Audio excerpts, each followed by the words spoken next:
We're good.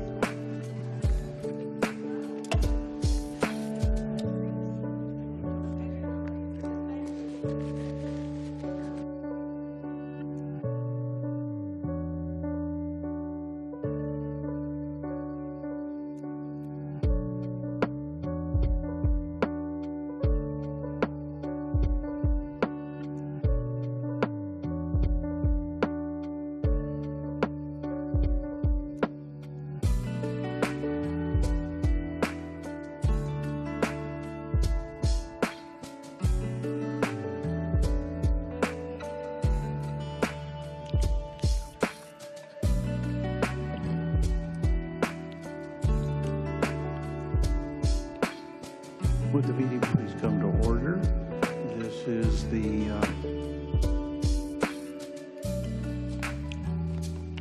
June 9th, 2026 regular meeting and special joint meeting with the Great Park Board of the Irvine City Council. At this time, I'll ask the clerk to call the roll, noting that the time we called to order the meeting was 4:22 p.m. Thank you, Mayor. Councilmember Carroll is absent from the dais. Councilmember Go. Here. Councilmember Liu is absent from the dais. Councilmember Martinez-Franco. Here. Councilmember Treseder. Here. Vice Mayor Mai. Here. And Mayor Agron. Here.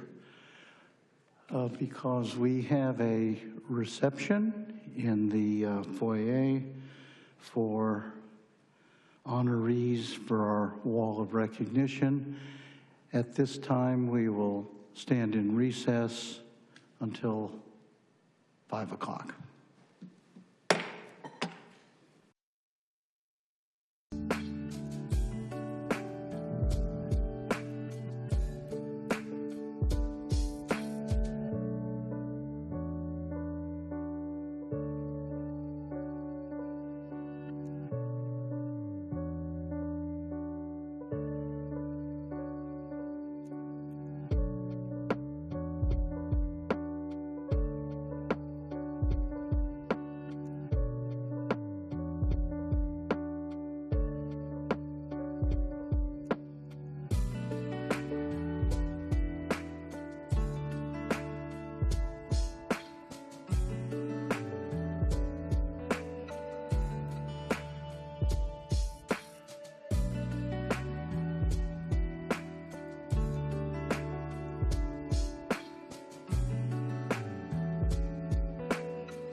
Would the meeting please come to order once again? Having been in recess, we're now reconvened. The council meeting originally began shortly after 4 o'clock, and at that time we called the roll, but I think it would be useful to do so once again now that the council is reconvened at 5:15 p.m. This is the June 9th, 2026 regular meeting of the Irvine City Council and joint meeting with the Great Park Board. With that, I turn now to our city clerk, Carl Peterson. Ask him to please call the roll. Councilmember Carroll. Here. Councilmember Go. Here. Councilmember Lou. Here. Councilmember Martinez-Franco. Here. Councilmember Treseder. Here. Vice Mayor Mai. Here. And Mayor Agron. Here. As I mentioned, we were in recess to celebrate with the honorees who were recognized earlier today and whose names are now on our wall of recognition in the city here in Bill Barber Park. We do have a recognition opportunity here in the council chamber as well, do we not? Is that after our pledge and moment of silence and so forth? Correct, Mayor. That's our first presentation. All right, so if everyone would be patient, I see some of the honorees here. We'll have a chance to recognize you yet one more time today, shortly. So at this time, I would like to turn to one of my colleagues. Tonight, it would be turning to Councilmember Treseder to lead us in the pledge. What we'll do is ask you to please rise if you're able, and if you would remain standing for a moment of silence afterwards. Please place your hands over your hearts. Ready, begin. I pledge allegiance to the flag of the United States of America and to the republic for which it stands, one nation, under God, indivisible, with liberty and justice for all. Please remain standing if you would.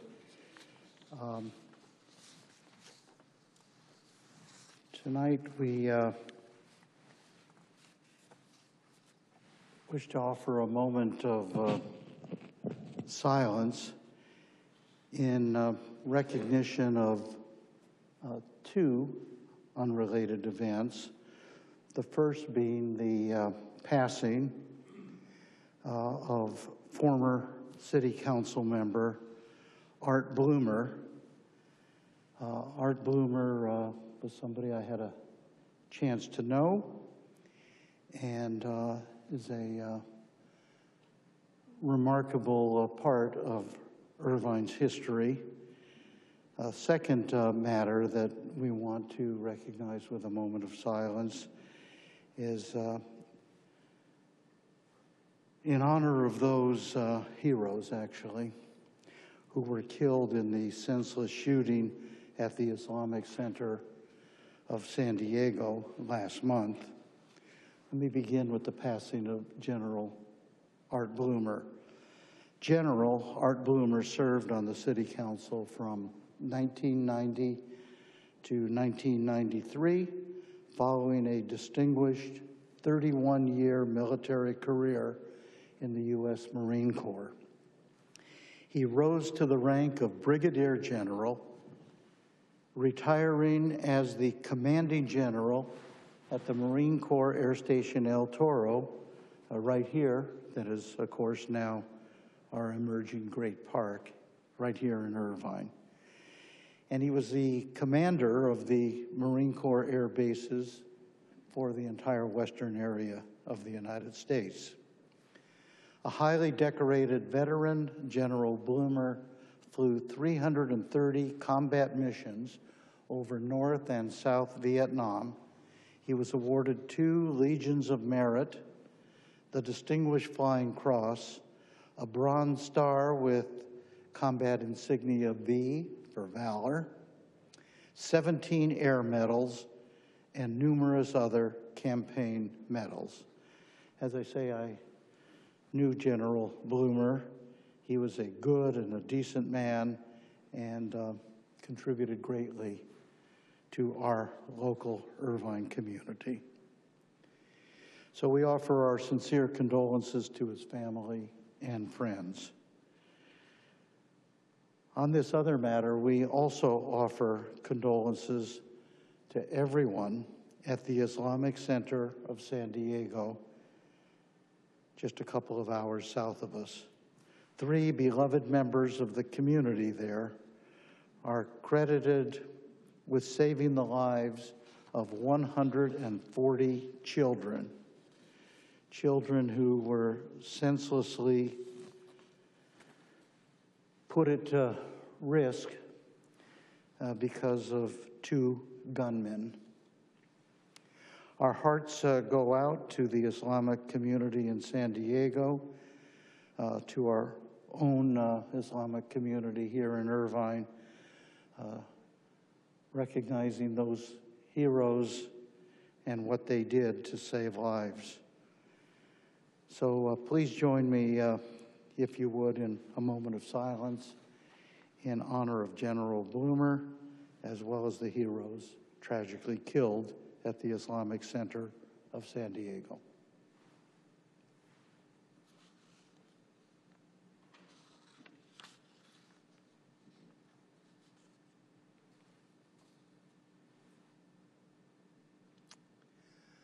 Thank you. You may be seated.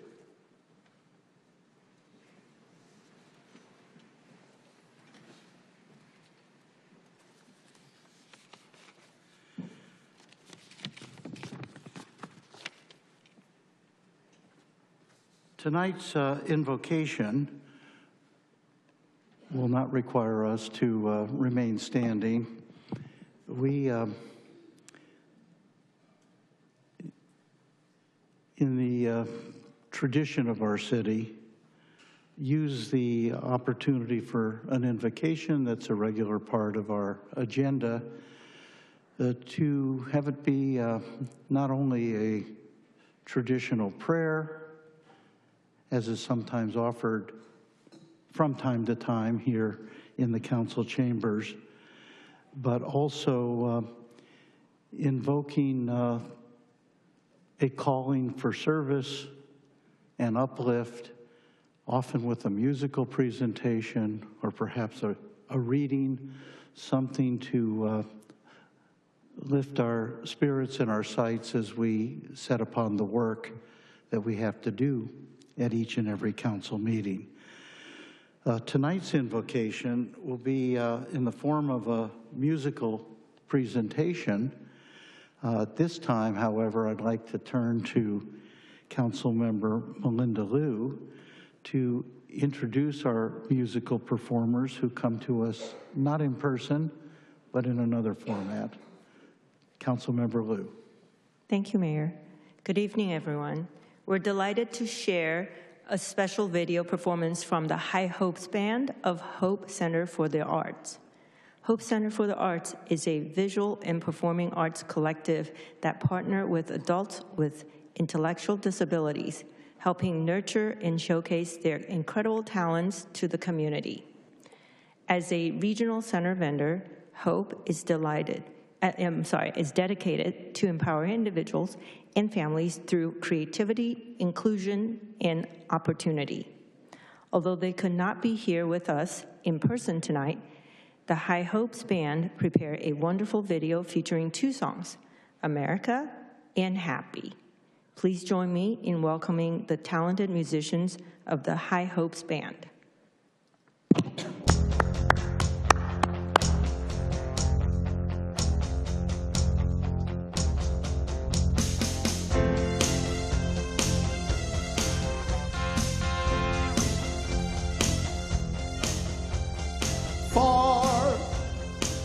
We've been traveling far without a hope, but not without a star. Free, only wanna be free. We huddle close, hang on to a dream. On the boats and on the planes, they come into America, never looking back again. They come into America, home. When it seems so far away, we travel in the light today, in the eye of the storm. in the eye of the storm. Home to the new and a shiny place. Make our bed and we'll say our grace. Freedom's like burning warm. Freedom's like burning warm.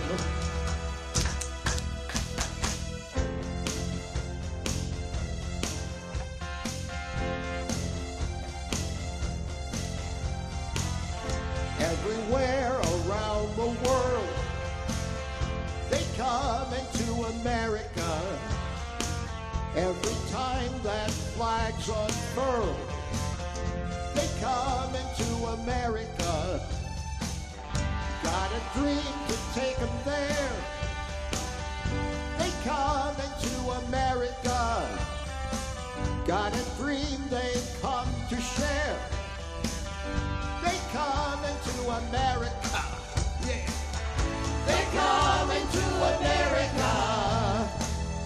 They come into America.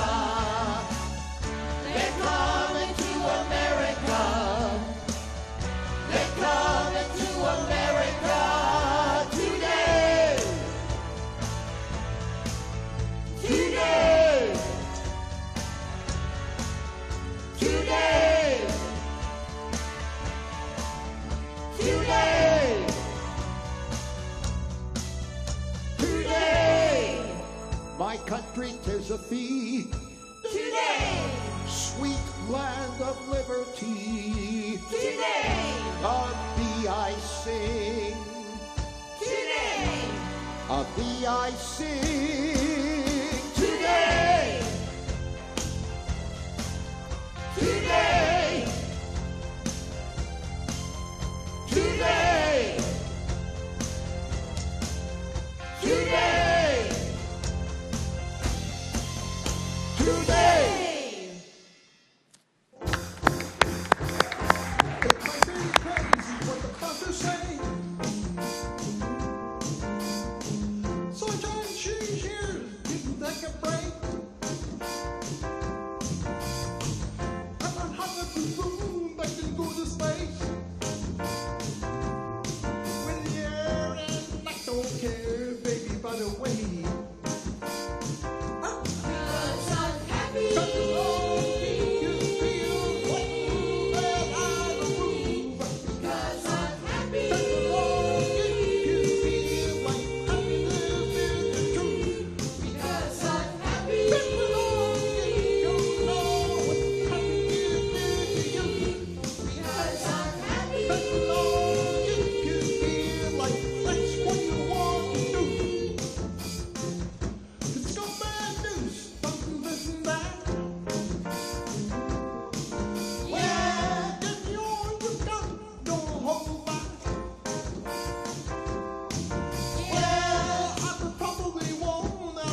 Thank you, Councilmember Liu, for bringing us such an uplifting invocation. We appreciate this. At this time, we have a couple of presentations, the first of which this evening is our Wall of Recognition honorees. I may need some help with this as we move along. I would like to turn to our city clerk at this time to read the title of this presentation, if we might. Thank you, Mayor. Item 1.1, our presentation is recognition of our Wall of Recognition honorees. All right. Let me fill things in just a little bit. In 2006, the City Council established the Wall of Recognition program to honor those who have made significant contributions to the city. To date, more than 500 individuals and organizations have been honored through inclusion on the Wall of Recognition, which is located very nearby in Colonel Bill Barber Marine Corps Memorial Park, which is our Civic Center park. Nominations for the Wall of Recognition are accepted every 2 years. Community members, staff, city council members may submit nominations for individuals and groups. Tonight's honorees are from the 2025 nomination period, and each represents a broad range of affiliations that have contributed to the progress and success of Irvine. Tonight, we recognize, as we did this afternoon, those designated as perpetual plaque honorees, community partners, roots of our community, distinguished citizens, and civic leaders. They fall into one of those categories.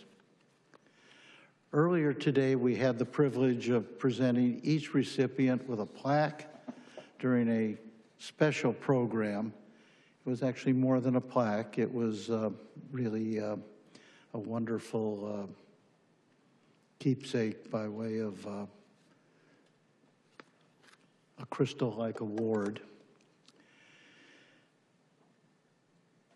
At this time, though, I'd like to step down to the podium in a moment and ask each honoree to come up and join me as I call their name so we can recognize them once again. I hope most have stayed through the long afternoon and are still here. Whether they are or not, we're going to read their name. All right? So let me come down to the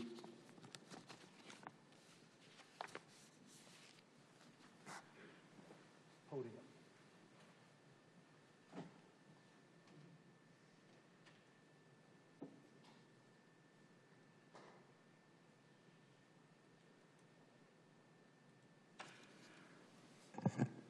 First, we have perpetual plaque honorees. Perpetual plaque honorees are individuals who serve as city mayor or council member, city manager or school district superintendent, president or board member, or university chancellor. So at this time, I'd like to invite forward the following individuals. City Manager Sean Crumby. Come on up, Sean. That's an order. Council members William Go, Melinda Liu, James Mai, and Betty Martinez Franco.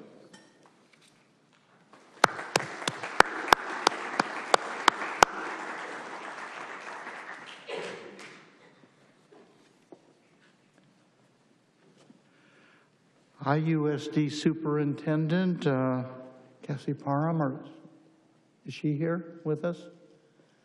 She was here earlier. Is it an excused absence or not? All right, Superintendent, we need to be accountable here.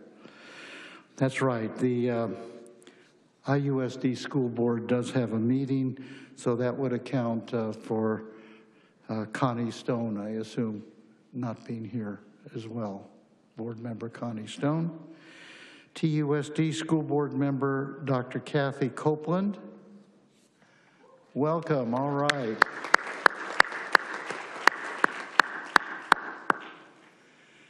You know, we have wonderful schools, 4 or 5 of them, that are part of the Tustin Unified School District, but are in the city of Irvine.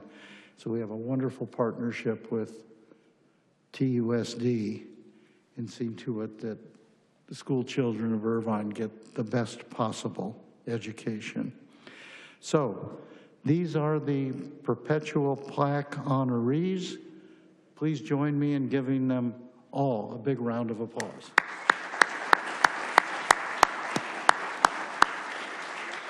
Do we invite our council members down to join? Would Kathleen and Mike, would you join us? We'll take a picture and then move on to the next category.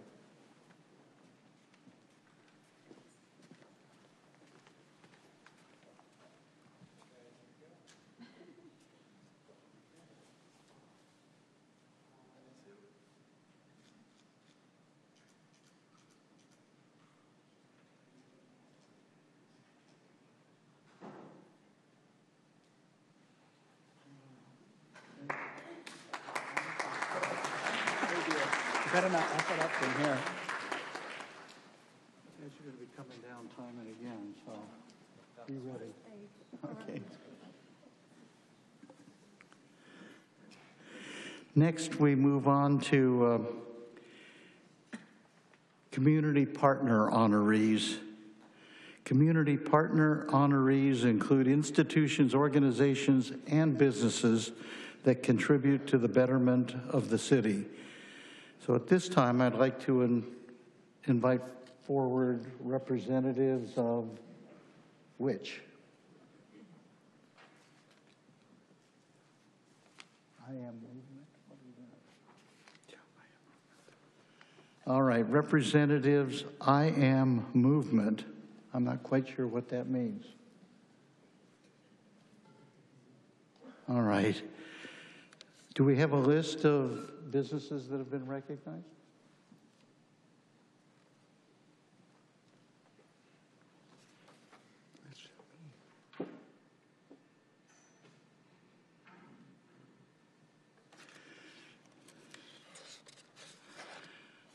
We're usually very well organized.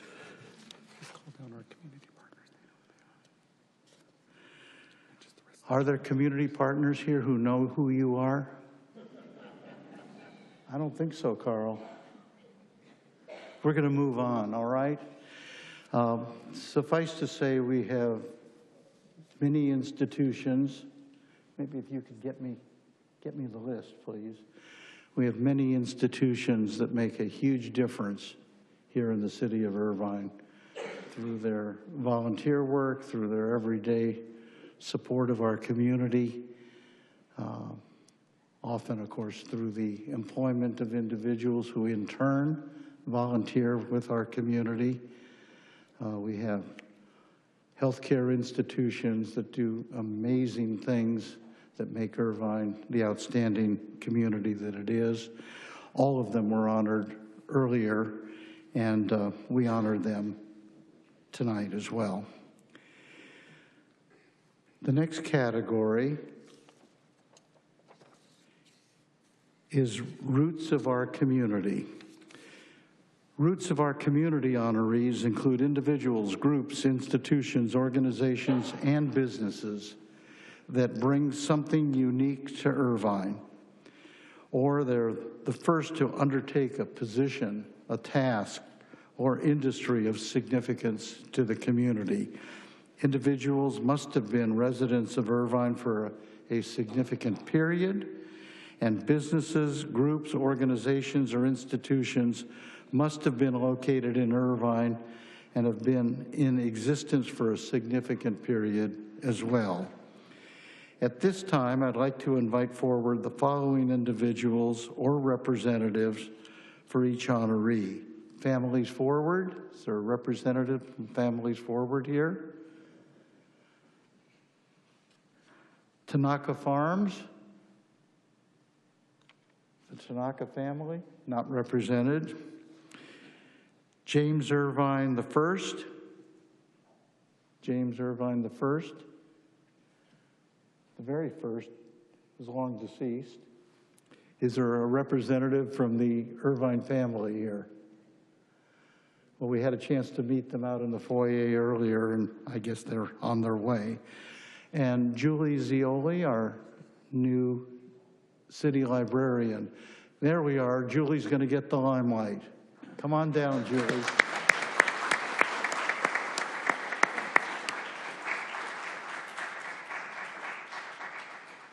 So I'll tell you what we're going to do, Julie. You're going to get in a photo with me, and the rest of the council is going to be behind us, all right? Come on over.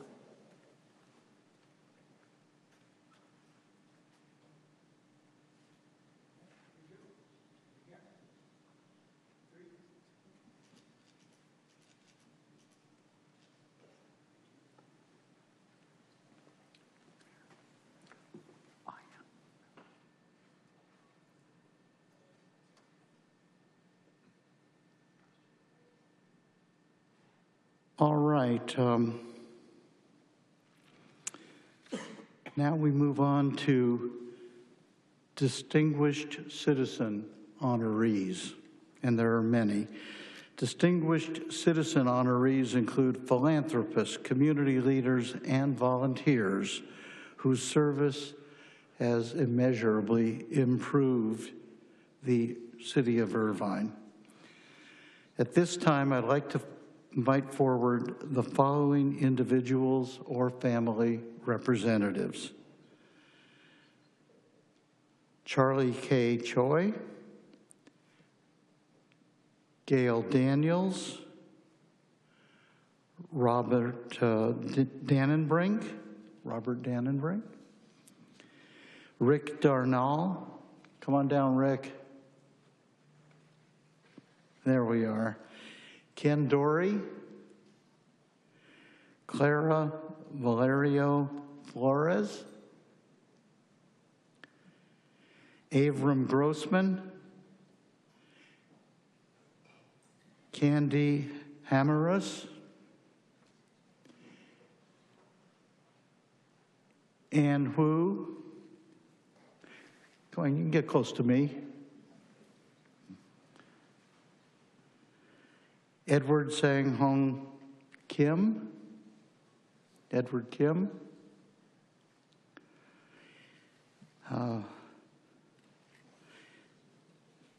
Is there a representative from Ed McNew's family here? Anastasia Rose Myberg. Robert or Bob Pestalesi. Greg Pettit. Lori Reed. Antoinette Rogel. Colonel Edward Rogel. Timorai Spalding. Jane Stover.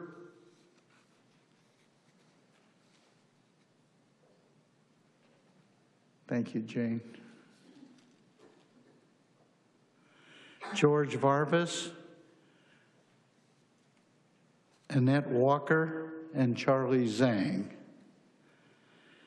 So please join me in congratulating this distinguished group of citizens.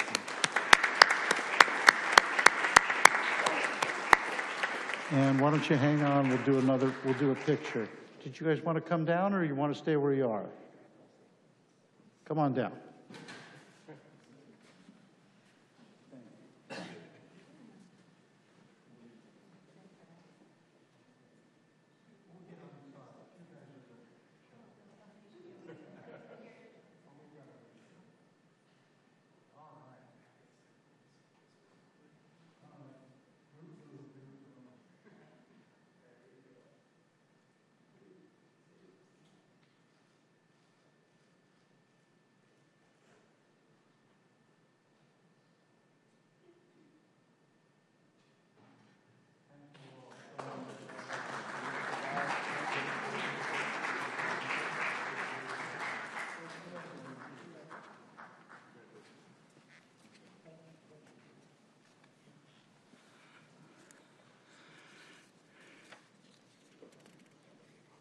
right, we have a little more to go here. We've got civic leader honorees. These civic leader honorees include those who are or were city employees, as well as those who have held city offices or were appointees to city commissions, committees, and boards. And of course, they were individuals who made significant contributions for the betterment of Irvine. So at this time, I'd like to invite forward the following individuals or family representatives. They're in alphabetical order, so I'll have to begin with Dr. Phyllis Agrin. There we are. All right. Chuck Boza, Dr. Boza. Chuck Boza. Some of these are being honored posthumously, but if there's a family representative here, please come down. Valerie Burlingame. Avinder Chawla. Welcome.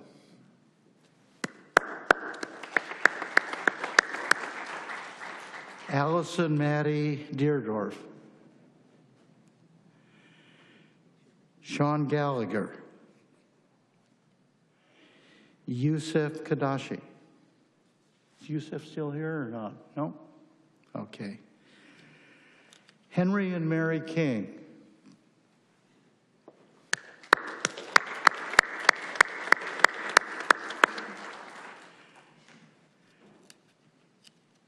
If Joe Kruger is here, we're honoring his recently passed wife, wonderful person, Virginia Nichols, and Joseph Kruger. Is Joseph Kruger, Joe Kruger still here?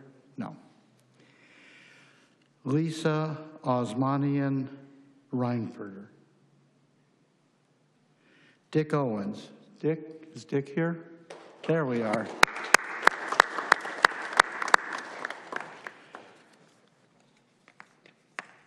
Is there a representative here for Rick Pakoff, who worked for the city for many, many years and did such an admirable job in connection with our finances? Well, we're honoring Rick Pakoff, who passed away a little while back. Jeff Pearson, Jeffrey L. Pearson, longtime planning commissioner. Revealed to me that he's worked for 5 different council members as a planning commissioner. William Bill Russell, there we go.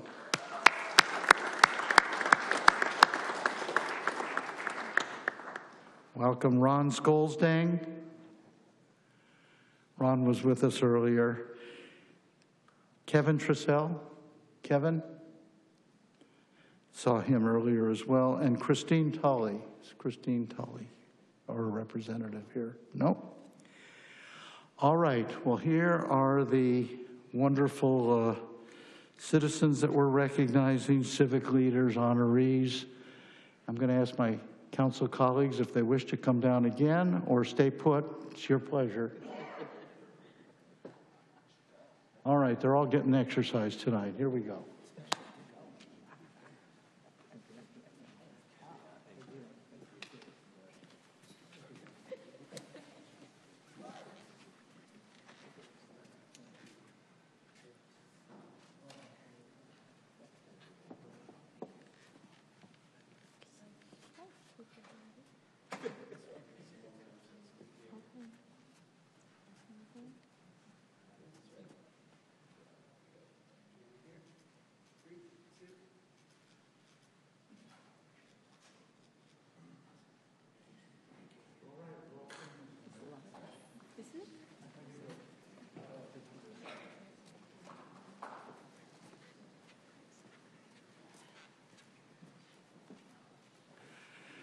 We're almost done, folks.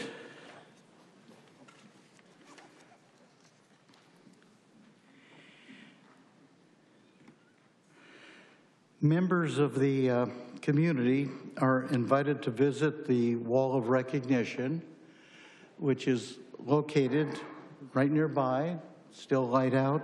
Might enjoy passing by it. It's right in Colonel Bill Barber Marine Corps Memorial Park here.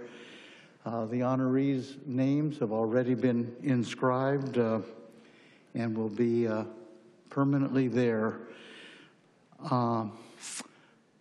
This afternoon's ceremonies, this night as well, just reminds me it really does take many, many hands and hearts to make a community a special place. And we've been blessed in Irvine with so many wonderful volunteers, dedicated public servants, and it has made a difference. That's why we believe Irvine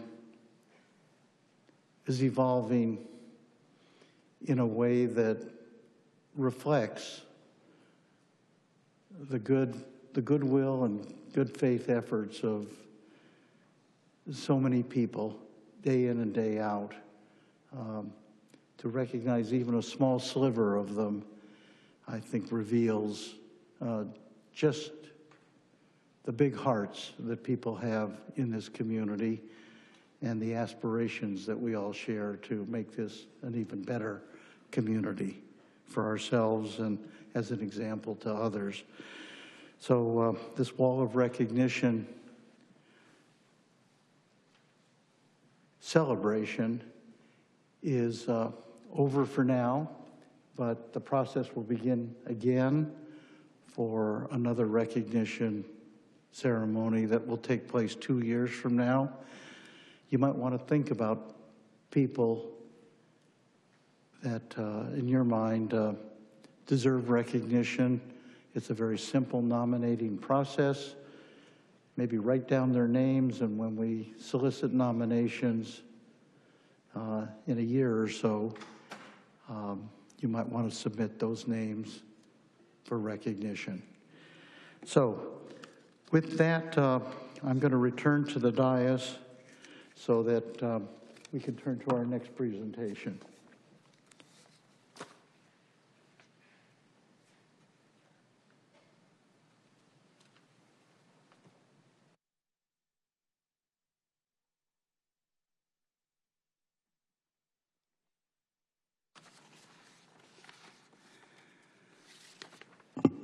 All right, our second presentation this evening is a proclamation recognizing June 19th, 2026 as Juneteenth. This has been agendized at the request of Councilmember Martinez Franco. Before we proceed with the presentation, I would invite those who are participating this evening by way of Zoom to raise their hand electronically if they would like to speak on this item. Carl, do you want to provide any further instruction at this time for those who want to participate remotely in tonight's meeting? Excuse me, Mayor. We only have one speaker on this, but I'm happy to do that if you like. Or actually, if we could go ahead and take the speaker, that'd be great. Why don't we do that now? Thank you. Let's take that public commenter, and then we'll move on with the presentation. Go right ahead. Thank you, Mayor. Our request to speak is from Eric Nishanian. Mr. Nishanian, you may unmute your mic. Thank you, Mayor Agron, council members. I'm just a little confused about this proclamation. Not that it shouldn't be recognized, June 19th shouldn't be recognized, or that Martin Luther King shouldn't be recognized, but this is where the city should be staying out of business, this type of business with all this virtue signaling. Somehow the city missed African American Heritage Month, which is February. But here it is recognizing June 19th, which is something to do with slavery. And I'm not sure who there from the African American community is there to receive this proclamation, but it's probably the same individuals from the NAACP, are the Black Chamber of Commerce, both of which I don't think are stationed in Irvine, or maybe it's the CRCDC that received money when it wasn't authorized to do so as a charity, wasn't qualified as a charity to do so.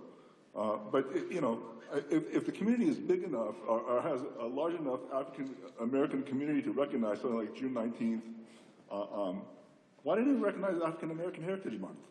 Plenty of contributors to music, to writing, to the arts, to theater, politics. I mean, the mayor of Los Angeles was an African American. Plenty of things to hit on and use for our library system to educate the youth and our neighbors about the contributions of African Americans. But the city doesn't do that. Despite its We Are Irvine initiative and its DEI initiative, somehow completely missed African American Heritage Month. And it's not the first time that that's happened. But here we are recognizing June 19th, where again, we do this redundancy where we have this thing at the Great Park, but that occurs in Levy Park and other places where there are predominantly African American neighborhoods.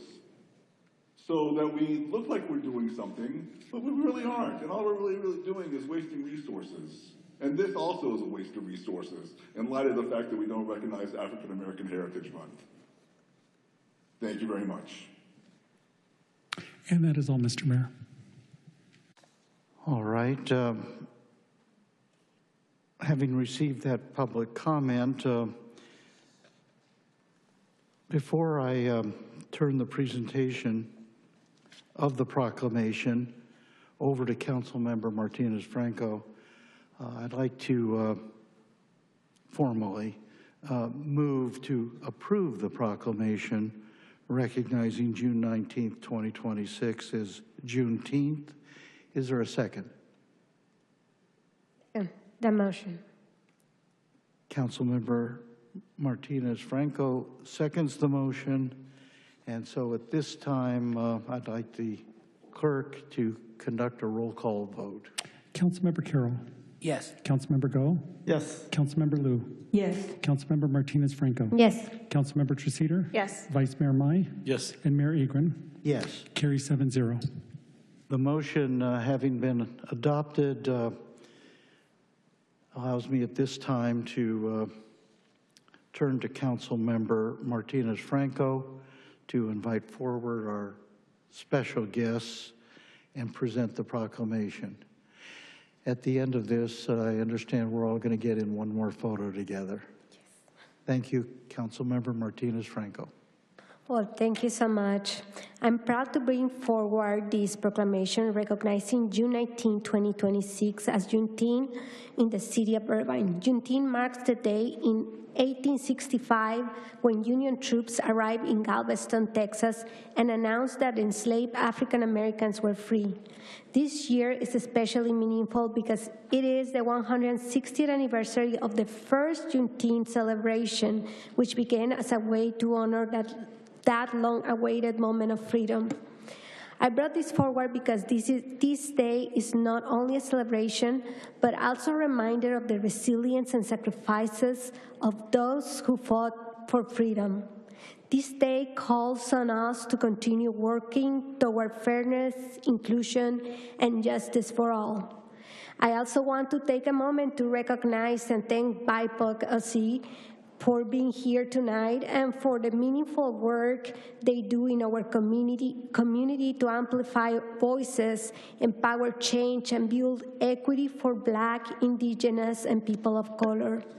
We are especially grateful for their work in helping bringing Juneteenth festivities to the Great Park and creating a space for our community to come together.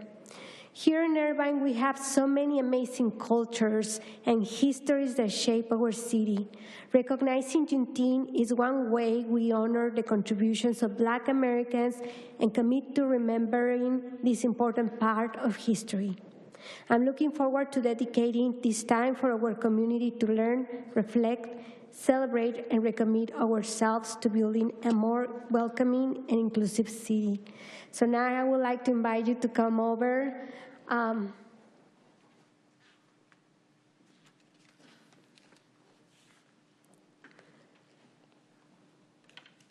And I'm going to need my glasses for this. So we have this beautiful proclamation to present to you guys. I'm not going to read the entire thing because it's long, but let me tell you a little bit. So it says, City of Irvine Proclamation, Juneteenth, June 19, 2026. Whereas throughout the history of the United States, millions of enslaved African Americans endured the injustice and cruelty of slavery while contributing immeasurably to the growth, culture, and foundation of our nation. And whereas on June 19, 1865, Union soldiers arrived in Galveston, Texas, and announced that enslaved African Americans were free, marking a pivotal moment in American history and symbolizing the long-awaited enforcement of freedom for those who had remained enslaved after the Civil War had ended. And whereas Juneteenth has since become a day of remembrance, reflection, education, and celebration that honors the strength, resilience, and achievements of Black Americans through our nation's history. And I'm going to skip all the way to the bottom.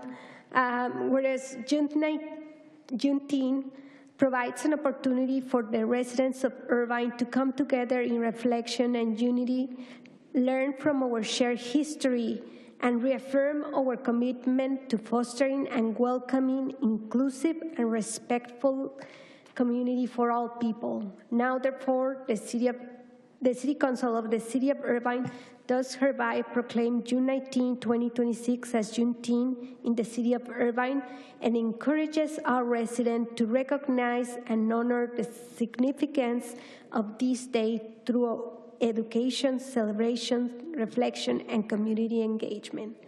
So with that, I present this proclamation, and I will invite the rest of the City Council to come and join us for Okay.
That's my neighbor.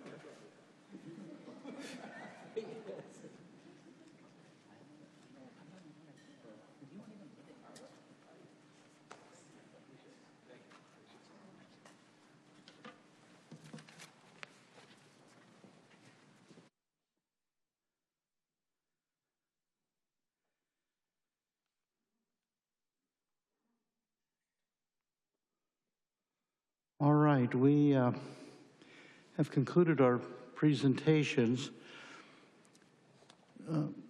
Mr. Peterson, it occurs to me that there may be some folks at home who don't know yet how they might participate from a remote location in tonight's meeting. Would you like to provide that information so that we can make sure those who are inclined to do so can join us remotely? Absolutely, Mayor. Members of our audience who wish to speak may submit their name into one of the speaker kiosks next to the city clerk or in the main lobby. We also offer the ability to provide live comments via Zoom and submit written comments through our e-comment system. For those who wish to participate virtually, visit zoom.us using any web browser or the Zoom app on smartphones or tablets and enter meeting ID 160-043-4844. The passcode is 272906. You may also dial in by calling 669-254-5252 or 669-216-1590 and entering the same meeting ID and passcode. Those who wish to provide comments via Zoom are asked to enter the speaker queue by raising their hand electronically. The city clerk will call your name and allow you to unmute your microphone at the appropriate time. Those dialing in by telephone will be identified by the last 3 digits of their telephone number. We ask that you please state your name for the record. The time limits per speaker are noted in the posted agenda and are established based on the number of requests submitted. All requests submitted after the first speaker is called shall receive 90 seconds. Those who wish to provide written comments may do so by clicking e-comment on our new City Council meeting agenda webpage at cityofirvine.gov/agendas. All comments will be provided to the City Council as part of the meeting record and will be uploaded to the city's website.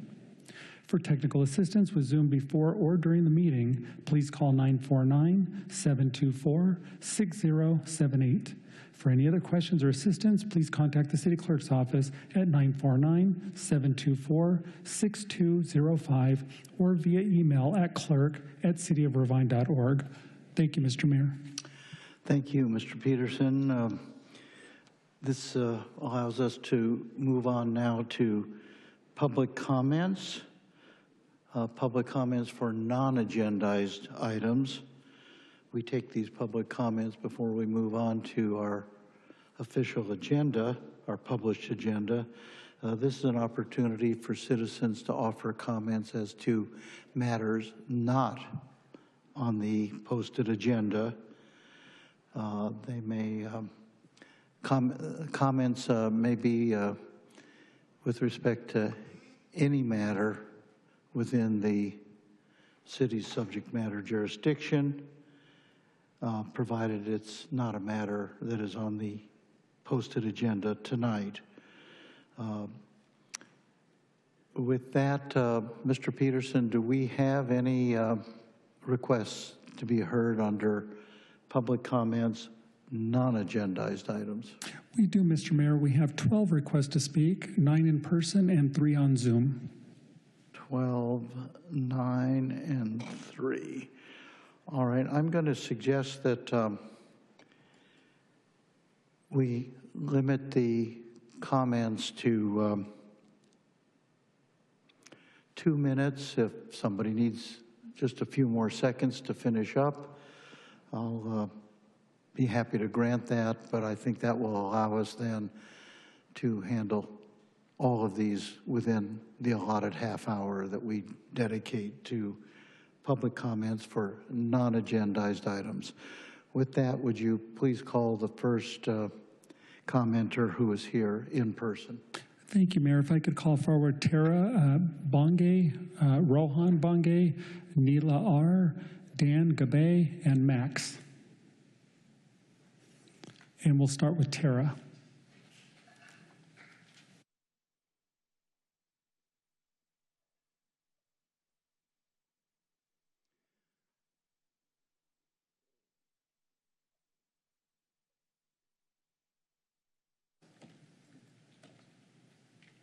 Welcome to all of you. Please identify yourself by name if you would, and then proceed with your comments. Welcome. Hi, my name is Tara Bongay, and I'm a current high school student at Irvine High. I've noticed certain effects of light pollution in everyday life, including issues tied to the unnecessary glare of our streetlights. Looking outside into our neighborhoods, we see bright, unshielded LED light. While light pollution disrupts our residents, it additionally has a profound impact on our local ecosystems. From the open space preserves to the marshes of Irvine, our wildlife thrives in natural, predictable cycles of sunlight and darkness.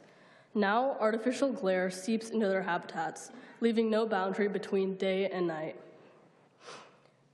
Harsh glare from artificial lighting can disorient many animals. Migrating birds are unable to guide themselves, losing their ability to navigate using the night sky. Additionally, nocturnal animals are put at risk without the safety of the nighttime to hunt or hide from their predators. Advocating for the environment cannot end when the sun goes down. Thank you. Thank you. Thank you for your very constructive comments. Because we have city staff here, I'm going to suggest that maybe you speak with our city manager or somebody the city manager might designate.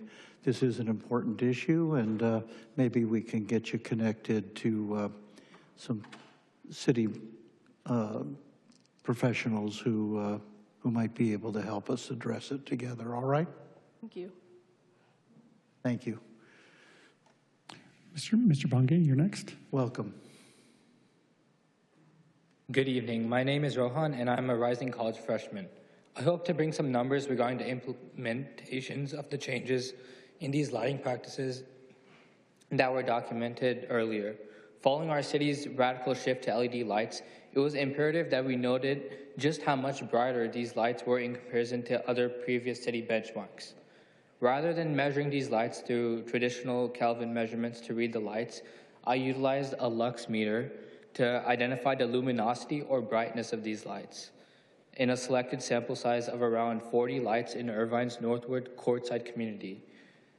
This sample of lights included street lights, sporting facility headlights, and other foot pathway lights. Many of the light readings measured at an average around 250 to 400 lux, which is around the expected value of the relative brightness of an indoor office or classroom. Shockingly, we were also amazed by the luminosity of the school lights, which ironically exceeded our light meter, which had a set brightness of over 1,000 lux. It is important to note that these lights were still turned on at 8 p.m., even when there was no event going on at the time. For people going on walks or simply just trying to enjoy the outdoors, without trying to get blindsided by something so spectacularly damaging is a real cause for public concern. So while the financial cost of these lights might be cheaper, it is also necessary to rectify its environmental and social costs as well. Thank you. Are the two of you allied in this effort? Yes. Great. Are there others as well? Yes, one of mine. All right. I'm going to suggest that all of you be in touch with our city manager and designated folks. You've highlighted an important issue. Obviously, it's not on our agenda tonight, so we can't talk about it, but if you'd meet with our staff, perhaps it will find its way to the agenda in a future meeting, all right? Thank you. Thank you. Neela? Welcome. Dear Council, my name is Neela Ranganathan. I have enjoyed living in Irvine for decades until recently. Growing light pollution has made it very difficult for myself and many others to move around freely at night. In the presence of high glare or flashing lights, our symptoms include eye strain, dry eyes, headache, nausea, and tinnitus spikes. A renowned neurologist at UCI confirmed that the sensory overload from these lights can indeed trigger reactive tinnitus and atypical migraines. Talking to others has shown that I'm not the only one affected. For example, a fellow resident complained to me that the streetlight near her house has triggered epileptic fits. What would noticeably improve our quality of life is a citywide ordinance enforcing safe, responsible lighting aligned with dark sky principles. I'm grateful that the city has worked with me to improve lighting in my neighborhood using glare shields and warmer colors. But the growing pollution from unregulated light sources remains a serious concern. I welcome an opportunity to continue working with the city to explore safer lighting options that I've been researching for all of us. Thank you.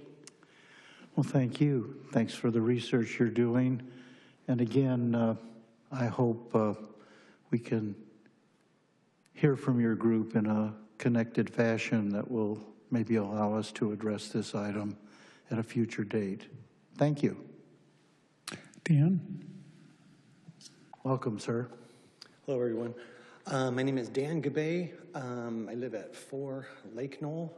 It's a condo. I bought the condo about 8 months ago. It's in Woodbridge. I got incredibly lucky and blessed to get this condo. It's right on the path as you walk around the lake. It's very visible. You've all seen it many times. At times, when you're going over the little bridge, you look right at my unit. As you're walking by, you might look and see this condo and a nice balcony looking the lake, and you're wondering, hey, what's up? Why is this guy not on his balcony, sipping a cup of coffee, having a sandwich or something? The reason very often is that the owner of the very next condo smokes cigars on his balcony. Cigar smoke comes straight over. It's nauseating. Even worse, it goes in my house. I close my windows, I lock it in, I have fans hooked up to try to blow it out the front of the house. It's troublesome. Talk to my local HOA, the Woodbridge HOA, even the city. The city's municipal code says there is no smoking from the patio or balcony of a multi-unit residence. Somehow, this goes on all the time. The city of Laguna Woods has banned smoking from the patio or balcony of any resident. Doesn't matter, single family, home, apartment. I wish Irvine would do that. I've talked to many people in the community. A lot of people are just afraid of bad blood. They don't want to approach, other people have this situation also. And they don't want to approach their neighbor and speak up about this. They're just afraid they'll upset the community. I wish the city would make some sort of public splash, some headline that says, hey, you can't smoke in a multi-unit residence. No, finish your thought. Go ahead. That's it. The people I talk to that are worried about bad blood, they wish the city would make some sort of headline, some newsletter or something to empower them to be able to tell their neighbor, hey, you can't smoke right near my balcony or my windows. Let me make a suggestion that perhaps you speak with our city attorney, and he might be able to indicate what options are available to you. This is an occasional complaint that we get throughout the city, so I understand what you're talking about. But I think meeting with the city attorney might open some avenues of thinking that might be helpful to you, all right? Thank you. Thank you, everyone. You're welcome. Max, and if I could also call forward Heidi, David Park, Jason Garshfield, and Crit. Welcome. During last council meeting, during public comments, someone spoke proudly about how the old orange groves were replaced with large-scale development, and they're not coming back unless we plant some orange trees as part of our urban forest plan. My question to that individual is simple. How much closer did we get to the dream of the affordable housing? I believe we have actually moved even further away. For more than a year, the public has heard discussions about protecting open space and the possibility of a ballot measure.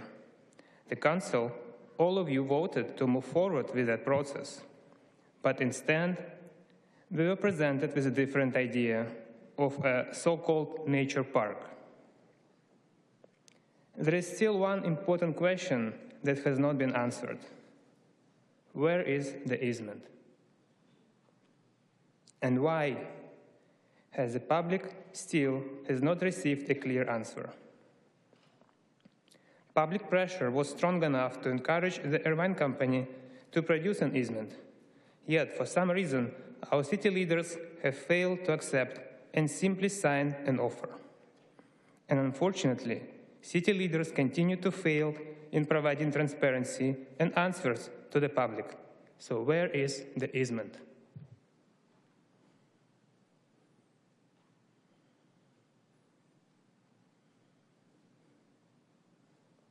Are you done? 24 seconds. Where is the easement?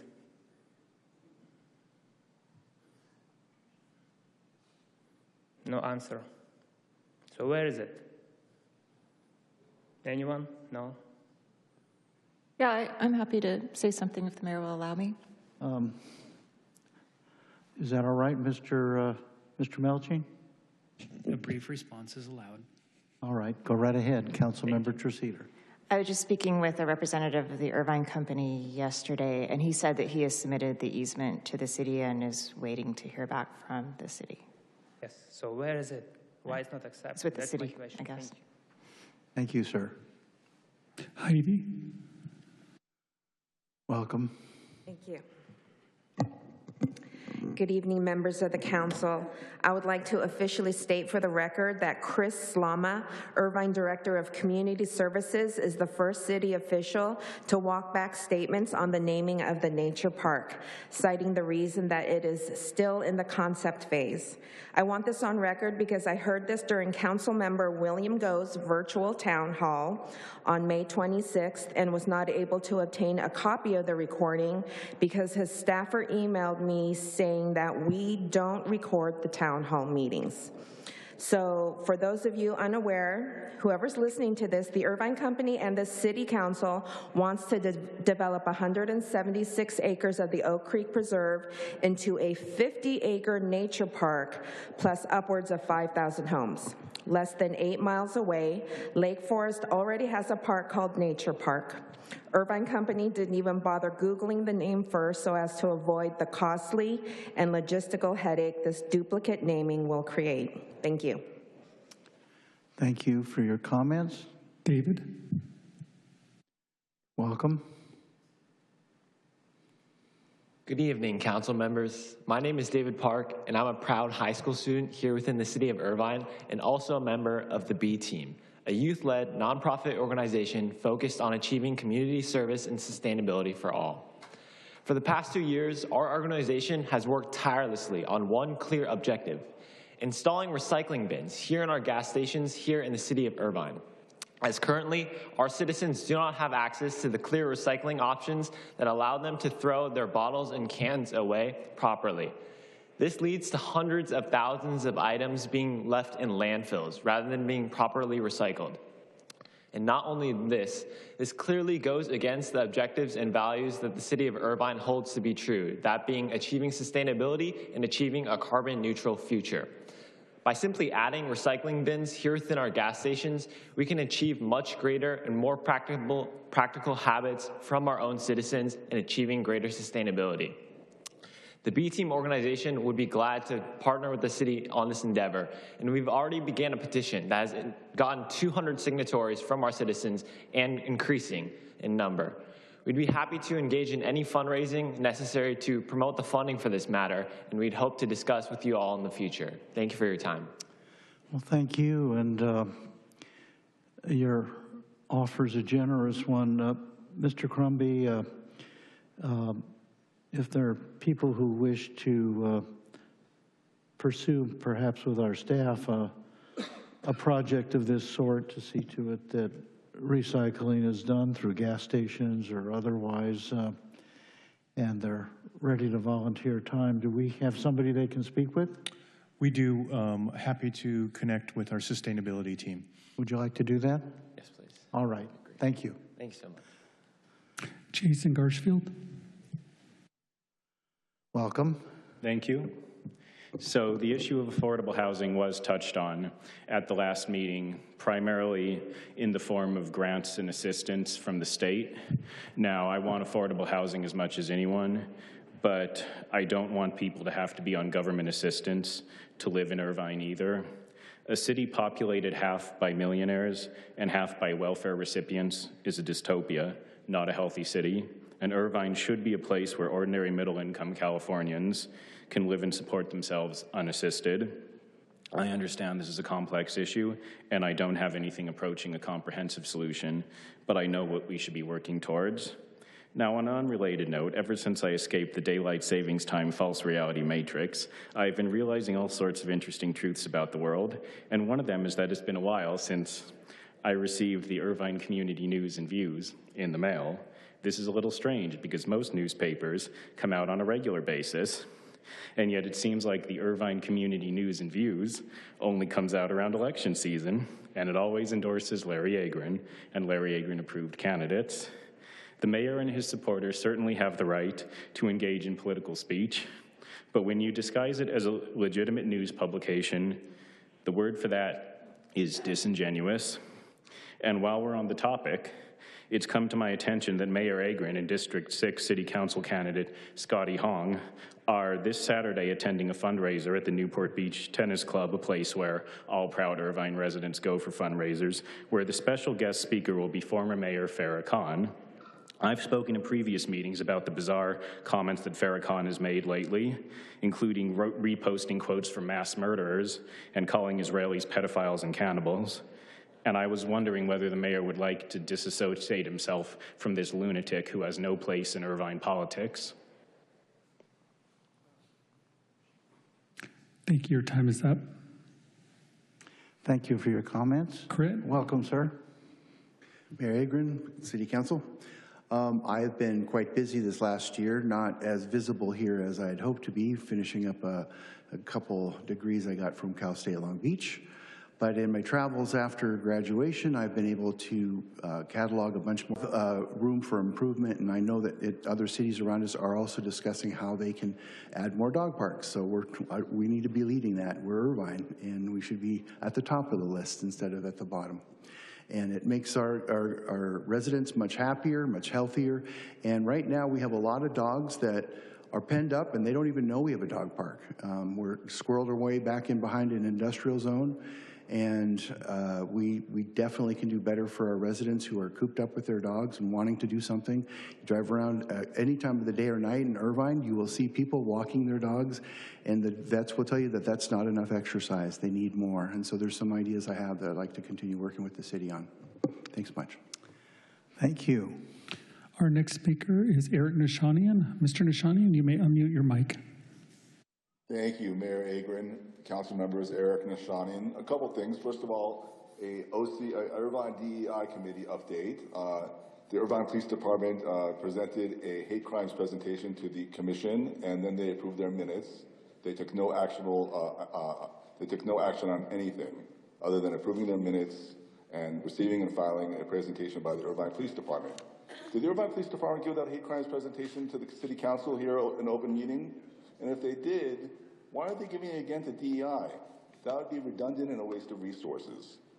I hope that Ms. Tracita or who else, I think it's Ms. Franco, they'll give us an OCPA update.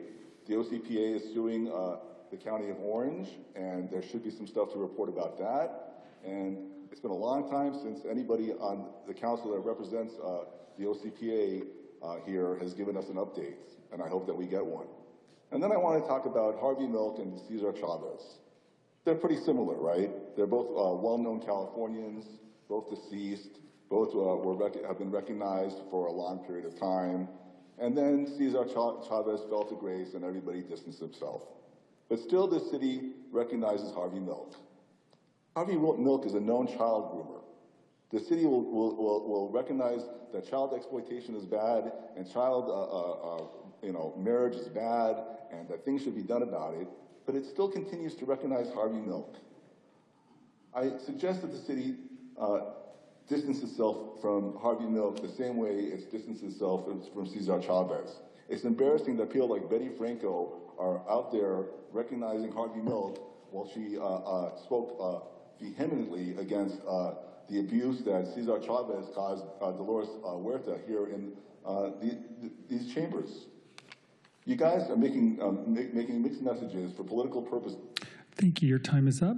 Our next speaker is telephone number 410. 410, you may unmute your mic.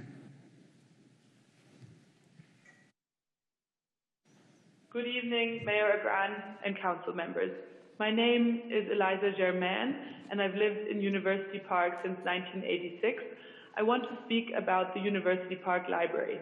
The library has played an immensely important role in my family's life. I cannot imagine University Park without it, but there's another part of this that I hope you'll consider, and that is the Friends of the Library bookstore. Our bookstore has been there for about 40 of the 50 years the library has been there. The mission of the Friends of the Library is simple: to promote and support our public library. People donate wonderful books to the bookstore, then they sell those books back into the community. This is a great way to keep books moving and available to people. Over the years, the Friends of the Library bookstore has given the University Park Library over $1 million. I just love to go book shopping there, and I hope you will too. I love the new Irvine Public Libraries, and when you are there, please don't forget about the Friends of the Library bookstore. Thank you. Thank you. Our next speaker is Mona. Mona, you may unmute your mic. Good evening. This call is coming from the East Coast as I have a new grandson, but I didn't want to let it go. There's a couple of things. One that we have talked, I want to revisit the budget business and how we've ended up, we're looking back and doing audits on items that were in 20, 24, 23. There's no reason you guys should be looking at what you spent between 25 and 26. That $6 million did not come out from back then. For example, when you have OCPA paying us back, and we don't know the numbers, by the way, you guys have not shared. I remember there was about maybe 1.3 million that you guys decided and voted to put towards a mobility hub. That's $1.3 million that could have been back and would have cut down that $6 million, right? So you guys have been voting without having us have a say. Kathleen, I remember in that DGI meeting, while everybody was running before, you talked about wanting a supermajority. And this is about being a Democrat and being democratic. And yet, you have again and again blocked democracy. You can't do that. You can't claim that you want to be Democrats and block democracy. For example, this ranked choice voting that you're going to be talking about, you guys are trying to decide it in City Council, as Mayor Agron had asked. And you said, no, thank you. He asked if it could be voted on by the city residents. You have done it more than once. You removed an item. How would you like that one of... Thank you. Your time is up. And our next speaker is telephone number 663. 663, you may unmute your mic. Good afternoon, Mayor and Council members. My name is Chad, and I live in Irvine. I want to talk about the conduct we saw at the last City Council meeting. To say this council lacks cohesion is, honestly, putting it mildly. The way you speak to each other and treat each other is disrespectful and unprofessional. It looked less like a serious public meeting and more like children arguing on a playground. And people noticed that. Voters noticed that. Each of you has the right to place discussion items on the agenda, but that right should be used responsibly. It should not be abused. And each of you also has the right to stay silent during a discussion. Sometimes silence says plenty. Why don't some of you exercise that right once in a while? You really do like hearing the sound of your voice. I also want to ask you to do a better job listening to public commenters. Many speakers spend time researching these issues and trying to understand the agenda. You may not be able to answer us, but you can show you're listening. That respect will be remembered. You know who I'm talking about too. Thank you. And that is all, Mr. Mayor. Thank you, Mr. Peterson. Thank you to our commenters, both those who commented in person, as well as those who used our remote connections. With that, we turn now to the city manager for the city manager's report. Just one item tonight, Mayor. Our police chief, Mike Kent, is going to provide a brief immigration enforcement update. Thank you, City Manager Crumpy. Good evening, Mayor and City Council members. There have been no ICE or Border Patrol activities in the city since our last City Council meeting. Thank you. Thank you for that report. Is that the one item of your city manager's report, Mr. Crumley? Yes, thank you, Mayor. All right, thank you. With that, we'll move on to announcements, committee reports, council reports. This is an opportunity for council members as well as for me to make community announcements of upcoming activities, also to report on what we have been doing individually or as a part of a committee by way of business since the last city council meeting. I think maybe I'll just begin this one this time with a report on the U.S. Conference of Mayors meeting that I attended, and then I'll come back later on to make announcements after my colleagues have had a chance to make their brief reports or announcements. So let me just briefly report that last week I attended the 94th annual meeting of the U.S. Conference of Mayors in Long Beach, where more than 200 mayors from across the country came together to discuss the most pressing issues facing our cities. Mayors highlighted their efforts in public safety, housing affordability, public transit, artificial intelligence, and innovation, emphasizing responsive city-led solutions even amidst Washington's political gridlock.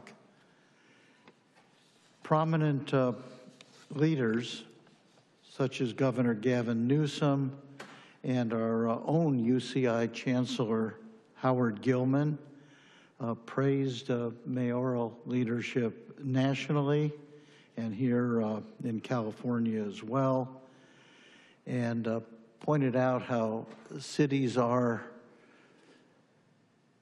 the very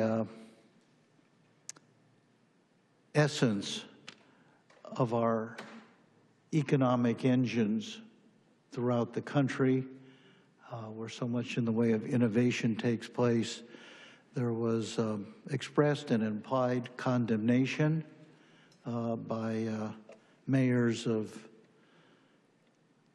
different political beliefs, Republicans, Democrats, unaligned, as to the devastating effects of Washington's cuts, its tax policies. Although the president and his administration weren't named, everybody knew who and what we were talking about, and it was highly informative.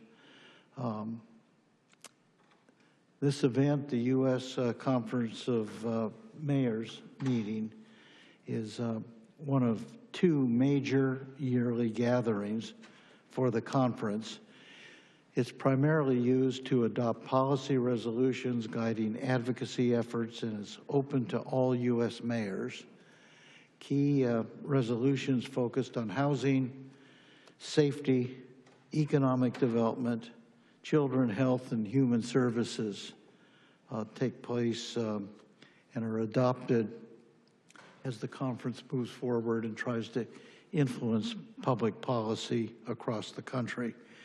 The annual meeting was presided over by Oklahoma City Mayor Holt, incidentally a Republican, and it was hosted by Long Beach Mayor Rex Richardson, and it was just an outstanding gathering. We garnered a lot in the way of very valuable technical information.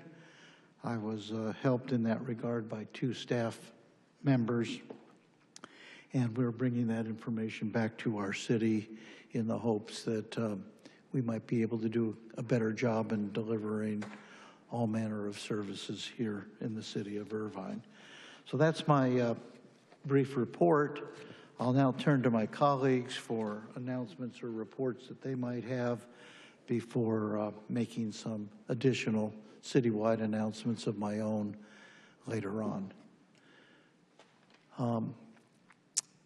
Let me now turn to Councilmember Melinda Liu, who will offer us her brief report or announcements. Thank you, Mayor. Good evening. I'm sharing some updates and upcoming events from our office. On June 10th, next slide, please. On June 10th, from 9 a.m. to 12 p.m., which is tomorrow, Orange County Mosquito and Vector Control will be treating IRWD San Joaquin Marsh and Wildlife Sanctuary. For the more updated information, follow our social media at @Melinda_Liu_official for treatment alerts. Next slide, please. On May 29th, I joined OCFA at the 18th Annual Best and Bravest Awards honoring the firefighters and paramedics who serve our region. Congratulations to Chris Shea from Division 2 on his well-deserved recognition as Reserve Firefighter of the Year. Next slide, please. Last week, my office hosted a fire prevention town hall at OCFA headquarters with Chief Freeman, along with staff from Emergency Services, Parks and Open Space, and SCE. Together, they cover emergency operations, vegetation management, and wildfire preparedness. Next slide, please. Yesterday, we welcomed the U.S. men's national team to the Great Park for their only public training session before the World Cup. Being chosen as their training base means global media coverage, hotel bookings, and restaurant spending for Irvine, exactly the kind of economic moment our city tourism readiness and competitiveness assessment was designed to capture. We'll be cheering on Team USA against Paraguay this Friday. Next slide, please. Learn more about upcoming projects at our District 1 Updates Town Hall this Thursday, June 11th, from 6 to 7:30 p.m. At Portola Springs Community Center. Staff will share updates on Bowerman Landfill, Gateway Village, the Northwood Playground Makeover, Central Dog Park, the Trabuco Senior Center, and Gateway Trails. RSVP at district1townhall.eventbrite.com. Next slide, please. We'll also host our second annual Flag Day ceremony on Friday, June 12th, from 10 to noon on the City Hall lawn. Join Team Liu for a special morning as we celebrate Flag Day by presenting the American flags to local veterans who contributed to our community. And last one. Thank you. And if you need any assistance, please feel free to reach out to our office. Thank you, Councilmember Liu. Councilmember Carroll. Great. Thank you, Mayor, and good evening, everyone. I just want to take a moment to recognize our first responders, and one in particular, Division Chief Freeman, Nick Freeman. Why don't you come on down while our very own Division Chief who handles all of Irvine fire protection. Nick Freeman was a critical leader, critically managing the recent chemical leak in Garden Grove, which of course reached national and international attention. Chief Freeman is the branch manager, for those of you who don't know, in Irvine, of the entire OCFA's hazardous materials team based at Station 20. They deployed a wide range of specialized equipment, including atmospheric monitoring devices and even a firefighting robot. I want to just really commend the men and women firefighters of Local 3631, Chris Ham's group, and of course Chief Freeman and the entire command staff. And I just want to just play a quick clip of our Chief Freeman in Garden Grove, in control, calming everyone down, and bringing this incredibly difficult situation into a controlled environment. Go ahead, Tom, play that. Hello, my name is Nick Freeman. I'm a Division Chief with the Orange County Fire Authority and serving as the hazmat branch on the Western Incident in the city of Garden Grove, California. It's a respiratory irritant, so it can start off very mild, but it can progress to a point where, yes, you would probably require hospitalization, if not more. Our circles represent our blast zone. So if this tank fails and we have an explosion, these represent our blast zone. The innermost circle represents areas where we can expect severe structural damage. The other concern we have is it's extremely flammable, and in its current state, very reactive and can cause that explosion. We have had a lot of opportunity today after the work that was done tonight to start really inspecting those tanks. So we're just going to watch the trending. We're going to continue to talk to the chemists and the experts, make sure that we're in the right direction. We'll be working through the rest of tonight and until that is complete. Great, thank you. And Chief Freeman also met with researchers and scientists from around the country to get this leak mitigated, and a host of other things that we'll never know. And he is our own division chief in Irvine. I just wanted to thank him, and also I just want to give a shout out to Chief Kent and the Irvine Police Department. We were the ones that provided 24-hour drone surveillance over the tanks. This is an international event that could have caused terrible, terrible catastrophic damage that was managed effectively. So Nick, thank you. Quick question for you. Given the fact that, Garden Grove is a large city like Irvine, we have light and kind of medium and even heavy industrial here in Irvine. Have you had a chance to take a look at, a little bit of maybe an overview of similar type structure tanks in Irvine and where we're at on compliance? Yeah, we've been doing a lot of research on what facilities we have here in Irvine specific to the chemical involved in the Garden Grove incident. We have 2 facilities. One that's in the Irvine Business Complex that has 60 gallons, so considerably less, and then one over in the Spectrum Business Complex that has 11,000 gallons. Okay, well, thank you. And again, thank you for your service to the county. Thank you for your service to Irvine. And please, on behalf of the City Council, commend the whole team for everything. But thank you personally for your leadership that you provided up there in Garden Grove. Thank you very much. I appreciate it. Thank you, Mayor.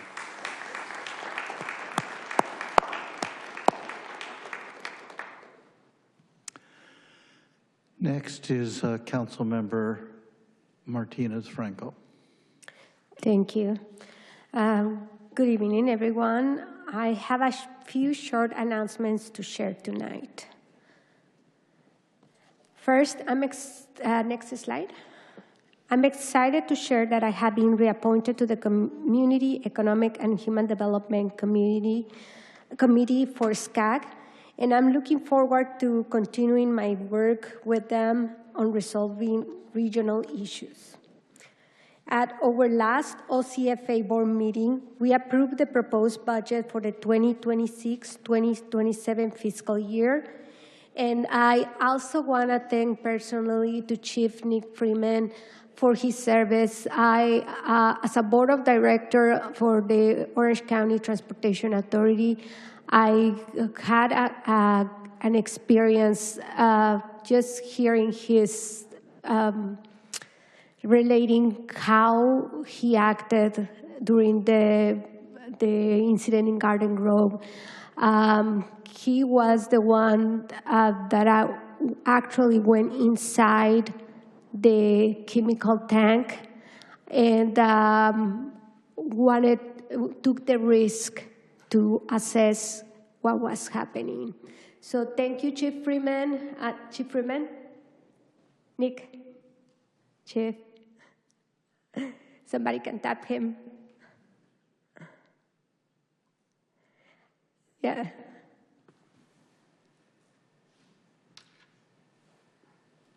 Sorry, I should have asked you to stay here since I was going to do my board of director. But yeah, I just wanted you to relate the same story that you told me that you went inside. So what made you take that decision to go inside to assess the damage?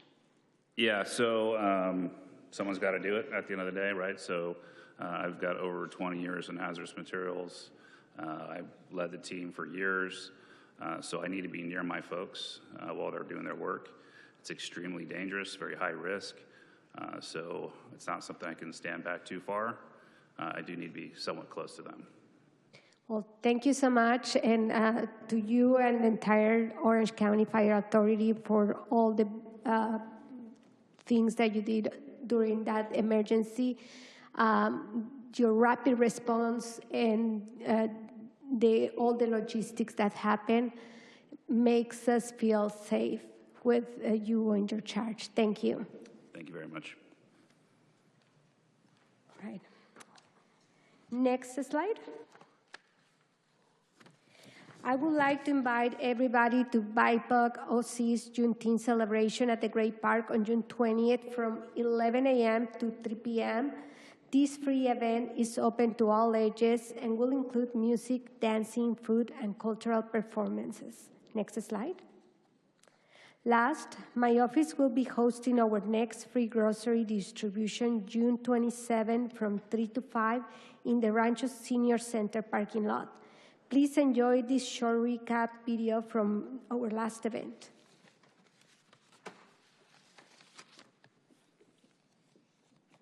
Hi, we are so excited. We're here at Mike Ward Park in the city of Irvine, District 5. We have a food distribution today. We are giving free groceries to people who need it. So we are very grateful that we were able to partner with Tree of New America to bring food to the most needed in my district and surroundings. Next time, we will be at a different area here in Irvine. We're looking forward to our June event. Thanks, everyone. Thank you. If we can go back to the presentation. The last slide. Next slide. You can stay up to date on District 5 by following me on social media and subscribing to my newsletter. Please reach out to my office with any questions or concerns. Thank you.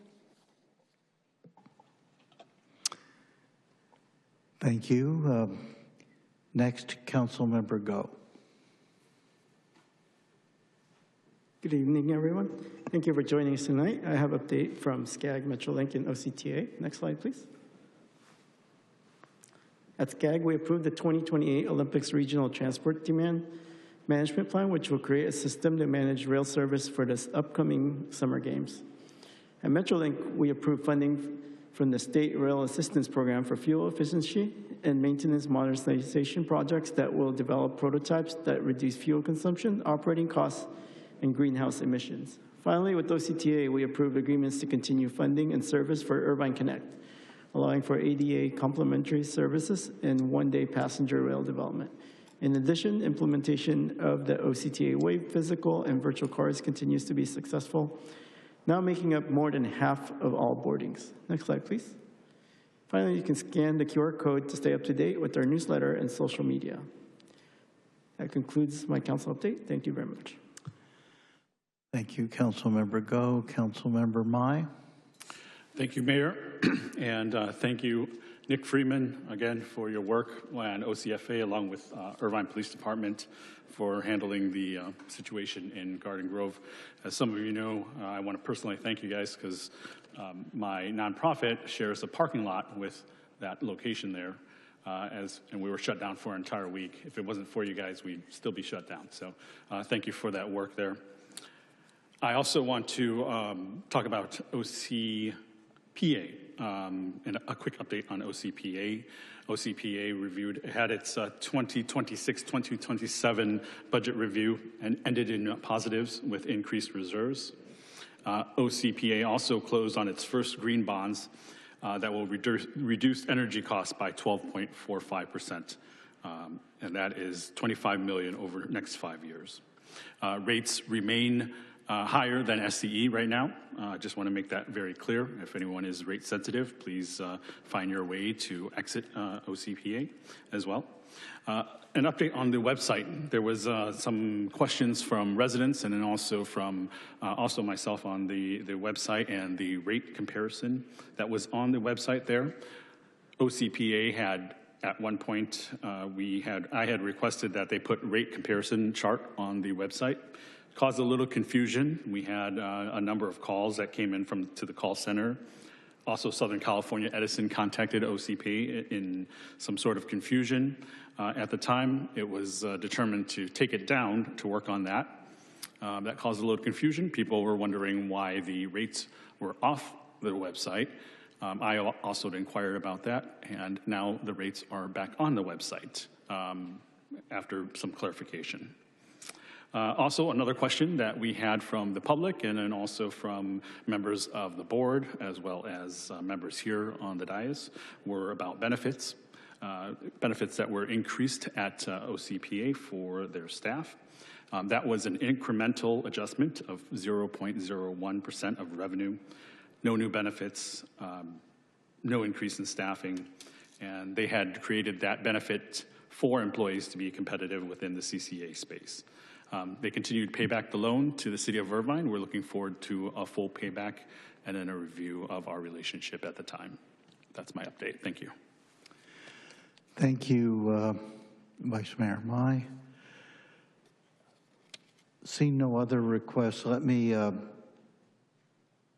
move on to announcements that I have of citywide import.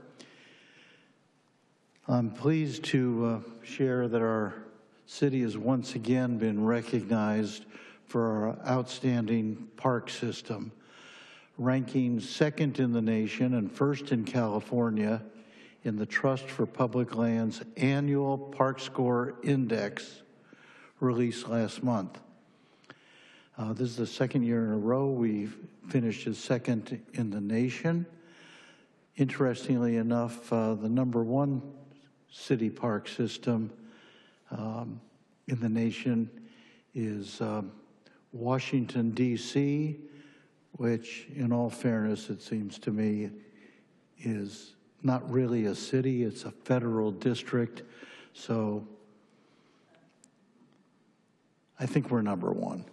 I think we're #1. All right. Anyway, this recognition marks the 11th consecutive year Irvine has been ranked in the top 10. The Park Score Index evaluates park access and equity and found that 94% of Irvine residents live within a half-mile walk of a park. It's almost 100%, less than a half-mile walk. We also earned a perfect score for investment, a total of $697 per capita is spent each year on publicly accessible parks and recreation. This is among the highest in the nation. So while we may invest the most, I think everybody would agree the return on that investment is extraordinary. In addition, we received a perfect score for several park amenities, including the number of basketball hoops, playgrounds, public restrooms, and senior and recreation centers. So to learn more about pretty sophisticated park score ranking, visit cityofirvine.gov. Next, this announcement is entitled 20 Years Later, the Great Picture Exhibition Opening. I invite the community to experience 20 years later, the Great Picture, an exhibition exploring the creation and legacy of one of the most ambitious photographic projects ever undertaken in the entire world. Opening this Thursday, June 11th, here at Irvine City Hall, the exhibition revisits the Great Picture, the world's largest photograph, created in 2006 by 6 Southern California photographers known collectively as the Legacy Project. A free reception to commemorate the 20th anniversary will be held from 5 to 7 p.m. Measuring an astonishing 31 feet by 111 feet, the Great Picture was produced using the world's largest camera, a converted airplane hangar transformed into a giant. So to start off, wanted to talk about our financial reports and audit. So the city prepares 4 major financial reports annually. These include these financial reports listed here. Each of these reports was independently audited and prepared in accordance with government accounting standards established by the Governmental Accounting Standards Board, or GASB, and ensures that our financial reports are prepared with accuracy, compliance with regulatory requirements, and ensuring the city is following best practices. So the city's audit was conducted under strict governmental auditing standards. The audit process takes approximately 6 months and includes detailed testing of financial records, internal controls, and compliance requirements. The audit is performed by CLA. It's one of the nation's leading audit firms that specializes in the municipal space. And part of their audit, they help to ensure that the city's financial information is accurate, transparent, and also reliable. So a government audit involves more than simply reviewing the financial statements. The auditors evaluate multiple areas. This includes accuracy of the financial reporting, internal controls, compliance with laws and regulations, governance practices, and also federal government compliance. And together, all these reports that are issued are a comprehensive assessment of the city's financial management and internal control environment. So I'm pleased to report that the city received a clean audit opinions on all financial statements.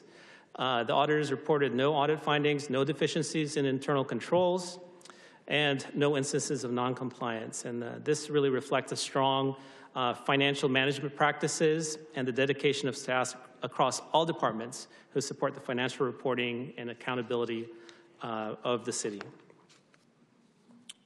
So the city continues its long-standing tradition of financial excellence for 46 consecutive years. The city has received the Government Finance Officer Association Certificate of Achievement for Excellence in Financial Reporting. And this is the highest recognition a government institution can receive for financial reporting. It demonstrates the city's ongoing commitment to transparency, accountability, and sound fiscal stewardship. And based on the quality of this year's report, staff believes that the city is well positioned to receive this report once again for this past fiscal year. So at this time, I'm going to turn it over to Jonathan. Thank you, Dale, and good evening, Mayor and members of the City Council. Again, my name is Jonathan Nee, Deputy Director of Administrative Services. Before we dive into the ongoing operations, it is important to share that the city is in a strong financial position thanks to both its strong investment portfolio and reserves. The city has over $1.7 billion in investments separated out into 3 separate portfolios. The pooled investment portfolio of $1.1 billion, that's for the city's ongoing operations and capital improvement program.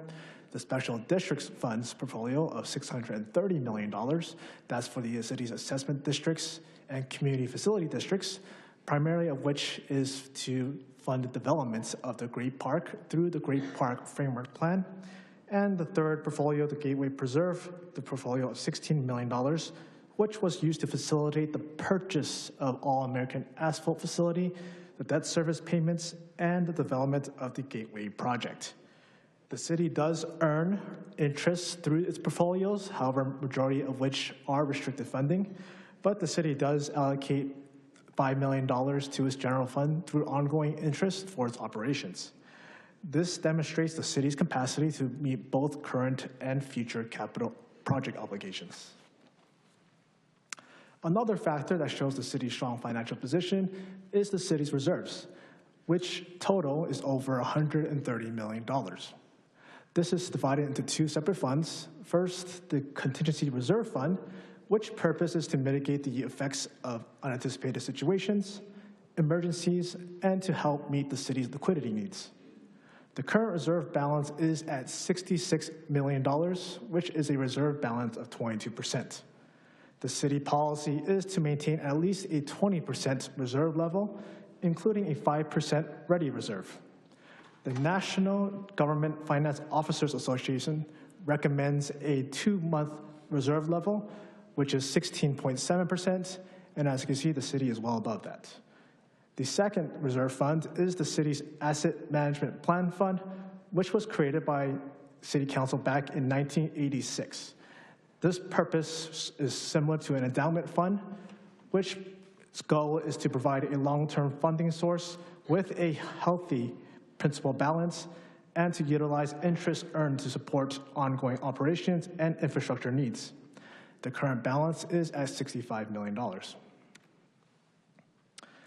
In the third quarter of fiscal year 2025-26, financial conditions continued to decline due to external factors, particularly in unexpected expenditures. Economic pressures continue to create fiscal challenges as expenditures outpace revenues. If the city does no adjustments, The projected deficit is $6.3 million, which is 2.1% of general fund or less than 1% of all funds.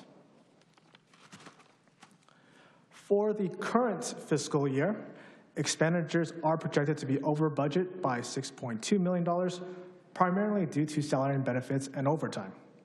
The key drivers for the higher costs are due to labor, healthcare escalations, inflation, and unexpected events. Salaries and benefits is trending higher than budget by about 4 points, which may lower the amount of one-time funds needed when the fiscal year closes. The next section of tonight's item is the fiscal year 2025-27 mid-cycle budget review. As the city is near the end of the first year of its current two-year budget, the normal process calls for a mid-cycle budget review for the next fiscal year. If overall financials are doing great and positive, this is the opportunity for the city to allocate additional funding for services and programs. When there are economic challenges, as the city is facing now, this is the opportunity for the city to make adjustments before the next fiscal year begins.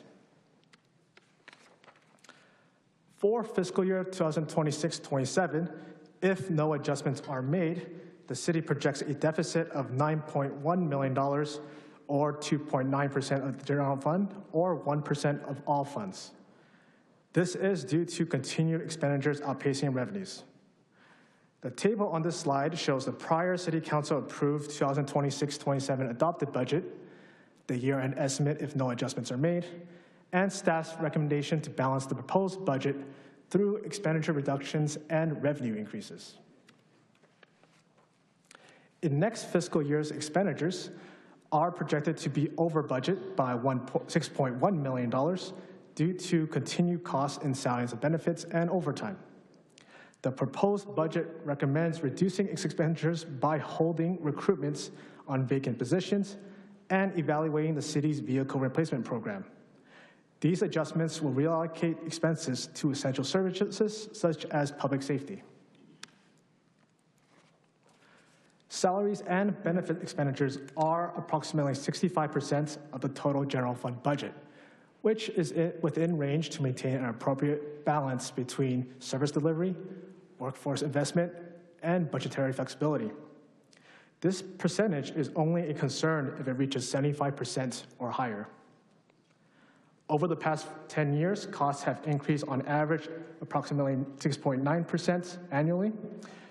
As you can see, during the COVID, costs increased at a modest rate, but as services return to normal and the city faces higher healthcare expenses and the latest MOU contracts, expenditures have grown. Positions added to the city have also attributed to the salary and benefit costs to keep up with Irvine's growing population and for the city's new and expanded programs. Part-time growth has also played a key role in the added salary and benefit expenditures as demand for the city's services, community programs have increased significantly. To help maintain and balance salary and benefit costs, the city is proposing to hold recruitment on vacant positions, with the exception for emergency personnel such as public safety.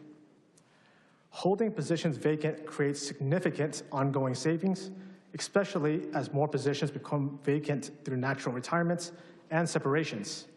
Expected savings for fiscal year 2026-27 is projected to be $3.2 million, with growing savings in future years as the city has an average attrition of 54 non-sworn positions annually. The city will evaluate continuously its workforce and assignments to prioritize essential services, and positions may be moved throughout the city and departments. Overtime is about 3% of total salaries and benefit costs and fluctuates year over year based on unexpected events, such as safety and maintenance needs. Overtime is proposed to be increased by $2 million to align with growth trends, as it is necessary, again, to maintain service levels to keep up with Irvine's growing population and calls for service. Internal services is proposed to be reduced to help balance the budget. This includes two primary functions: information technology, and fleet services. Along with all other departments, information technology will be holding vacant positions to reduce expenses, and fleet services has reevaluated the city's 629 vehicles in operations and will create a savings of $2.6 million by extending non-emergency vehicle replacement by 1 additional year. For fiscal year 2026-27 revenues are estimated to be under budget by $3.3 million, primarily due to slowdown in consumer spending and the overall housing market. Declining trends of sales tax revenue continue into the next fiscal year, and the proposed budget recommends increasing revenue projections and user fee revenues to help maintain the general fund. Property tax is the city's highest and most stable revenue source. Irvine's assessed valuation from the Orange County Assessor's Office is $119 billion, the highest in the county. Property tax is proposed to be slightly decreased as the housing market continues to slow down. Property tax revenue growth rate is also expected to taper off in the future as Irvine reaches build-out, adding to the challenge of expenditures outpacing revenues. Sales tax, as you know, is the city's second highest revenue and, unfortunately, the most volatile to the overall economy. The slowdown has led economists and government agencies to lower their forecasts in sales tax revenue growth rates. Consumer spending behavior has again become more cautious, with automobile sales experiencing the largest decline. Consumer spending is also shifting to online purchases. However, sales tax revenue is primarily dependent on people shopping here in Irvine. Transient occupancy tax, otherwise known as hotel tax, was critically impacted by hotel closures during the pandemic. However, after the pandemic, hotel tax has fully recovered and now performing better than budget due to higher average daily rates and occupancy levels finally returning to normal.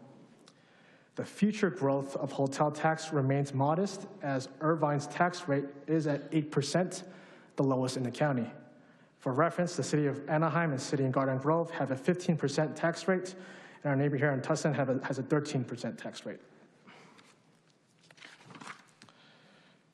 Franchise fee revenue has significantly helped overall revenue growth due to City Council's approval of waste collection agreements in January 2024, and most recently in April 2026, City Council approved the county's new solid waste WISE agreements, additionally adding $1.9 million annually. The proposed budget includes adjustments to franchise fee revenues to capture these increases, which will help offset other revenue losses. Documentary transfer tax continues to fluctuate based on the number of property sale transactions. The revenue is also dependent on property values, where commercial properties have been struggling since the pandemic. The proposed budget decreases documentary transfer tax revenue to reflect a lower trend, as higher interest rates and low inventory continue to result in declining property transactions. Program and service fees experienced severe revenue declines during the pandemic from program and facility closures. As programs return to normal, the city has seen strong community demand with positive performances in contract classes, recreational programs, and field and community facility reservations. The proposed budget reflects increased usage and revenue trends for programs and services. The city is recommending to update its reservation fees to improve consistency across facilities and align cost recovery practices. This includes establishing new fees for private court rentals at the Irvine Fieldhouse to support operational sustainability, community demand, and fiscal responsibility. The city is also aligning athletic facility fee structure with other city facilities for consistency and to promote community access to facilities. This includes transitioning to an hourly rate structure similar to our neighboring communities and cities, and recreational programs would receive one tournament annually at a discount. The city is also updating its fee adjustment methodology to standardize and establish a more uniform approach to fee updates in the future. The city is proposing to implement and update user fees to offset revenue losses and increase cost recovery. This is only for services benefiting specific groups or users. The city's overall cost recovery is at 62%, resulting in revenue for the general public, such as for safety and infrastructure, to subsidize the remaining 38%. For reference, about 3% of cost recovery is $1 million to the general fund. Public safety fee updates include increases to firearm dealer special permits, new fees for police report requests, alarm permits, and third false alarm within a year. The city is also recommending to establish a citywide convenience fee for credit card transactions of 2.4% to cover the processing and merchant fees, which has become industry standard. Exceptions will be on donations and cash and check payments, which will remain free. To recap the general fund balancing, for fiscal year 2025-26, the city is recommending to transfer one-time funds of $6.3 million from the Asset Management Plan Fund to help ensure no immediate impacts to services. For fiscal year 2026-27, the city is recommending to reduce expenditures through holding of vacant positions and reevaluate its vehicle replacement program, with the exception of emergency personnel and vehicles. The city is also proposing to increase revenues through prior approved agreements and updates to user fees for cost recovery. This, again, like Dale mentioned, will create the building blocks for future balancing the general fund, and will be returning to City Council in August to discuss future fiscal years. Also included in the mid-cycle are adjustments to special funds for one-time projects and restricted funding operations. This includes City Council-initiated programs such as the food distribution and bike share program, the shift of hotel improvement district operations from communication and engagement to economic development, upgrades to the Civic Center's council chambers, athletic court resurfacing services, Irvine Connect expenditures and reimbursement from OCTA, and self-insurance to reflect the higher expenses on premiums and claims. The Great Park budget is required to be approved by the Great Park Board annually due to the Fiscal Transparency and Reform Act. The Great Park operation includes administration, operations, maintenance, and programs throughout the Great Park. The proposed budget includes adjustments between departments that do not change the bottom line from the previously approved 2026-27 adopted budget. During the next fiscal year, the city will be reevaluating Great Park operations as it shifts from a planning to a more development phase, while also restructuring for financial self-sustainability and stability at the Great Park. The city's capital improvement program currently has 176 active capital projects, totaling $410 million. One-time funds are primarily for capital improvement program, as it maintains the city's hundreds of miles of roadway, traffic signals, miles of curb and gutter, sidewalk, and over 116 city sites, including parks, aquatic centers, community centers, senior centers, and special facilities. In the mid-cycle, the city is recommending to appropriate and allocate $9.6 million of restricted funding for the capital improvement program. Key capital projects include the library assessment, Parks Master Plan update, annual slurry seal and street rehabilitation, Sand Canyon pavement rehabilitation, public safety armory, lab, and office modification, Great Park athletic turf, Northwood Park improvements, the JOS at Barranca to I-5 extension, basketball court replacement at San Marcos, and ADA right-of-way requirements throughout the city. Routinely included on an annual basis is the city's landscape lighting and park maintenance program. This assessment began 24 years ago, back in 2002, and is evaluated annually. This program covers the operations, services, and maintenance of the city's streetlights, signalized intersections, neighborhood parks, community parks, enhanced crosswalks, and monitored roundabouts. The upcoming assessment rates ranges from $1.60 to $149.55 per unit, which does include the average increase of about 2.39%. Also included in the budget is the city's continued contribution of $13 million to the school districts. For reference, the Irvine Unified School District has a general fund budget of $622 million, and the city of Irvine has a general fund budget of $312 million. The budget includes $4 million of direct funding for the Education Partnership Program and the Challenge Match Grant Program, and indirect funding of about $9 million through Public Safety's DARE program, school resource officers, crossing guards, and training, as well as through community and library services for athletic fields, pools, and youth action team program. Staff is also seeking council direction for a request from IUSD for a one-year extension on the expanded pilot bus program for University High. This would be a $218,552 of one-time funding through the Asset Management Plan Fund. With that, I'll hand it over back to Dale to summarize and wrap up this presentation. Thank you, Jonathan. So I'm going to break down the recommended actions for you. I know it's a lot of different recommended actions, also provide a summary of the Finance Commission's recommendations as well as the Community Library Services recommendation. So first of all, these recommended actions can be broken down into 4 components.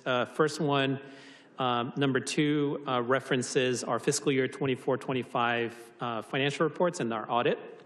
And then second, items number 3 and 4 addresses our current fiscal year, so fiscal year 25-26. And as Jonathan shared, it addresses addressing our $6.3 million deficit by using one-time funding from the AMP fund. And then from items number 5 to 12, it addresses next fiscal year, so our mid-cycle, to balance next year's budget and all the other mid-cycle items that you normally see, including our appropriation limits, our Great Park budget, and also our fee updates. So just as a refresher, for the $9.1 million balancing measure for next year, we're looking at reducing expenditures in the form of vacancy management, as well as department operating reductions, which totals about $3.2 million, and extending non-emergency vehicle replacement, that's $2.6 million, and also increasing revenues, a component of that already approved by council for the WISE solid waste agreement of $1.9 million, and targeted user fee updates to improve cost recovery and reduce reliance on general fund subsidies, which equates to $1.4 million. In addition, that previous slide also asked for council's directions regarding the one-year extension of funding for the University High School pilot bus program. So wanted to provide also Commission's recommendations. So first one listed is the Community and Library Service Commission, which met this past Wednesday. They approved the reservation fees that was presented with the additional motion as follows: a recommendation to return in 8 months after Fieldhouse opens to review how close the proposed fees and policies are to the cost recovery, and also tie it to CPI. In addition, the sports committee members who are using Fieldhouse and the badminton community using these facilities will have to be consulted in an advisory capacity. Moving on with Finance Commission, we met last Monday, this past Monday, and the recommendation that they had was to move forward with all the recommended actions with the following modifications: to incorporate Community and Library Service Commission's recommendation on the June 3rd meeting on the reservation fees, also to recommend City Council direct staff to negotiate with Irvine Unified School District to offset the $219,000 for the expanded pilot bus program for the University High, by splitting the cost between IUSD and the city. Additionally, Finance Commission also approved the following motions: to recommend the City Council fund the 25-26 deficit by allocating 50% from the Asset Management Plan Fund and 50% from the Contingency Reserve Fund, up to a total of $6.3 million, and direct staff to consult with the city auditors on best practices in this area, as well as to recommend the City Council provide direction to adopt a policy statement on appropriate uses of the Asset Management Plan Fund.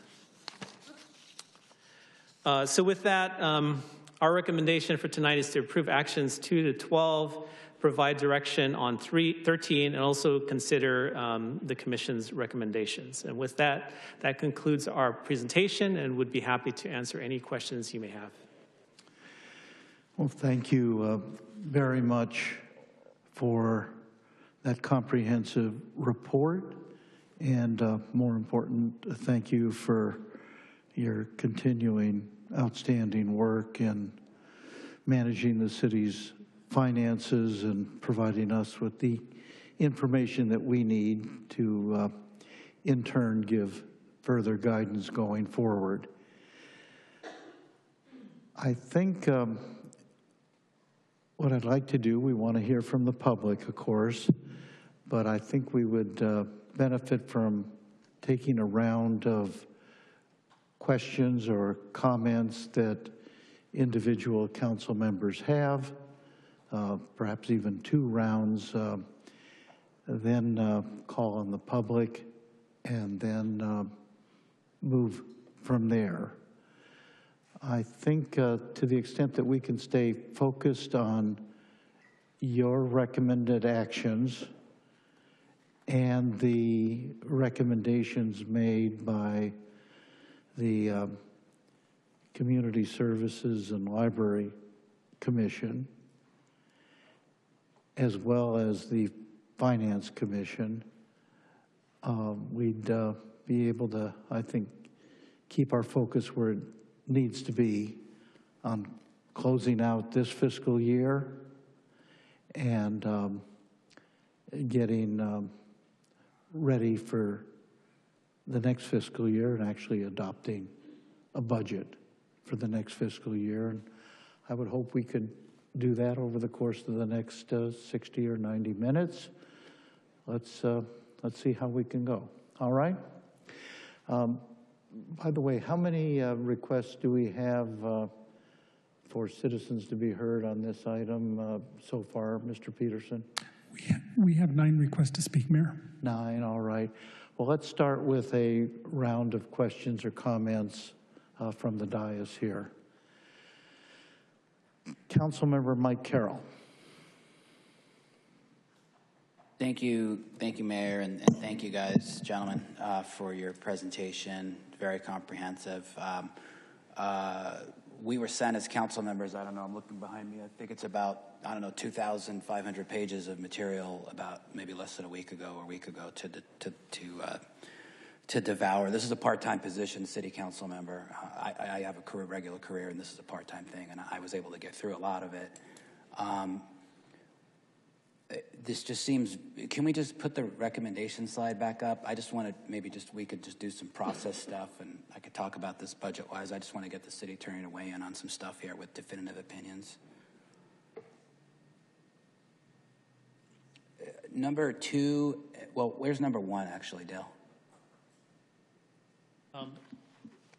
Number one is to hold a public hearing.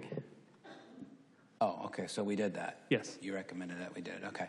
So 2 and 3 do not require a vote, is that correct? Or do they? They require a vote. It's so 2 is to just receive and file, and also 3 is just receive and file, although there are budget adjustments related to number 3 for 25-26. Oh, actually, it's number 4. Yes, that's right. I know. I feel like we've been voting on receive and file, and I just want to understand from a procedural point of view is that's not a receive and file. For the years I've been here, it doesn't require a vote. It's a receipt. We say it's received and filed, and we move to the next item, right? I think what a receive and file does, Councilmember Carroll, is it puts a notation in the minutes that the City Council received and filed the presentation from City staff. It does not require that the City Council agree with it. It doesn't require that the City Council take any action on it, merely to reflect in the minutes that it was presented to the City Council. Again, you're double talking. Does it require a vote or not? No. Thank you. Because for, I don't know, 8 years as a community services commissioner, chairman of that commission, years as a planning commission, years on the city council, I haven't voted on that. When I chair these meetings, I say, this item is receive and file, the next item is. So can you please definitively tell our new council members and me whether those two items require a vote or not? Here's your definitive answer. 2 definitive answers. No, you don't have to vote on it. Yes, you have historically. No, we've done it. We've voted this receive and file on a couple of items in the last few months or something. We haven't done that. I've been here longer. We have not voted on that. I disagree. I'm not voting on those items. With regard to Great Park parking, what is the status of Great Park parking? I had the displeasure of sitting at the Great Park at a lacrosse tournament with thousands and thousands and thousands of families for 2 days straight as a participant. I parked for free, and I sat on the sidelines, and a wonderful, wonderful dad from Yorba Linda named Dan, who I spent some time with, who's a super guy, has got a wonderful daughter, plays great lacrosse, didn't know I was from Irvine. And about 35 minutes in, I had to hear my city Dale be trashed and be mocked and ridiculed because the next tournament Dale in Oceanside, we'll be paying $40 per car. We will be paying $40 per car. And I'd like to know why we're not charging parking. And I am tired on behalf of 318,000 residents to understand, not the homeowners that pay the CFD around there, why everybody going to these lacrosse tournaments from Yorba Linda and everywhere else are not paying $40 to park their car so we can plug this budget crisis. Great question, Councilmember Carroll. Our Director of Great Park, Steve Torelli, can provide an update on the timing of our parking, the parking return back to Great Park Board. Thank you, Councilmember Carroll, for the question. We're actually coming back with the parking at the June 23rd meeting. We had hoped to make the meeting today, but there's 2 components of it, one of which is the policy and the other one which is the RFP for the actual operator, and we needed a little bit more time to get that contract settled to be able to bring back to you, but we do intend to bring that back on the 23rd. If approved, we would get that contract signed and hope to be able to charge for parking with that system in place within a few months. So Steve, how do I plug that revenue into whatever I'm being asked to vote on right now? What is the revenue? So the revenue in the sports park, once it reaches maturity or once it reaches activation of the parking, is forecasted to be about $5 million a year net to the city. That is in the budget. It's in the budget as a partial year because the fiscal year obviously starts July 1 and we're not going to have the system up and running July 1. So it is already in the Great Park budget for the 26-27 year. 27-28, obviously, it would be 100% of the cost, but we hedged about 6 months, not knowing how long it was going to take to get the system up in place to be able to charge and the QR codes and all that kind of stuff. Plus, we had to get direction from the council. Great, thank you. I see my time is up, so Mayor, I'll have more questions, but we can keep going. We'll probably take a second round here from the dais, all right? Councilmember Martinez-Franco. Thank you. Well, thank you so much for this update. It is really good to see all together, and thank you so much for the hard work that you always do on providing us the best information that we can get. I do have one question on, let's see, on the credit card convenience fee resolution. How does that work, the credit card fee? I'm just curious. Sure. Thank you for the question, council members. So credit card fees, we're looking to charge what has been industry practice, 2.4% on any credit card transactions. Customers of the city can still utilize debit cards, other forms of payment, check, cash, without a cost. It's similar to how you would pay your property tax. So for example, if I go and buy with my credit card a gallon of milk, I will have to pay 2.4. Oh, I'm sorry. So it only refers to services that the city provides, so it's not services from the general public. Like, for example? So it doesn't apply anything outside the city. So if you want to get a permit at the city, or if you want to take a class from the city and you want to pay via credit card, those are going to be assessed at the 2.4% credit card. Of course, you can use alternative forms of payment which do not charge that fee. Thank you for clarifying. That concludes your question. Thank you. Councilmember Treseder. Okay, thank you very much. I appreciate your presentation. And I, first of all, want to say I appreciate that you are working on reducing your expenses as well as increasing the revenue. I think that it's very important to do both. I have a question. One of your slides mentioned the internal services, extending non-emergency vehicle replacement by 1 additional year, creating a savings of $2.6 million. And so that would help for this year for sure, but what about the next year? Will then that $2.6 million be added to the next year? Thank you for that question. We are assessing our fleet maintenance program and our replacement program altogether. There is a component of it we may realize, but we do realize as well that some of those are going to be one-time savings for this next fiscal year. So for the ones that are not, that are just one-time deferrals, we are not going to count it for future year savings. We are conservative in our fleet replacement program overall, so we're going to see if there's any sort of refinements there. Of course, balancing out maintenance cost, because you have to look at both replacement cost and also maintenance costs. As you hold vehicles longer, maintenance cost goes up. So our Public Works and Sustainability team has a great group that's taking a look at it, taking a deeper dive, seeing how much we can realize in savings more in the long term. But we don't count on all that monies for structural savings for the long term. Thank you. Yeah, I appreciate it, because then, you know, after the year after that, it's going to be, we have an even bigger deficit. So I don't want to be putting things into that year where we're already hurting. And then I also just want to say that I appreciate, from what I understand, all the departments in the city have been working on reducing expenses by, was it 12%?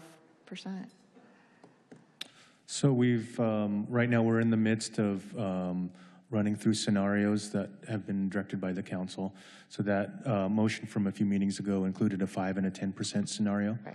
And so we're running those and ready to bring those back to City Council on August 3rd. We also, in addition to that, are coming back with a staff recommendation to bridge those finances in the future. And that will have different targets for each department so that as a whole, we can get there.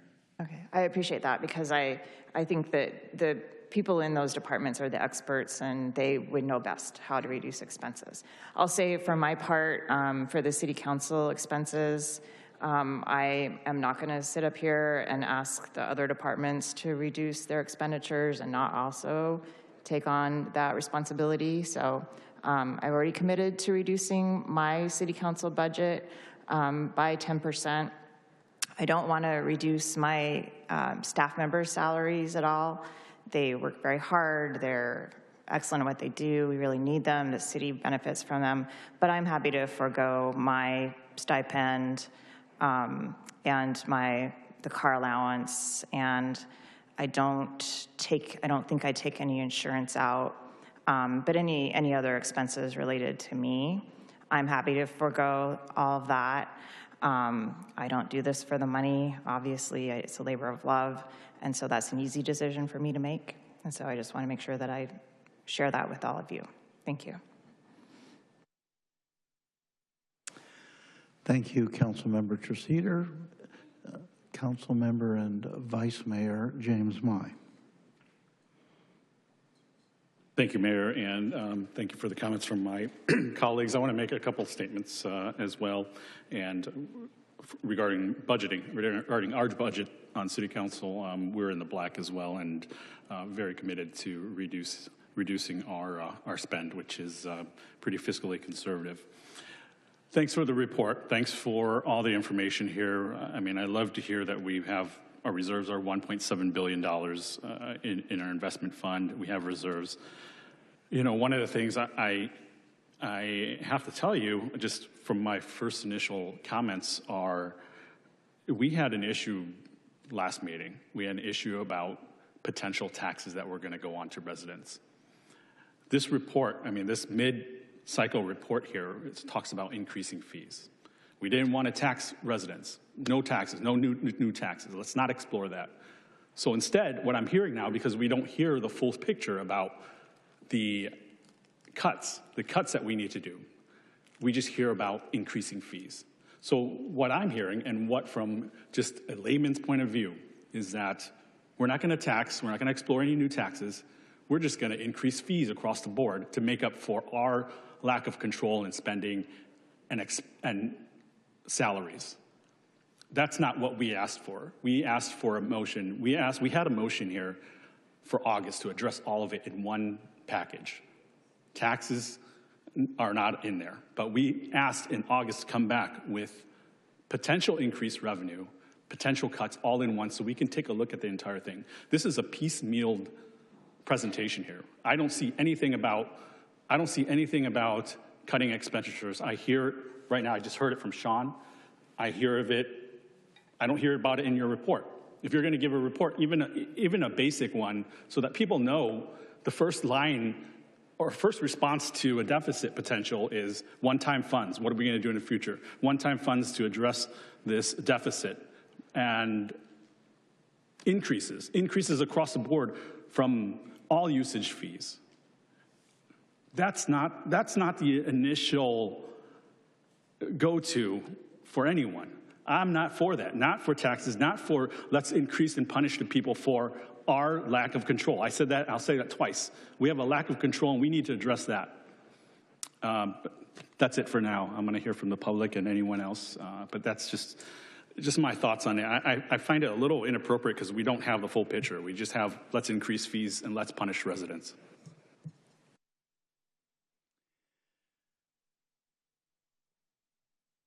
I think we're ready for a second round here.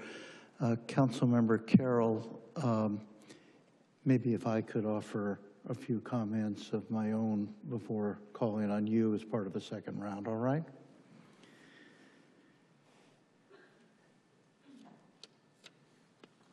Let me just highlight certain things that your report and my look at the agenda tonight bring to mind.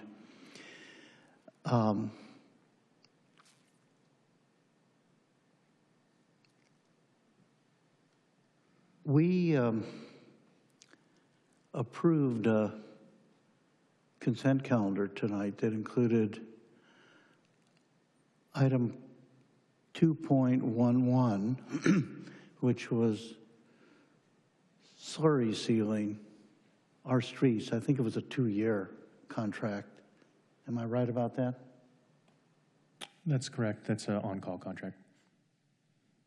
$40 million. $40 million. That was no doubt the low bid from a qualified bidder. And we're very proud of how we maintain our streets here. It's a big deal for everyone. The fact that those kinds of expenses have escalated, that's beyond our control, really. This is an inflationary period, a period of volatility. But if we're going to maintain our roads in accordance with the very high standards we've set, we got to pay for it. So that was $40 million approved tonight without comment. Further cut expenditures. I assume you'd be open to that, would you not? Yes, we would. All right. Thank you. I'll turn now to Councilmember Carroll for a second round. Please, folks, let's try to limit it to 5 minutes each and then turn to the public and come back to us after that. Councilmember Carroll. Yeah, thank you, Mayor. Yeah, just want to do a couple more minutes and just go back to these recommended actions again with the staff, if I could. So, how many of these items are sort of mandatory and have to be adopted tonight? Just in terms of, can you just walk us through the timing of each of these items? Sure. Let's see. Item number 5, appropriation limits, definitely is required. Number 6. We have to adopt before the end of the month all the from 5 through 12. Oh, actually, let me just take a pause. All of it is part of balancing the budget, so I would say yes. All of the items between 4 through 12 is required to balance before the end of the month, unless there's an alternative pathway to balance the budget. Some do require fees, so if there's an alternative method to balance the budget, then certainly we're open to consider that as well. Okay, so I mean, this is going to take more than 3 minutes and 40 seconds. So if the big budget meeting that happened previously, I was not here for it, where everything came up and the shortfall came up and all that stuff, if that doesn't happen, we're presenting at this meeting on this date, and you're basically saying we have this, look, in my world, we call it a de minimis budget shortfall from a P&L accounting perspective, and here's how we're going to fill the hole. Is that what happens, and we just sort of got a preview of it a month ago? So what we discussed last meeting was both the current, solving what we see as a current issue, which we're talking about tonight, which is a current year, fiscal year, closing out, and then next fiscal year. In addition, at the last meeting, we talked about a larger structural balancing challenge for 27, 28, and beyond. So that's coming back in August to solve that longer-term issue. What we're presenting is just this current year closing out, next fiscal year is closing out. So what we're doing in August is what we would have normally done next year. Correct.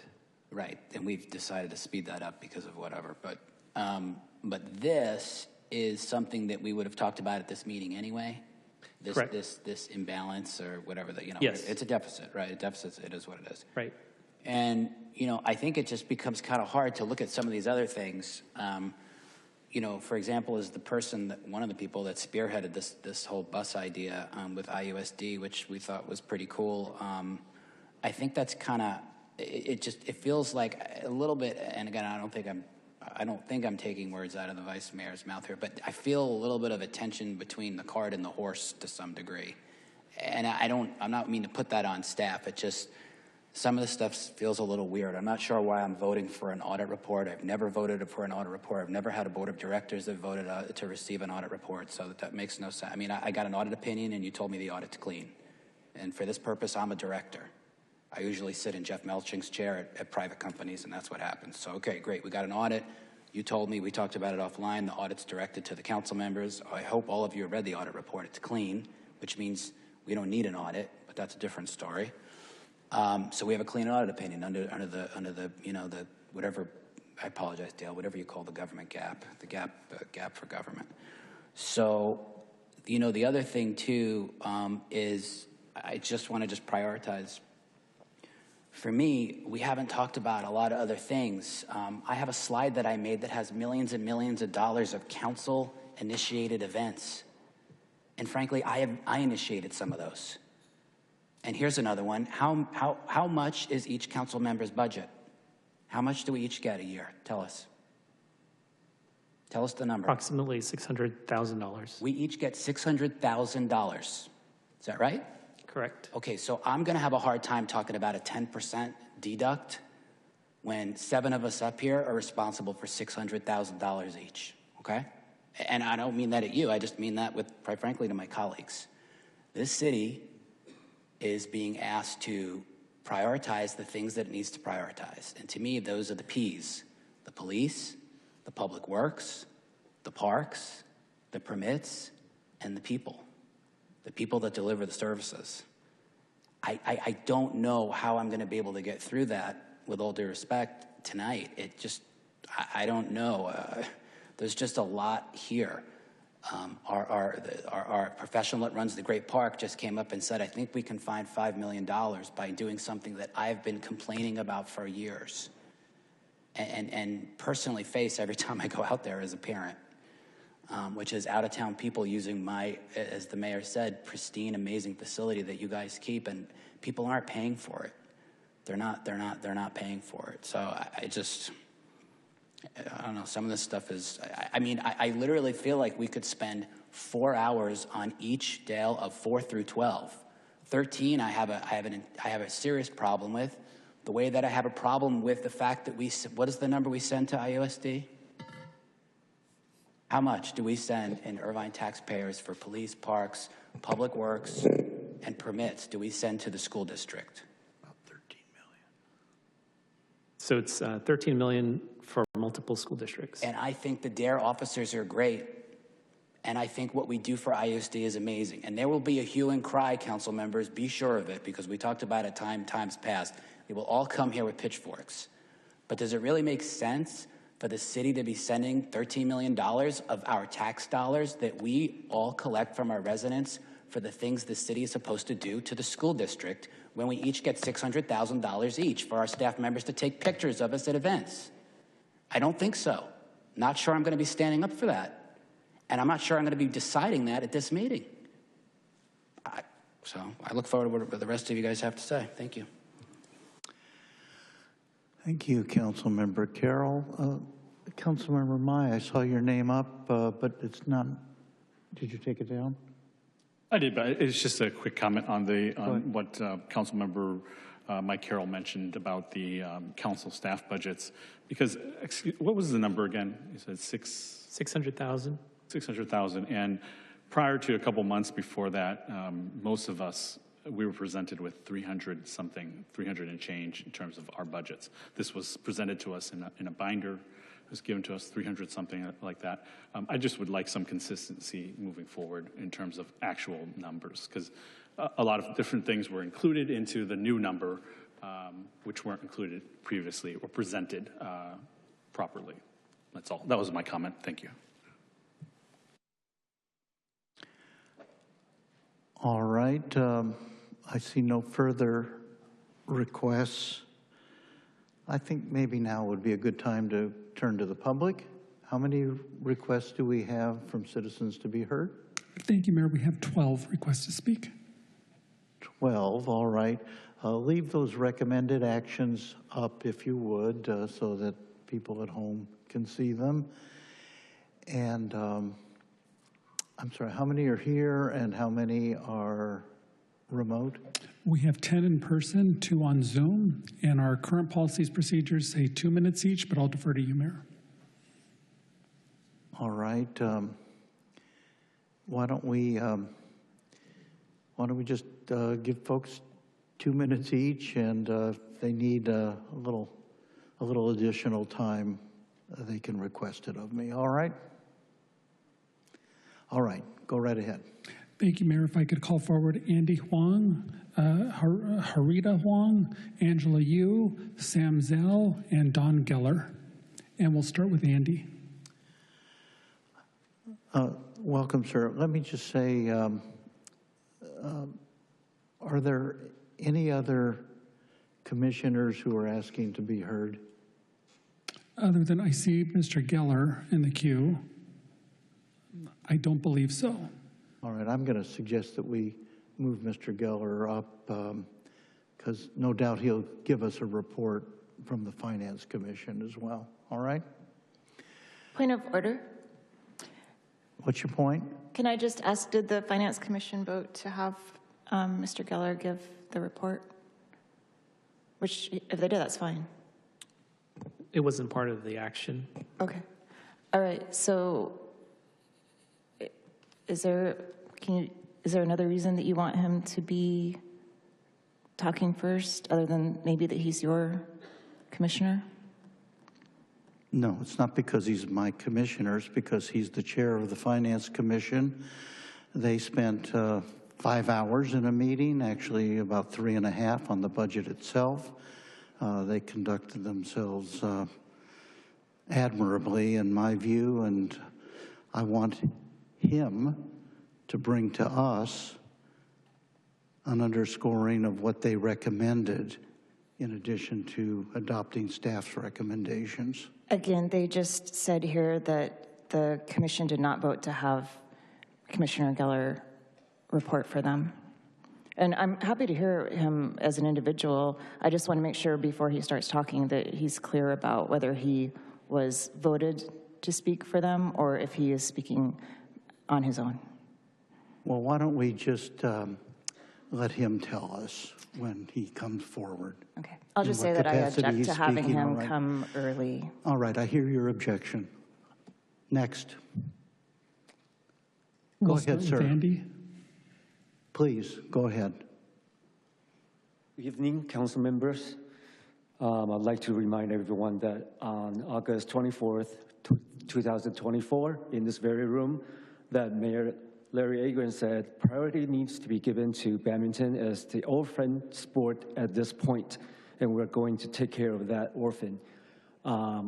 Thank you for the support.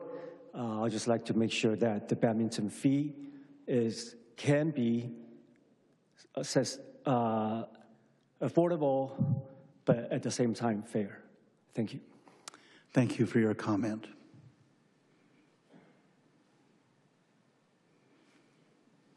Mr. Geller, please.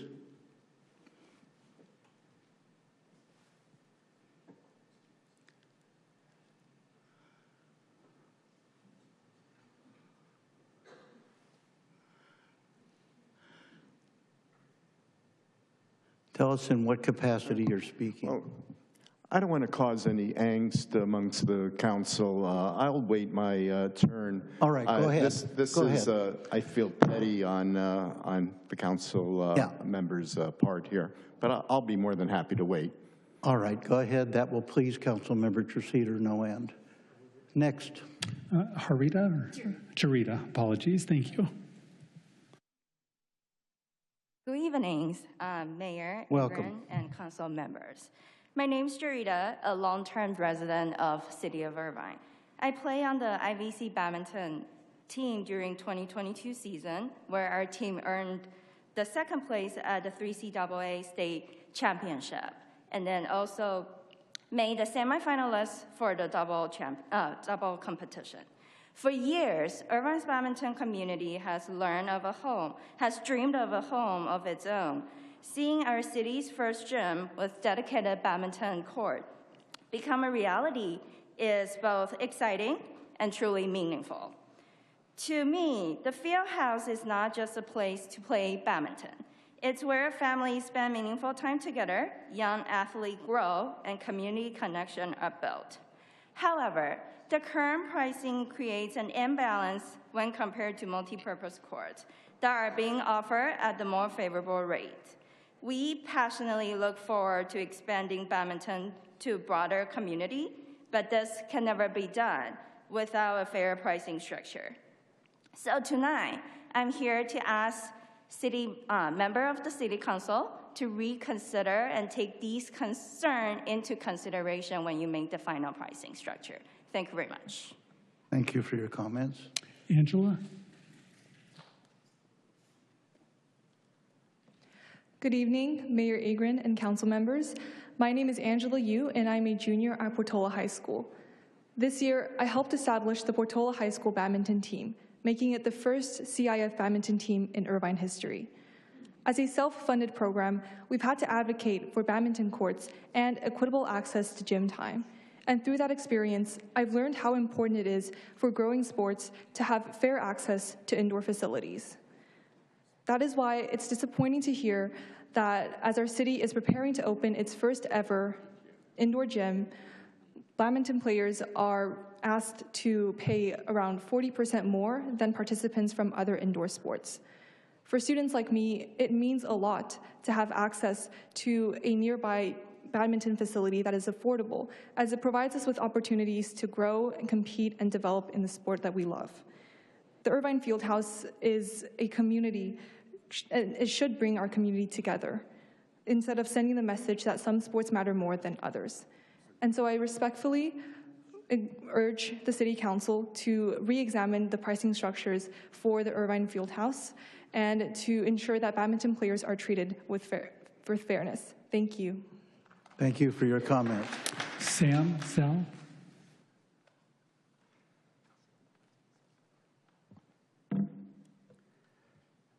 Good evening, Mayor and the Council. I'm San Zhao, a volunteer youth badminton coach. Regarding item 3.1, part 7, the proposed fieldhouse fees are mathematically discriminatory and violate state law. Badminton residents are being charged 40% more, and Irvine's youth are being charged 128% more than multi-sports court users. I cannot see the justice in this. For those in the audience who came to support badminton, please rise and stand with me.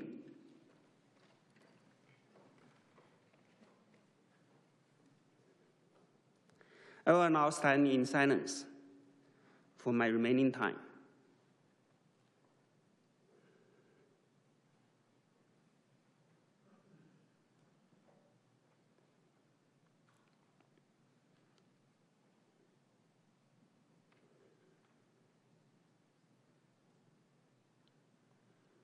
Are you done? My time is not up. All right.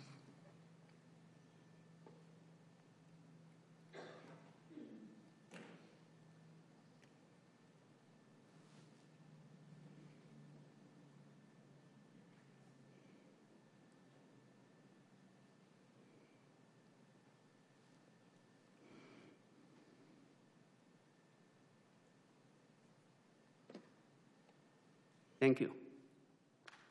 Thank you for your comments. Don Geller, and if I could also call forward Carrie Lambeth, Patrick Leffler, Heidi, and Alan Meyerson. Welcome, Mr. Geller. Good evening. Good evening, Mayor, City Council members. I'm Don Geller, Chair of the Finance Commission. I'd like to report on last week's commission meeting, but as Councilmember Treseder mentioned, I will be speaking only for myself. Councilmember Treseder, I appreciate you. Are you leaving? Oh.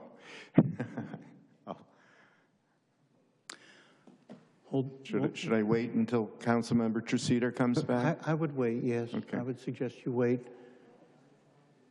Would you please set the clock back at 1:35?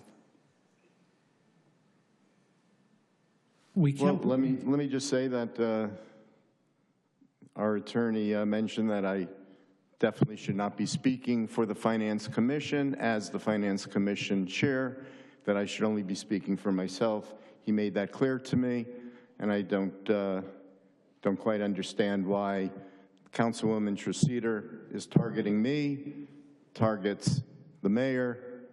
She constantly talks about the mayor's people, the mayor's allies. I find that disturbing. I find that beneath a council member's ability to serve on this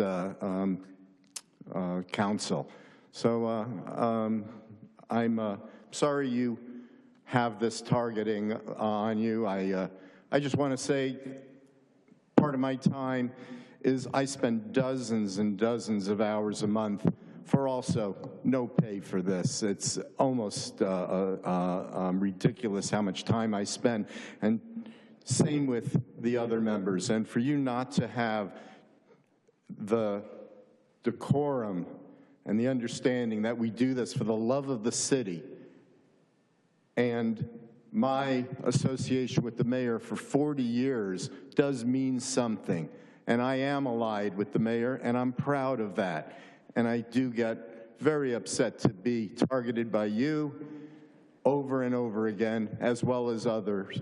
It's unprofessional and beneath you, Councilwoman.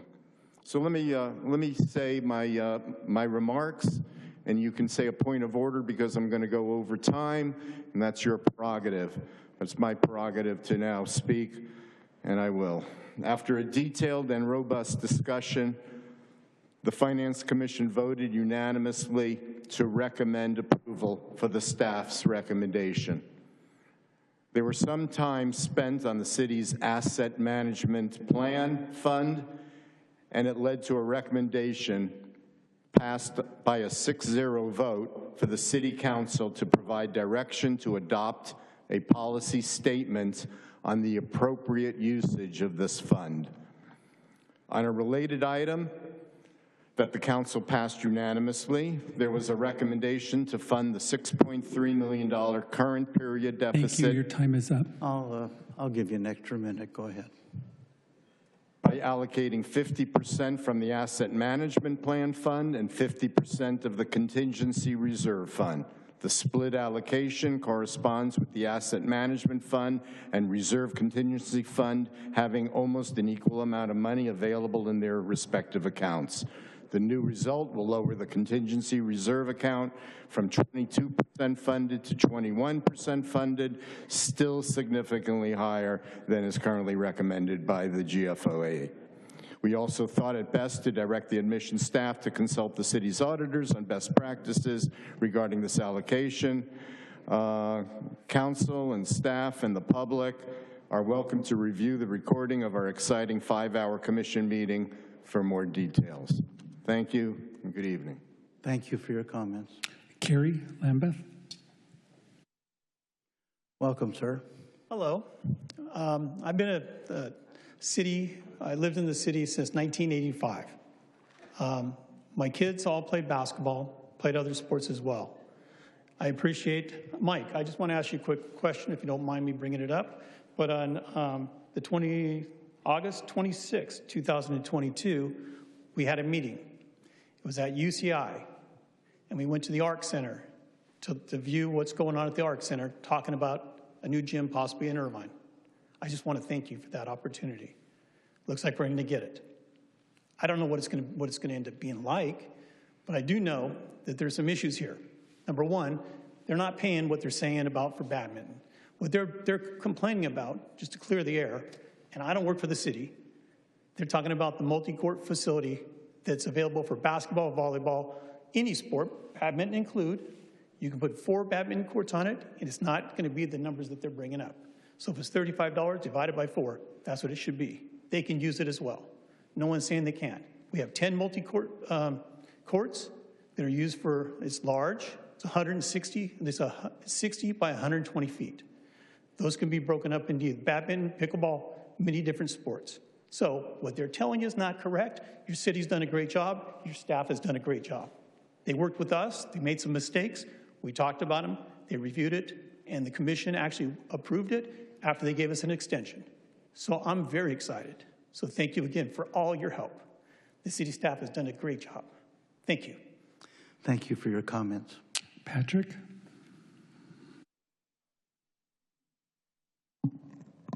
Good evening, council members, and thanks for having us over here. I just wanted to congratulate the staff on a fantastic job. April 1st, we were presented at the Sports Advisory Committee one proposal. The Sports Advisory Committee did not have time to review it, went to commission. Commission voted to give us time and an extension. We went back and worked with that same city staff and was able to find out actually how to help them on their way towards cost recovery.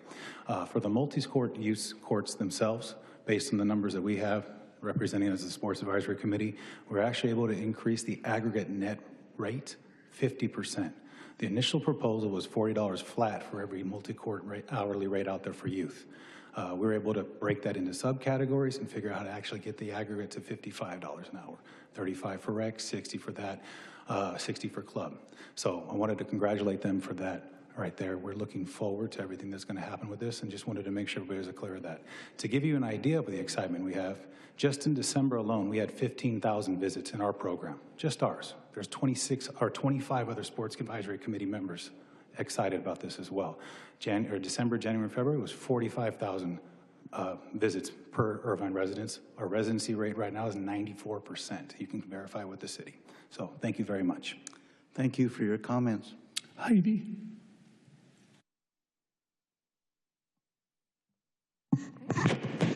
Good evening, thank you.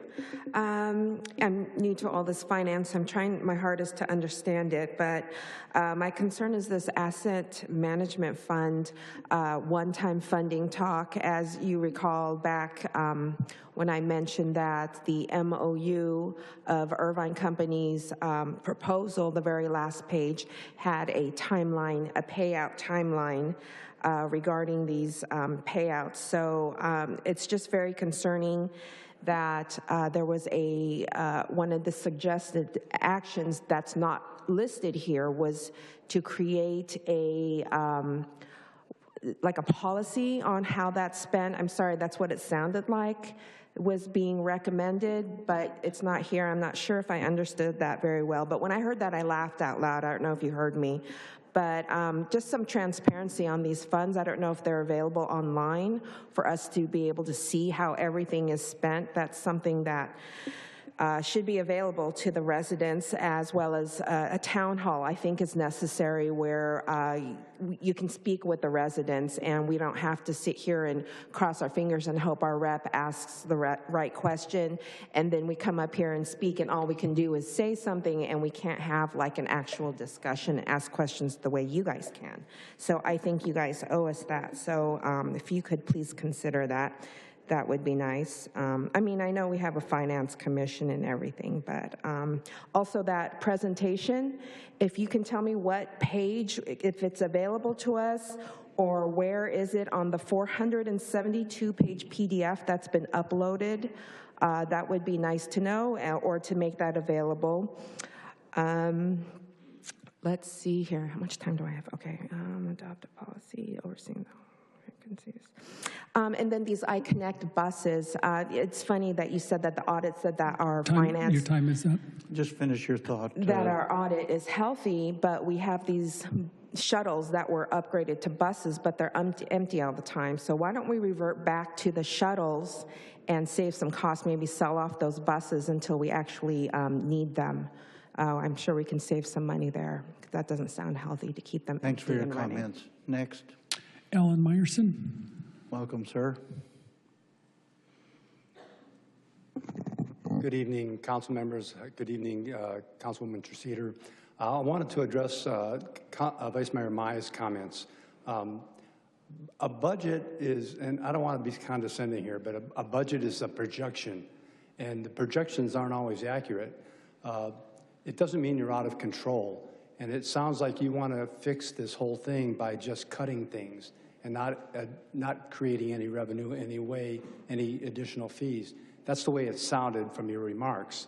I'll give you an example. I have a budget. It's a personal budget. I recently got my homeowners association insurance renewal, and it had doubled. It doubled, and I haven't filed any claims over the whole time I've had it. I've had it for over 25 years. I didn't project that, but it doubled, and that's what happens. Fees come up. Projections could be off, the economy changes, and it needs to be dealt with from a point of view of bringing in more revenue and doing cuts at the same time. You can't just handle everything by cutting everything, because then your services are going to go down, and the city will lose its reputation. You live here, you know that. You know the city has great services for the people. People want to live here, and that's one of the reasons they want to live here is because of the services. So if you just start cutting everything, your services are going to suffer, the people are going to suffer. So I urge you to just keep an open mind as far as bringing in more revenue and making cuts where you can. Thank you.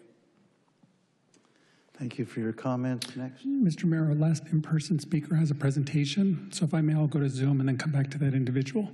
Yes. Thank you. Our next speaker is Ian Creation. Ian, you may unmute your mic.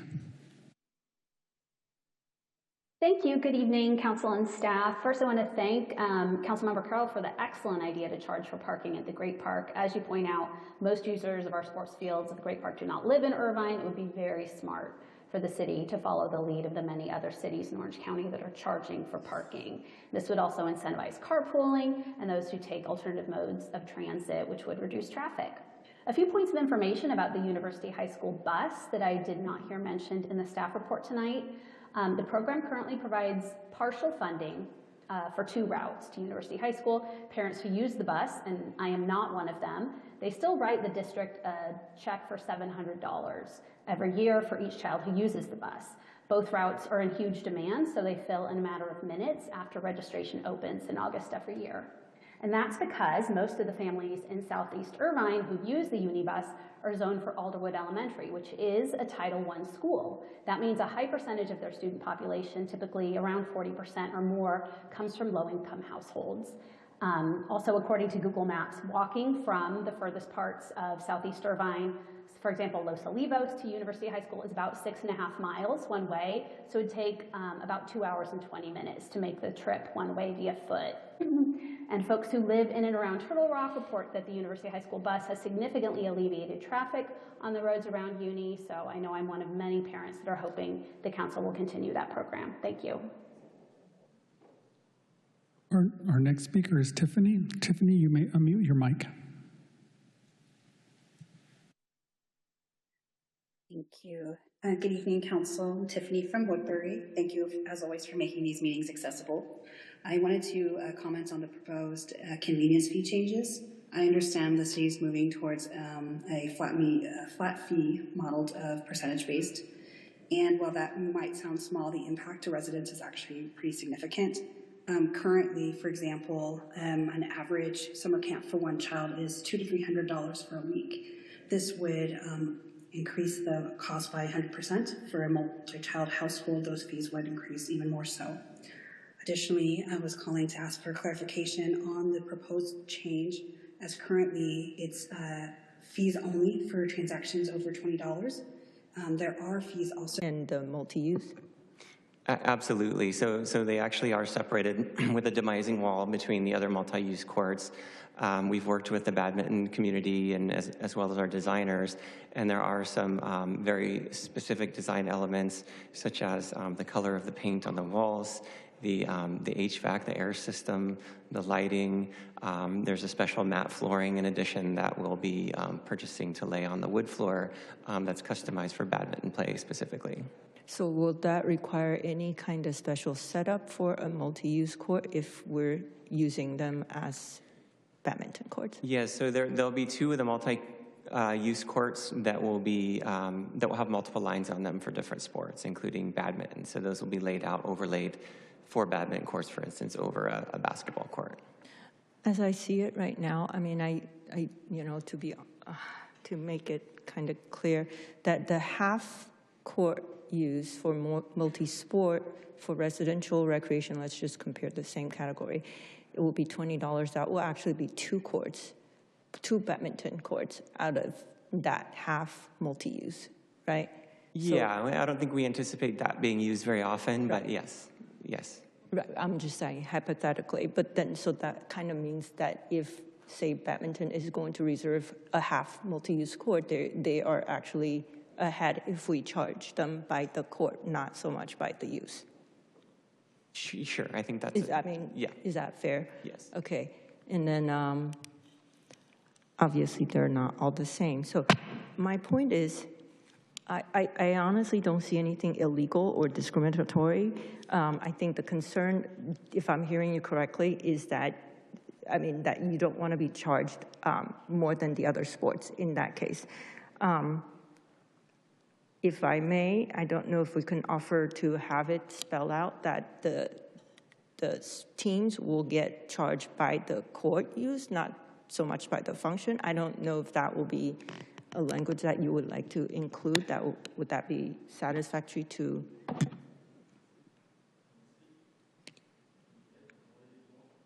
Councilmember Liu, you could certainly make that part of your motion. Yes, you could certainly make that part of your motion. I think Director Slama has said that that's what those numbers mean. If somebody comes and they want to use a half of a multi-sport court, they're going to pay $20 no matter what sport they're doing on it. Right, even if it requires a little additional setup. Right, even if there are 2 badminton courts being used at the same time. That's $10 per court. I mean, I don't see how that would be, I mean, technically, like I said, it would be, they're paying $20 less, unless we're willing to change that structure again. Anyway, my point is, if that is something that we would have to put in and spell out in just, you know, in this fee structure to kind of satisfy everybody's needs, and then in 8 months we are going to review whether this is going to cover the cost recovery. I believe that as of right now, it will be okay if we charge a flat fee, right? I mean, I think that will be fair, rather than, I mean, just to satisfy. I don't know if that will be something that my council colleagues will agree with. I mean, obviously that will be something that we can propose later. But anyway, what in this structure right now, what is your? Did we do a? I mean, I'm asking. There should be a cost estimate, right? In comparable facilities. As far as the market rate analysis, is that your question? Yes. Yeah. I will say it is difficult to find an apples to apples comparison. You know, there's a few larger similar facilities that are privately run. Their rates are set much different. They also have the ability to work out agreements with regular user groups to where they can reduce fees at their own will. Mm-hmm. The other comparison that's difficult is with other municipal facilities. Usually they only have 1 or 2 courts. So a lot of those are actually providing their own city-run sports programs. They're doing contracted classes. So they set their rates, their private reservation rates, a lot higher because really they're not using those a lot during the week. They're probably using those for tournaments on the weekends or youth sports groups that are running their games on the weekends that are paying those higher rates. Okay. Are they comparable in quality of the facilities? I mean, because we have a much bigger, facility than other municipal use. When you say quality, in terms of the design? In terms of size and design. Yes, I believe so. I believe everyone, you've heard people tonight are excited about it, absolutely. Right. Well, I guess, okay, so we're not really able to have a more defined estimate right now. I'm sorry, in terms of estimate, I don't understand the question. Which estimate? Right, no, I'm saying we won't be able to actually compare the quality versus versus what we're actually going to spend on maintenance and operation. Oh yeah, we have actually. I'll hand it to Corey. We've got those numbers. Absolutely. Okay, great. Yeah, the anticipated cost of the facility is about $2.4 million a year to run, and that is actually what our projection is for revenue as well, okay, at full operation. And then we heard from the basketball community and then badminton community. Do we take into account what the current use is and the projected percentage of use? Yes, so what we're hoping to do is once fees are approved, we actually will have a web page and we'll go out and get an interest list of all the groups that we've been contacted. And we've been contacted by several volleyball groups, basketball groups, futsal, and all of that. And then we'll start pulling that puzzle together of programming out the facility. In reservations, are there any type of priority that you'll consider? Yes, so we have an allocation procedure just as we do for our sports fields and our aquatics facilities. Mm-hmm. They pretty much take into account that recreation groups, Irvine local recreation groups get second priority to city programs, and then it just kind of moves down from A to B to C from there. Right. So in that case, would it be beneficial to belong to any specific groups? I think, Irvine-based youth resident groups will always get priority, so that is beneficial. And then from there, club sports too that meet 70% residency or above will get second priority from there. So yes, if you're an Irvine resident, it would be better to be associated with an Irvine youth nonprofit as opposed to someone from Tustin, because they're not going to get as high a priority. So in that case, a more formally formed group that's Irvine-based, and do we have any criteria on the percentage of Irvine participants? We do. So to qualify for the recreation groups, you have to have 85% residency or greater, and then for the club sports, 70% or greater. Okay. Well, thank you. All right, we'll move on to Councilmember Mai. Thank you, Mayor, and I'd like to first address something I heard from the Mayor. Mayor, I don't mind having a philosophical approach to things as long as it's a logical approach. I'm guided by a moral compass here. I think people like that moral compass or believe that it's in the right direction sometimes. That's why I'm here. I believe in having a high degree of empathy.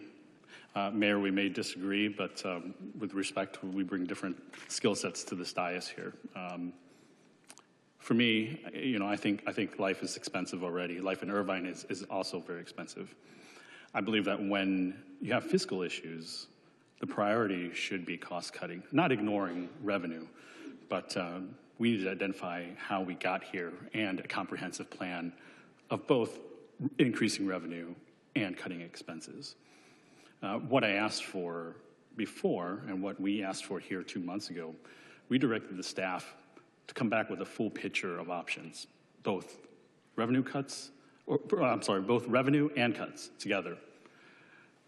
That report is due in August. Tonight, staff is asking us to approve new and increased fees before that report exists. That's, to me, backwards. I'm not going to approve revenue increases while we're still waiting to find out what's going on the spending side. We have a spending problem. We don't have not a revenue problem. The big elephant in the room that's not been addressed tonight is our full-time workforce grew by nearly 250 positions in the past 5 years. That's a 30% increase. Salaries and benefits now eat 65%, up to 65 cents for every general fund dollar we spend. You don't solve that by charging residents more for alarm permits and credit card transaction fees. You solve that by getting control of the cost structure. We haven't done that quite yet here. These fees are small, and the problem is not small. We're looking at deficits that can grow to over $9 million once you get past the fiscal year. The fees on this agenda, I heard, were between 1.4 to 2.4 million in user fee revenue. That doesn't move the needle on a structural problem. What it does is let us avoid the harder conversations a little bit longer. I'm not willing to do that. We should continue these items to August, when the comprehensive report comes to us. We can look at revenues, we can look at cuts together, make decisions with full information, and be accountable to residents for the whole picture, not just an easy half of it. Thank you. Councilmember Treseder.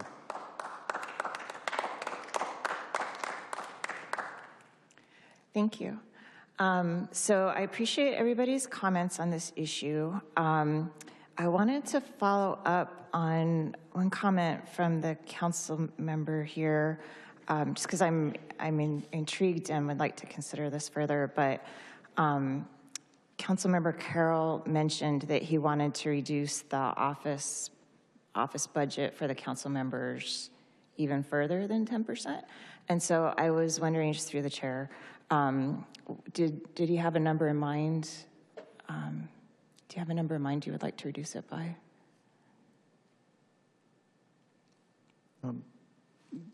Okay.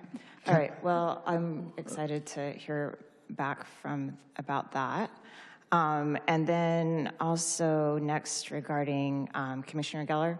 Yeah, don't have a problem at all with anything that he said today. And I appreciate that he elected to go in line with the rest of the individuals here.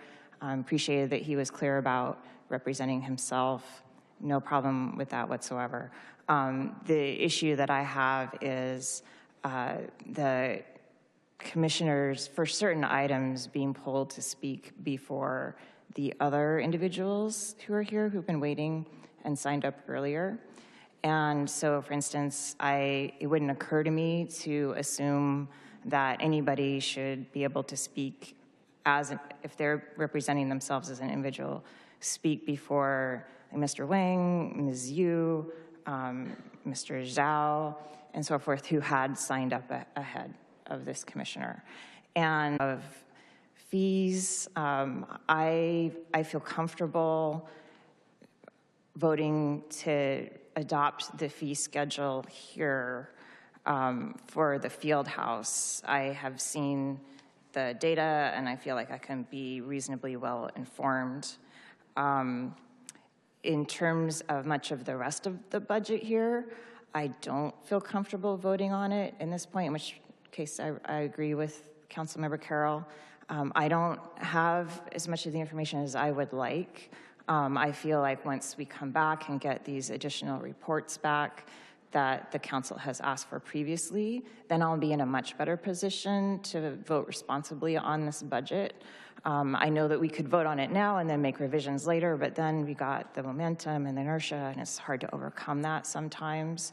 So for now, I just want to hold off on voting for the rest of the budget. I want to be well informed, and I also, having a week to look at the budget, we did our best, but I can't be sure that I didn't miss anything, and I don't want to be in a position 2 years from now where I didn't have enough time to look at everything and I missed something, and then it's going to come back to bite us.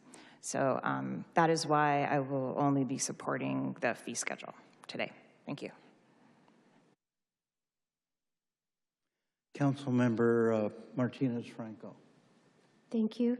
A couple of things that I wanted to bring up is Mr. Allen made a really good comment. Things cost more as we increase.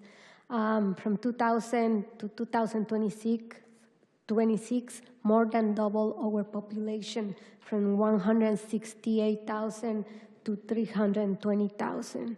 So we definitely need to increase our revenue if we need to keep on providing excellent services as we have been providing.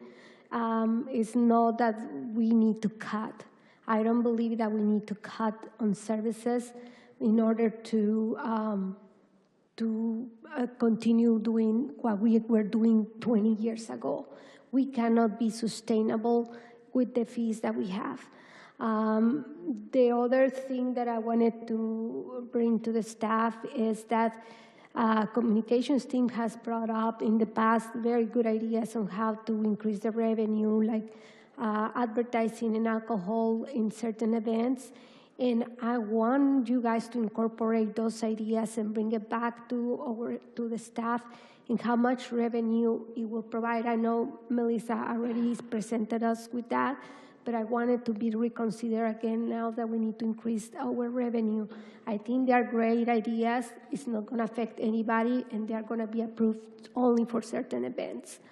The other thing that I agree with a couple of things with the recommended actions with the other council members. I feel like I need to have a bigger picture, but I know that you guys need approval in certain urgent items. Can you remind me which ones are the ones that are urgently need to be approved?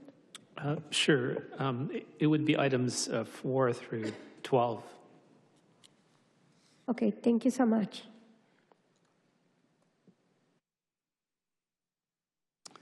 Thank you. I'll turn now to Councilmember Go.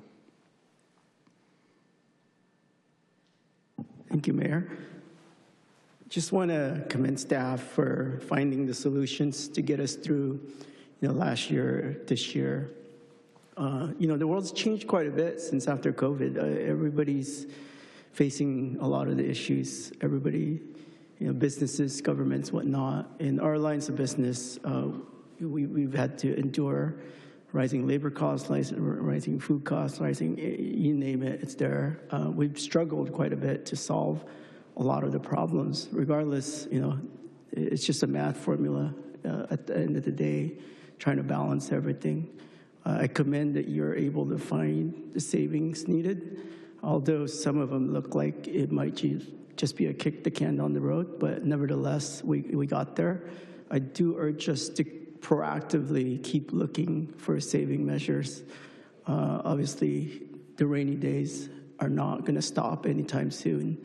We might find ourselves in a different situation in a few months, whether it's negative, positive, whatnot. It's always good to have a list of options and looking at all our various programs and looking at the user fees, everything, kind of leave no stone unturned. And my request is for us to keep compiling a list of services or any kind of budget that can be, deferred, whatnot, and any potential savings. I know there's some discussions about our office budgets. Obviously, we're all looking at that, and I'm happy to contribute any way possible to bridge some of that gap. And we understand that this is a whole team effort, and let's just keep looking for more opportunities to get there. Thank you. All right. Thank you. Is there anything further by way of comment? I just wanted to go back to a point I didn't understand that Councilmember Carroll was making about the receive and file. It escaped me, and I didn't know what your concern was and how that fits in with the recommended actions tonight. Could you explain that concern? It seems like it's not a substantive matter. Yeah, no, I think it's just technical. I'll vote no on those guys. You guys are welcome to vote for that. It's not I accept the audit as it was delivered to me. I don't understand what our city attorney's doing. Our process, as long as I've been in this government since State Senator Stephen Choi appointed me to the Community Services Commission, is when there was an item that is receive and file, and when I was chair of the Orange County Power Authority, when I was chair of the Great Park Board, when I was chair of the Irvine Planning Commission, an item marked receive and file was always scripted for me by Carl Peterson, our city clerk, as the following. This item is a receive and file. No further action is required. We will move to the next item. Somehow our city attorney seems to tell me, the council member, that I don't remember reading that script, but I do remember reading that script back to 2010, which I think is about 16 years ago, going forward. So I don't know what to say. You guys are welcome to vote on something that I think is completely outside of process and make any sense whatsoever, and I'll just vote no, because I'm not going to abstain and violate the municipal code. And I'm not going to get up either, so I'll vote no on those, so it's fine. So let me just be, as the presiding officer, I want everybody to be very happy. So if, when it comes to receive and file, I just say the words, this is a report to be received and filed, and that's it. It's done. Doesn't require a motion. That'll work. All right. Well, let me just say that from here on out, I'm happy to do that. Anything that's recommended, receive and file, I'll just announce it as such. Okay? Mayor, could I just make a comment on the audit? So previously we've included it in as a consent item, and it approved as a whole. I just wanted to kind of make that distinction, but more than happy to, do what the council would like to do. I'm sorry, I didn't quite get that. Yeah, so normally our audit goes on as a consent item. Yes. Historically in the past, as well as our quarterly. And it is approved as a whole. So you you'll continue to do that? I'm open to either way, so I just wanted to clarify. Doesn't matter how it comes to us. Listen, let me just say, the important thing is the substance of the audits is something we ought to be proud of. I want to deal with substance tonight, but procedurally, doesn't matter to me whether it's approved on consent or I simply announce it's a receive and file item, whatever. Okay? I'll tell you what I'd like to do, because I have a concern. If we put off adoption of your recommended actions, if we put that off until the next meeting, and we're doing deep dives on fees instead of adopting a budget, I think we're really missing the mark. I think it's imperative that we adopt a balanced budget and that we take that step initially tonight. Can that be adjusted thereafter through what amounts to trailer measures, or might call them revises or whatever? All kinds of suggestions that people have, including the most recent one about advertising policy in the city and so forth. Happy to entertain all that. I think we should. If people have better ideas that are included in the budget, better ideas for additional revenue or for reducing expenditures, great, let's take them up. But let's do our duty, our responsibility under law, and just as a matter of logic and tradition, adopt a balanced budget. If we don't do that tonight, my concern is we come back on the 23rd and it's going to be a free-for-all and very, very unlikely that it will be productive. That's just my view.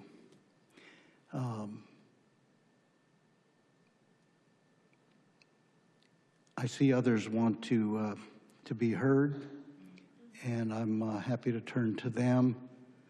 And at the appropriate time, I'm inclined to make a motion.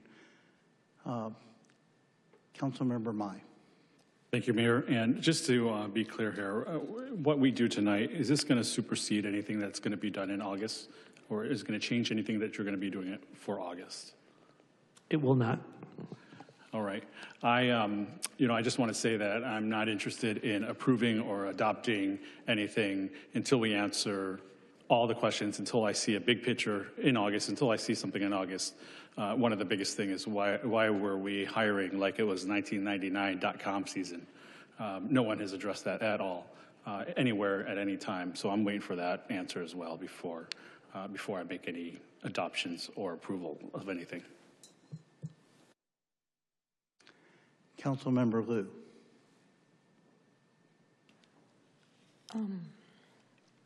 Well, first, I agree with my other colleagues about, we can do both. We can raise revenue and we can also cut spending. In this case of trying to get the fees up to cost recovery, I believe that's not so much raising revenue. It's to make things fair and not allocate the burden of using these facilities or operating these facilities on taxpayers who don't use these facilities. And again, just like it was mentioned before, we can't keep operating on a deficit and not expect to go into a hole. I agree with Councilmember Carroll and Councilmember Treseder on getting parking. I mean, obviously, also the field house is another opportunity for us to charge for parking. I used to pay $20, $25 every day to go into any tournament at any gym nearby. Well, I have one more question and totally forgot to ask. Sorry, Chris. Did we ever consider maybe having a plan or some kind of fee waiver for low-income families?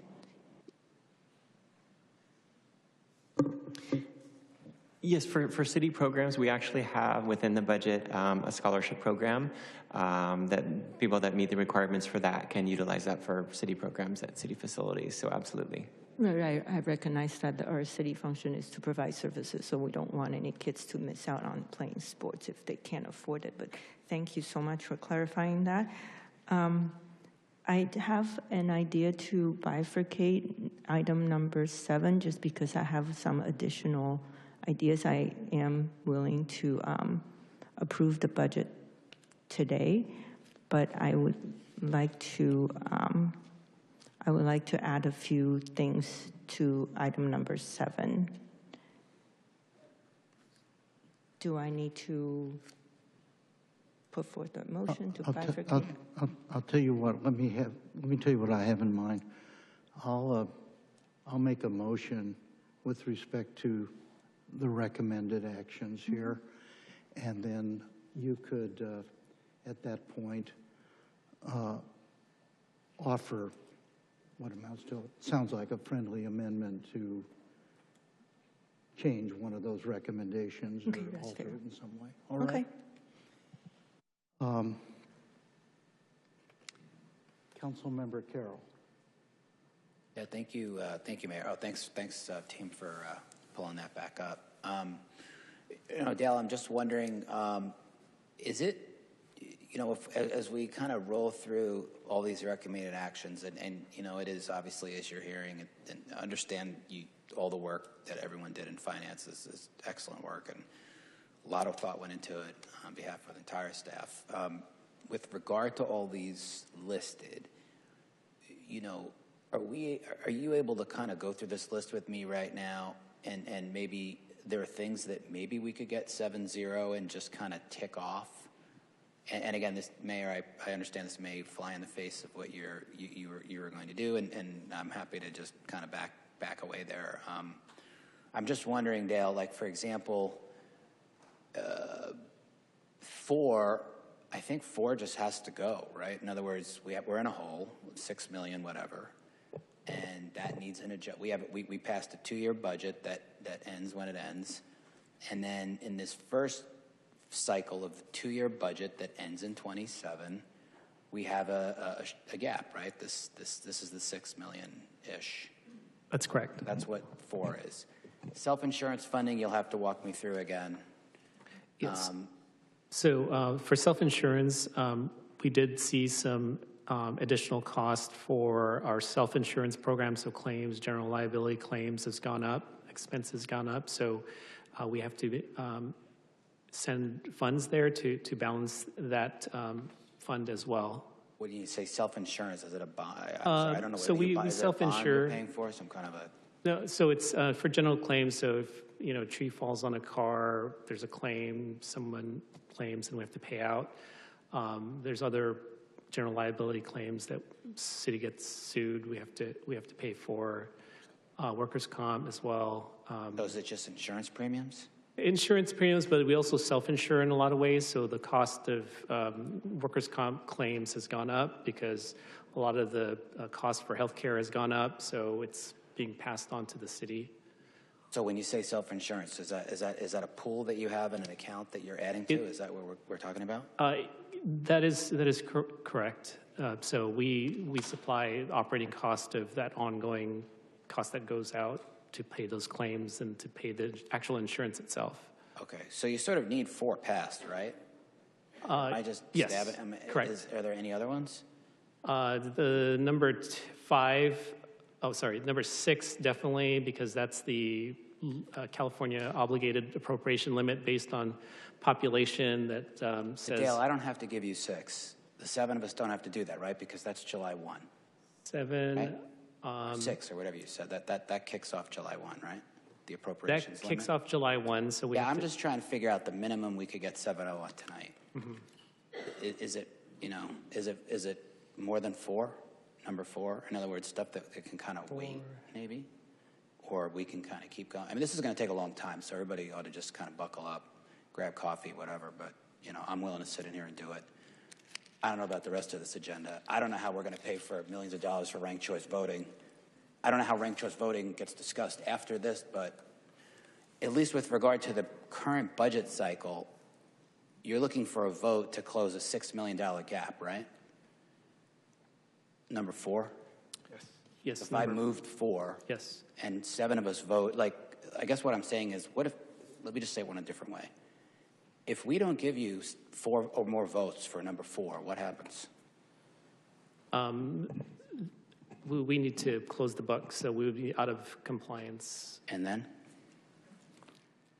We will be looking I don't know, it could be a legal question. I don't know, I just want to know. We will be looking for City Council for direction on how to balance the current fiscal year. But if we don't give you the votes, what happens? We'll request direction from City Council of other suggestions of how we want to balance the current fiscal year. We could do the action tonight or come back at the next meeting as well. But if I don't give you 4, if we don't give you 4 votes, then what? I just want to know what is the. It may not be a question for you. I just want to know what happens. I think I could answer that. Then we're qualified to operate like legislators do in Washington, D.C. There's no real effect, right, Jeff? What is it? What happens? Well, I imagine it would have a precipitous effect on all of the financings and credit that you seek everywhere. So. And we might, Jeff, lose the award that Dale and his team gets, which is the best fiscally managed city in America. We probably would lose that award, I'm guessing. For sure. Yeah, so I think that, Council, that we ought to really seriously think about 4 and for sure tonight and just close the thing. I mean, I think many of us, you know, I mean, we can audit State of the Great Park where I spoke, and that was a lot of money. And we can go the bike mobility thing, the Councilmember Go, and Ciclo with Councilmember Treseder, and the flags with Councilmember Mai. So we all spent a lot of money, guys. And we're all apparently on track for $600,000 for each office. And yeah, my answer to the City Council is I'm not for that. I don't know if I'm for any of that. So buckle up on that too, okay? But with regard to this, number 4, I think we have to close this. The money's been spent. So I will be supporting 4. I will be supporting 4 tonight. I will ask the 6 of you to support number 4, because if you don't, especially you 4 running for office, good luck on that, you need to close the books on the current fiscal year, for better or for worse. For Oliver Chi, for Sean Crumby, for Dale, for everybody, this team has to do that. The good news is I've now just revealed to all of you what the recourse is. The recourse is really nothing except it's going to be used against you this November for sure. And on top of that, we're going to lose our status as an incredibly well-fiscal managed city, which doesn't take away from the fact of the vice mayor's push to do what we're going to do in August and everywhere before and everywhere in between. But unless I'm missing something, number 4 is pretty damn critical, and the rest is a bunch of us sitting here for hours and hours and hours of event, you know, determining whether badminton has been discriminated against, which they may well be, and they're sitting right there, and we were all there. I was a leader in that thing, everybody with the prior council to get that thing moving, and I don't even know. And the parking hasn't been kind of worked out, and ranked choice voting is not going to be free, and our city council, our clerk is going to tell us what that's going to cost. So, you know, Mayor, I'm going to defer to you, but I am wholeheartedly for approving and telling our staff that our staff is okay, that our staff is, I'm sorry, everybody gets to go over but me, that our staff is legitimate, that our staff are professionals and they're doing what they had to do. And if you want to go, everybody here wants to go try the prior city manager in absentia, they can go do that. I will not be doing that. I will move and ask for a second on 4, and I expect 7 votes. And if you don't give those 7 votes, you're telling the staff that, you know, for whatever it's worth, that these books are not going to close correctly, even though we got a clean audit opinion. So that's where my stand is. Unless there's another thing and you got your chance, Dale, if anything else needs to be passed tonight, let us know. Councilmember Carroll, I agree with you. I agree with your approach. allow me maybe to do my job, which is to move to close the public hearing. That means we won't be taking any more public testimony. Seconded by you. Would the clerk please call the roll? Councilmember Vice Chairman Carroll. Yes. Councilmember Chairman Go. Yes. Councilmember Director Liu. Yes. Councilmember Director Martinez Franco. Yes. Councilmember Director Treseder. Yes. Vice Mayor Director Mai. Yes. And Mayor Director Agron. Yes. Carry 7-0. I'll hereby announce that we will be receiving and filing fiscal year 2024, 2025 financial reports and audit results, and we'll be receiving and filing fiscal year 2025-26 third quarter update. And if you'd like to make a motion to approve recommended action number 4, I think we'll be moving in the direction that you suggested. I move item 4 with no changes. I'll second the motion. Any discussion? There being none, would the clerk call the roll on the motion to approve recommended action number 4? Councilmember Vice Chairman Carroll. Councilmember Chairman Go. Yes. Councilmember Director Liu. Yes. Councilmember Director Martinez Franco. Yes. Councilmember Director Treseder. No. Vice Mayor Director Mai. No. Mayor Director Agron. Yes. Carries 5-2 with Councilmember Director Treseder and Vice Mayor Director Mai voting no. All right, that, just so everybody understands, in approving number 4, we approved the budget adjustment that allocates $6,338,419 in reserves and $6,212,641 in expenditures for the fiscal year 2025-26 general fund balancing.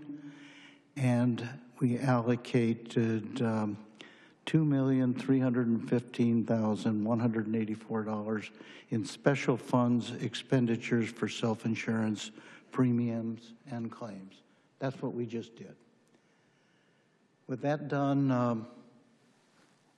I'm prepared to move on to another round here if people wish to really get into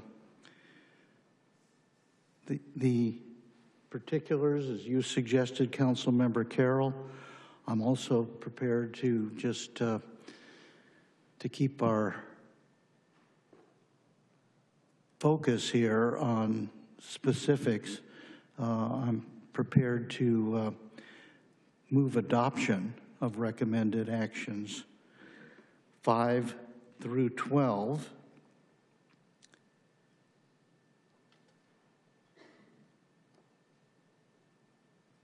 And then we can have further discussion in that context. Or not, or we can all go home. Mayor, could I ask a clarifying question on number 4 for the Finance Commission's recommendation? They made a recommendation. I'm not sure if you wanted to consider that as well. They did. What is your reaction? The recommendation was to split 50-50 between the asset management fund Correct. and the contingency fund. I haven't had a chance to ask you what you thought about that. So I'm fine either way.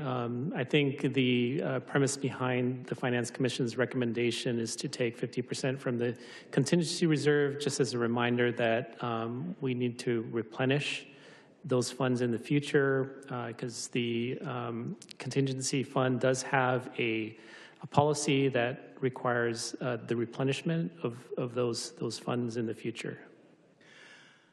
If we were to simply incorporate the Finance Commission's recommendation, you have no problem with that? I have no problems with that. All right, I'll so move that the Finance Commission's recommendation, which, as I recall, was adopted unanimously, wasn't it? Correct.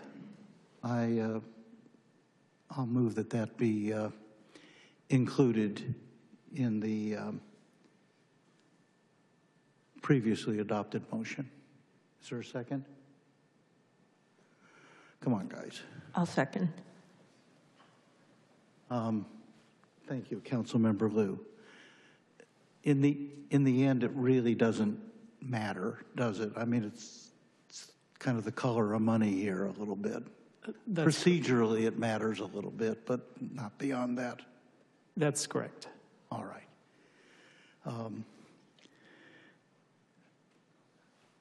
I see no requests here for folks to be heard. Councilmember Treseder? Yes, could the motion please be clarified? Yes.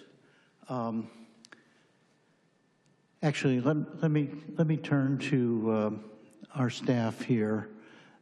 It was instead of basically, let me give you the context.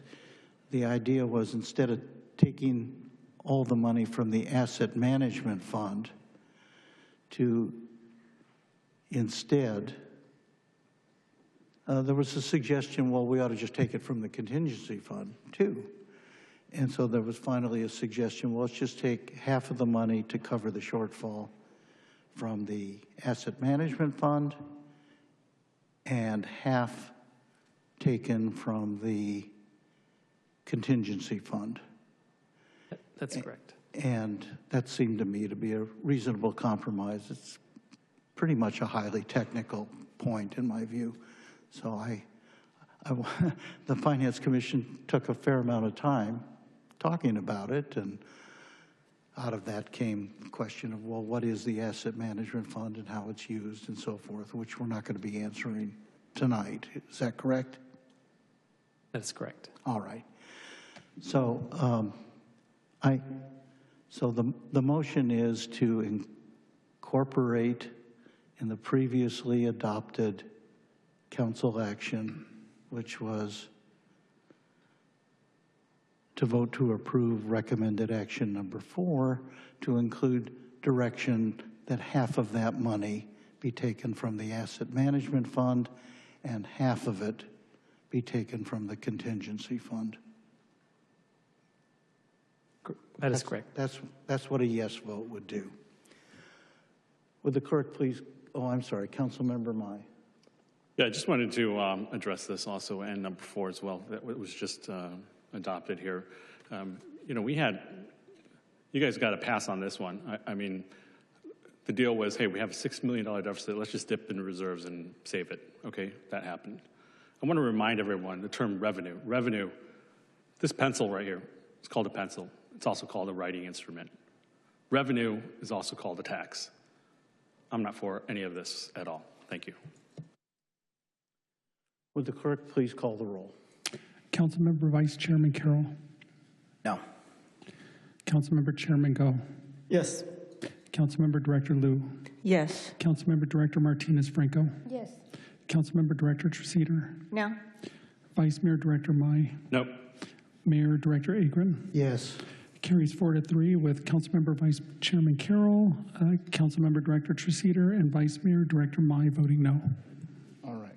So we've basically successfully covered the current fiscal year's budget shortfall. All right. Now we go on to the balance of the items. I'll tell you what I'd like to do, and then it can be opened up to whatever the pleasure of the council is.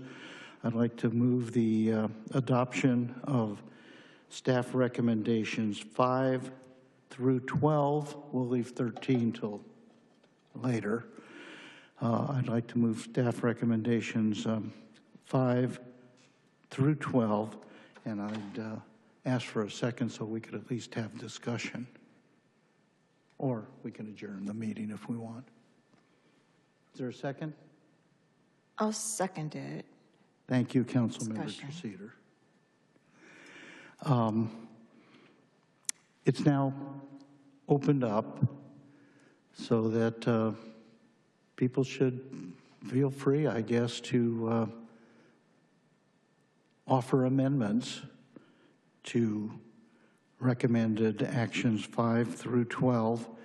Were there any Finance Commission recommendations in those regards that we need to take into account?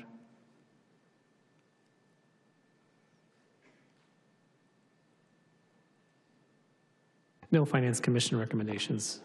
All right. So at this point, there's a motion to approve staff recommendations 5 through 12, and 2 council members wish to be heard, and I think we'll begin this round with Councilmember Treseder. Thank you. So I intend to vote no on 5, but yes on 6 through 12. And so would the mayor be willing to consider, please, splitting out 5 from 6 through 12, please? Let me see.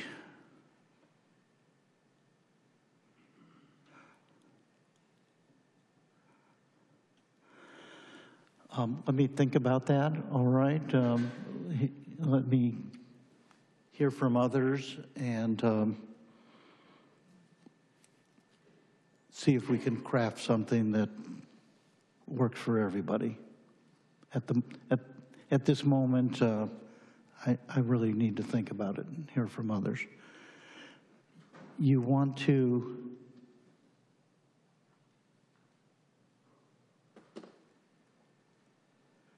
So 5 is just adopting the budget.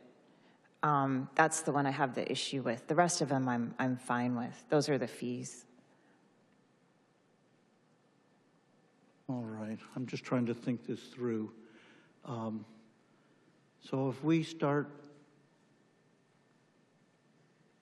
playing around with the fees tonight,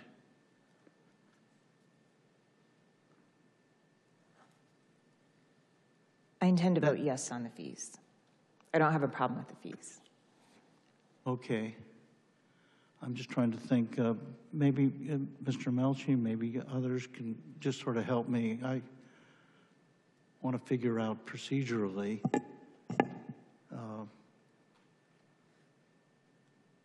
If we just went procedurally 6 through 12, and then we can come back to the question of number 5 afterwards? Yeah. Would that be the logical way to proceed? Yeah, that sounds great. Thank you. All right, so let me just say, for the moment, I accept your suggestion that the motion at this moment be to adopt items 6 through 12. And who seconded? Oh, you seconded it, right? Yeah, I seconded it, so I'm All okay right. with it. Thank you. Okay. I'll accept that friendly amendment for right now. Councilmember Liu. So I'm going to offer my friendly amendment at this point on action item number 7. Go right ahead. I actually have I have some printed out, but I have since made additional changes, so bear with me. I'm just going to hand this out, and just so you all have, I mean, it's essentially more or less the same, but I have a few additions.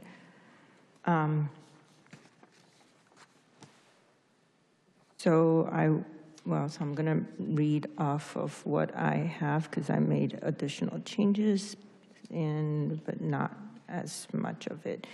Let me just get to that. Okay. So with regard to that, there's 2 portions that I would like to make a little change to. With regard to the increasing reservation fees, I moved to modify the Canadian Library Services Athletics Facility Reservation Policy in Irvine Fieldhouse fees as follows. Require annual sports and recreation fees to be require annual fieldhouse fees to be benchmarked against an annual market rate analysis of equivalent regional, public, and private sports infrastructure, adjusted upward or downward to capture 100% of direct operational and maintenance cost recovery without exceeding the actual cost of service delivery except for commercial or tournament rates, which shall remain at market. And that's first bullet point. Second bullet point is the same as printed, require preparation of an annual report on market rate schedule and cost recovery metrics, which shall be presented to the Irvine Finance Commission and the Community and Library Services Commission every March for review. Any adjustments to fees resulting from the report and presentations will be implemented by July 1st of each year to align with the start of the City of Irvine's fiscal year. And in addition to that, I would like to propose an additional line to ensure that the courts will be charged on a flat fee base, meaning that a multi-use court will be charged as a multi-use court regardless of the purpose of use in the proposed community and library services policy for athletic facility reservation. All right, well, let me see if I can respond constructively to that. This is the first I've seen of this. On first reading here, it appears to me to make some sense.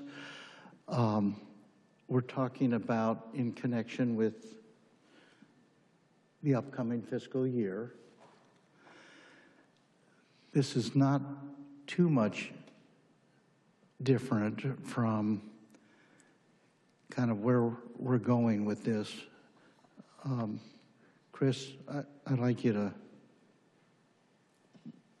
to be listening to this, if you would. One, I think you probably do not want to include 100% of direct operational and maintenance cost recovery. We've never, let me just ask, have we ever talked about or sought 100% cost recovery? That's not done anywhere, is it?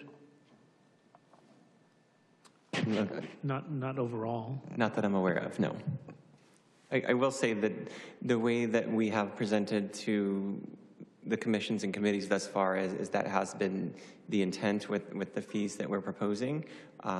They are below market rate, but our intent is to meet that cost recovery in terms of operations. You mean just in terms of the field house? Yes, correct. Thank you. Not everything else, right? Correct.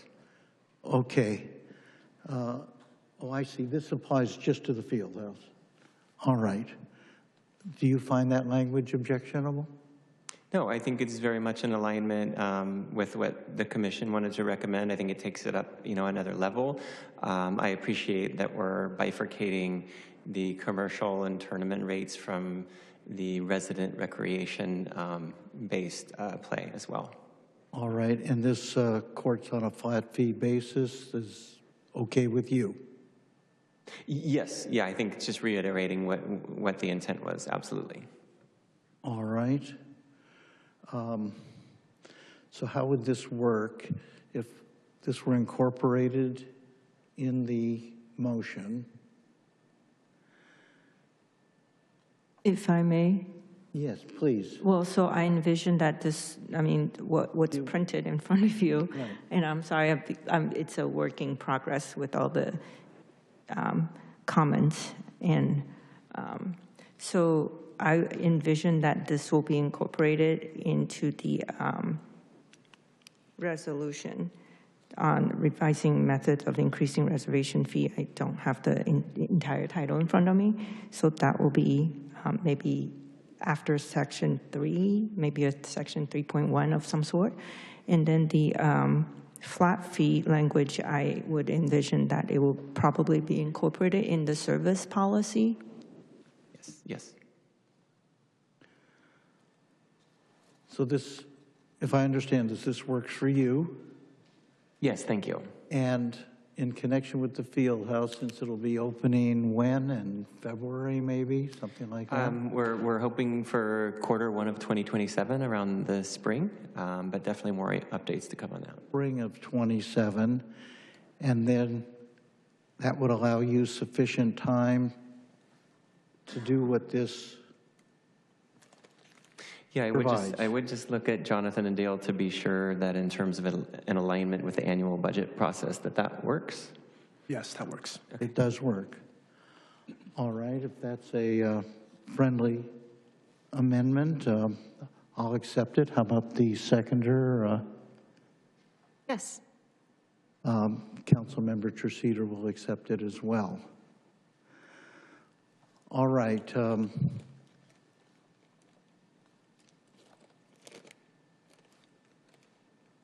Did you have anything further, Councilmember Liu, at this time? Well, that's all. All right. Then I'll turn to Councilmember Treseder, followed by Councilmember Carroll, followed by Councilmember Martinez-Franco. Thank you.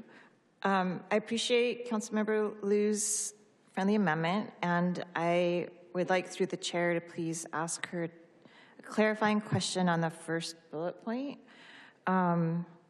Require annual fieldhouse fees to be benchmarked against an annual market rate analysis of equivalent private and public sports infrastructure across Orange County, adjusted upward or downward to capture 100% of direct operational and maintenance cost recovery. I just want to check because it seems, from my reading, I would interpret this to mean that we would be checking to see what other agencies are charging across Orange County, and then ultimately making our fees to capture 100% of the cost recovery. And so I might be missing something because I might interpret this as meaning, well, if we're going to capture 100% of the cost recovery no matter what, I guess I'm not understanding why we would do the benchmarking.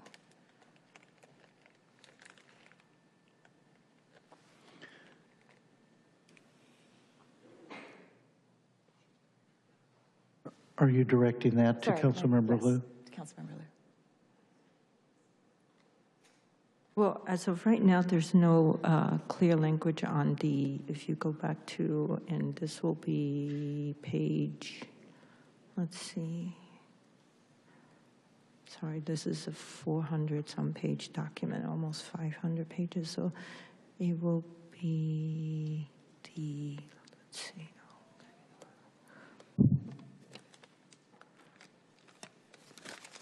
If you can open up the attachment to maybe page 386.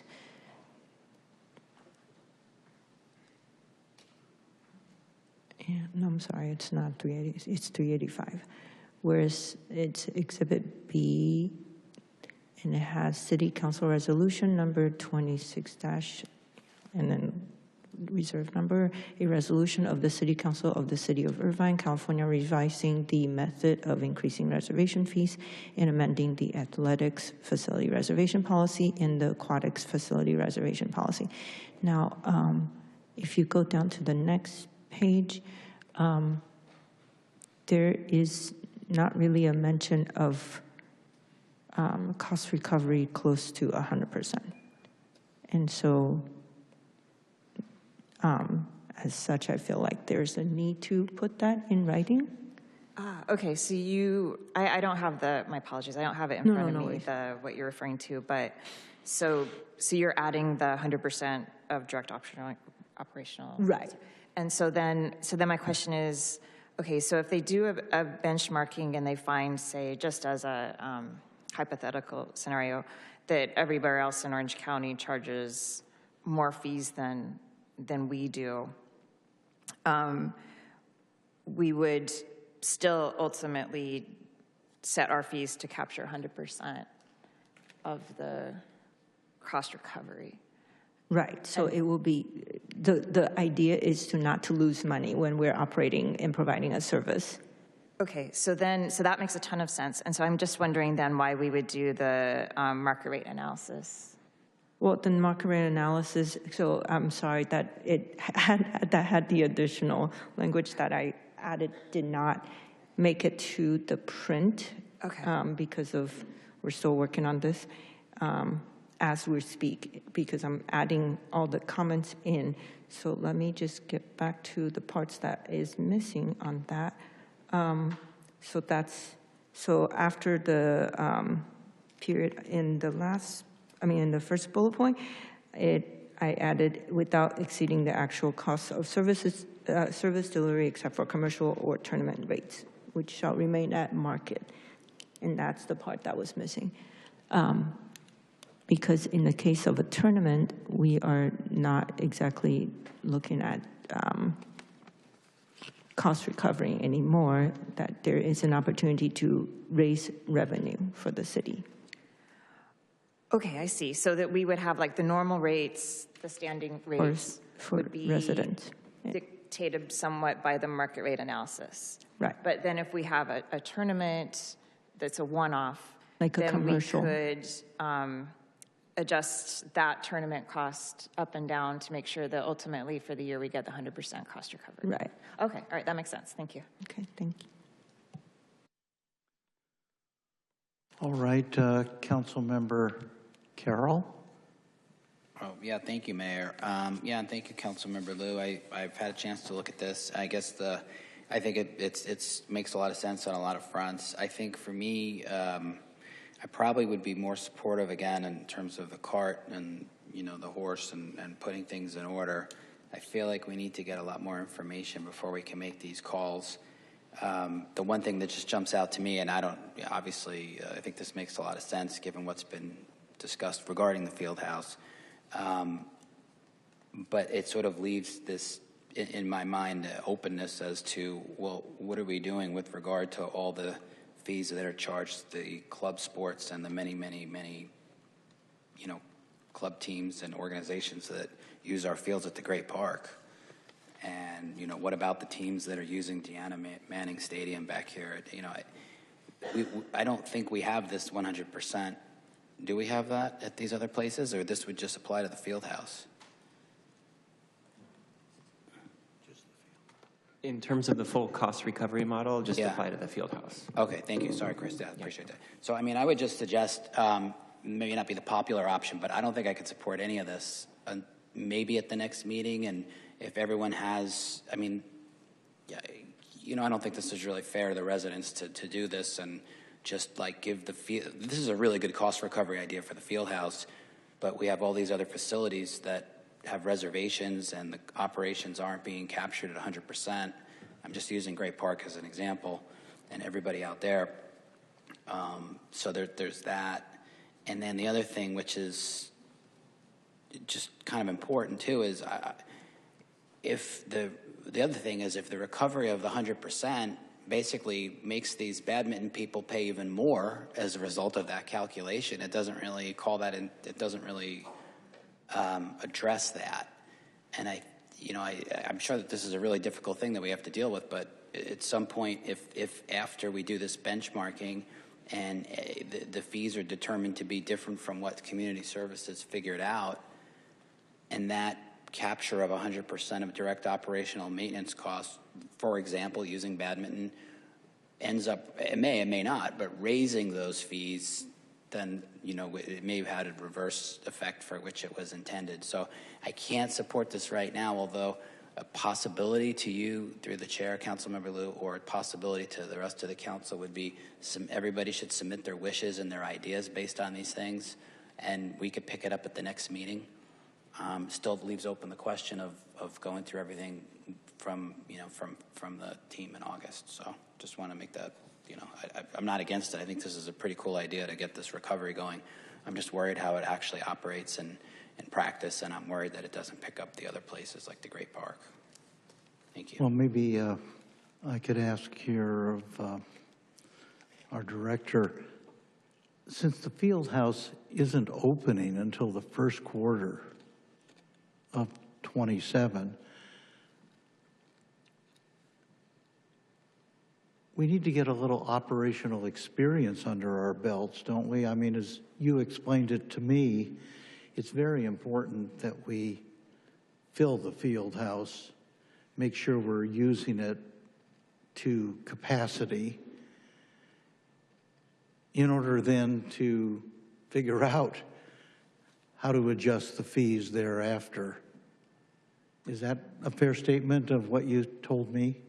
Absolutely, and we've talked to the community about that too. There'll be some fluidity to the process as we learn the uses. We think we have a pretty solid idea of what it will be, but certainly there'll be some adjustments. I think the recommendation and the motion that's being made allows us that flexibility. And I would just clarify that we have done benchmarking to date. So the rates that we've come up with, again, we know they're below market rate, but we wanted to ensure that we still remain accessible while meeting cost recovery. I think in adopting this tonight with the friendly amendment that is okay with you, I think we have plenty of flexibility to address any and all concerns next spring, next summer, and perhaps before we get into yet the next fiscal year's budget after that, right? Yes, and then I would also, I believe Corey mentioned this, but we do have a lot of people eager to start talking to us about booking the facility as well. Yes, yes. That's why I would urge Councilmember Carroll to maybe understand this the way I do, which is that this gives us the necessary flexibility going forward to achieve 100% cost recovery at the field house, right? I believe so, yes. All right. Anyway, yes. May address some of the concerns that. Why don't you check with Councilmember Carroll, see if he's satisfied? If I'm listening. okay. Yeah. Do you need to hear more from Councilmember Liu? Okay, Councilmember Liu, go ahead. Yeah, so I mean, the reason why it's limited to the field house one is that it has not come online. So we don't know any actual operational costs or maintenance costs. And I think it is better, in my opinion, personally, I'd like to set up a system as complete as possible before we go into any pitfall. So that is why I'm proposing this and limiting it to the field house at this point. Great Park obviously is a whole different budget, so we're excluding the Great Park fields. I would say that if Councilmember Carroll believes that this idea should also be applied to the Great Park field, I'm all for that. And in our discussion, like I said, I've talked to many people and taken in the comments. I think it is fair across the board if we're going to increase it or decrease the fees according to market. We're not singling out any specific sports, and this will be done. And I believe that CS has been doing a great job consulting different sports, different facilities, even operators around the area. And the reason why I changed it from Orange County to regional is because I realized that there's not a lot of badminton facilities around, and that is where this group is facing the problem, that there's not enough facilities, and we are providing the 10 courts dedicated to badminton. And so this has been a product of many days of working with many parties to try to come up with a more balanced plan that is fair to everybody, including the taxpayers who are not using this facility in the city of Irvine. All right, Councilmember Martinez-Franco.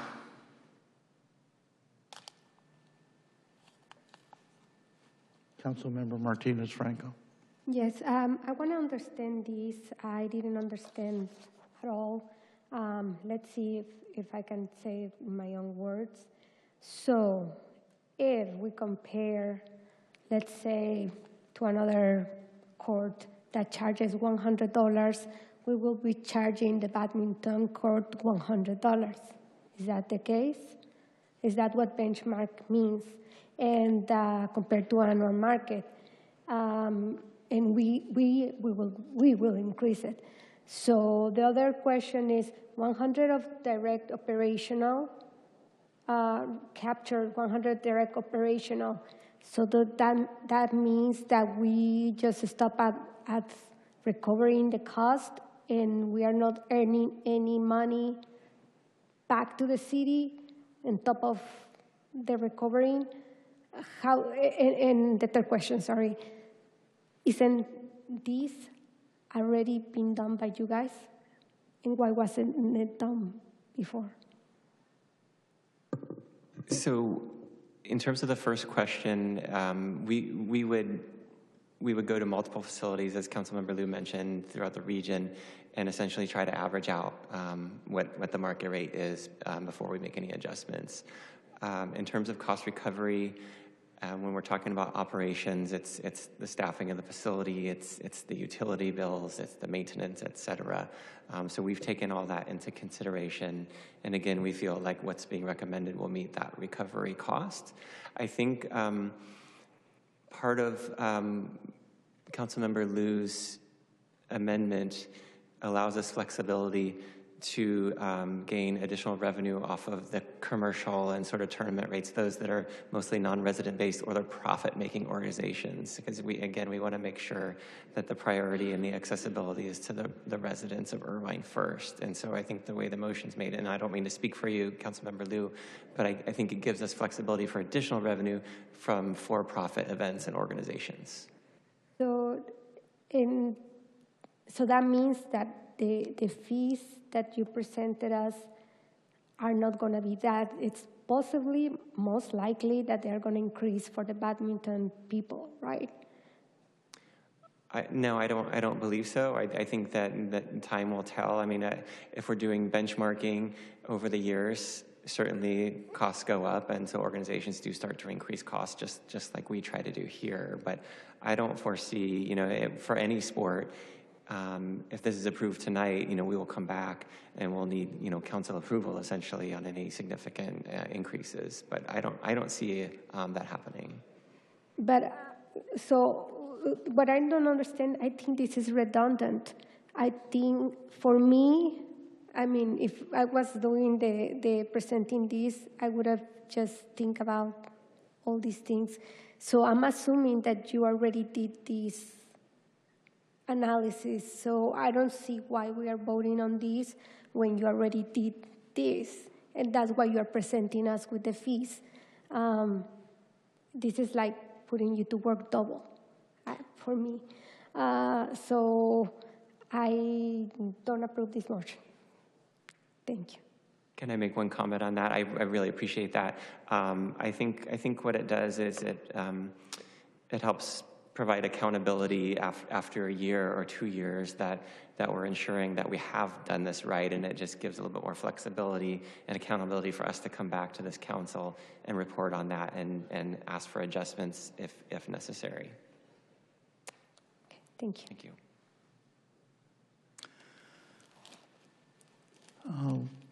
All right, on this round, anybody else? If not, we're doing one more round, I guess, with Councilmember Liu. If I may address Councilmember Martinez-Francos's concern, like I said, if you click on the agenda item on our screen and go to page 385, you'll be able to see why I am making the proposal. Not that I'm criticizing anything about the report, but I felt like that was the missing portion, and that since we had discussed this, like I said, in the last few days with multiple parties, including staff and folks in the sports community, I believe this is something necessary to ensure that we do not fall short on budget or spending. And I believe this is a more fiscally responsible way to move forward with how we operate as a city.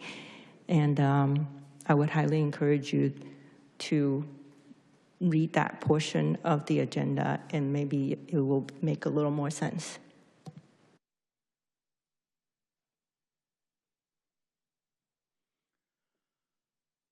All right, Councilmember Martinez Franco again. Can I make a friendly amendment to the motion? And because we're talking about a bunch of items rather than just number 7. I know that this was a friendly, or do we have to vote first? Mr. Melchin, do we have to vote first on these? Because I would like to vote on 7 alone rather than to vote all. So I don't know if we need to vote first in Let me see if I could help us all out here. If we were to adopt staff recommendations 6 through 12, including the lieu amendment, and we took no action tonight on staff recommendation 5, which is a resolution adopting and approving the appropriations budget for the city of Irvine for fiscal year 2026-27.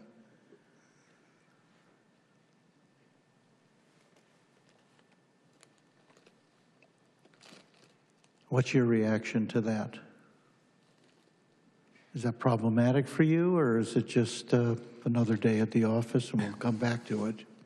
We would need to come back to do number 5 before the end of the month. Yes. All right. I think we should go ahead then, and I'd appreciate it if staff felt otherwise, that they say so now. I would like to move to a roll call vote on items 6 through 12 and see if we can take care of those. Do you have a problem with that? Nope. As long as we come back for number 5. All right, we'll talk about that. All right. Why don't we then move ahead with a calling of the roll on items, recommendations 6 through 12, incorporating the friendly amendment of Councilmember Liu. Point of order. Yes, go ahead. I wanted to ask Mr. Melchin about how do I do to pull number 7?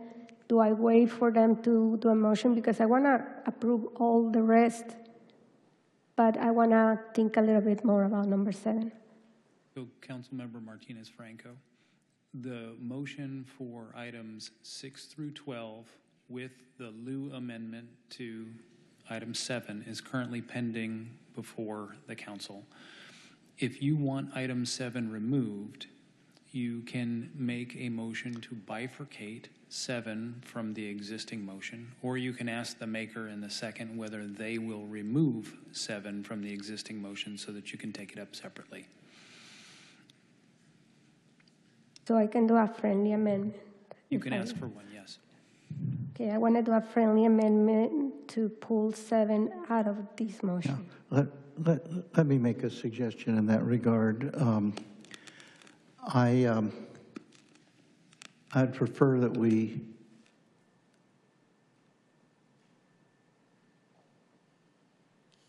let me just think for a second. I'd prefer that we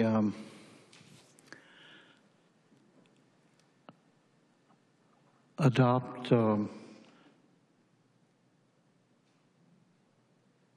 why don't we just take the bifurcation route, which would give you an opportunity to vote separately on item 7, and therefore we could call the roll on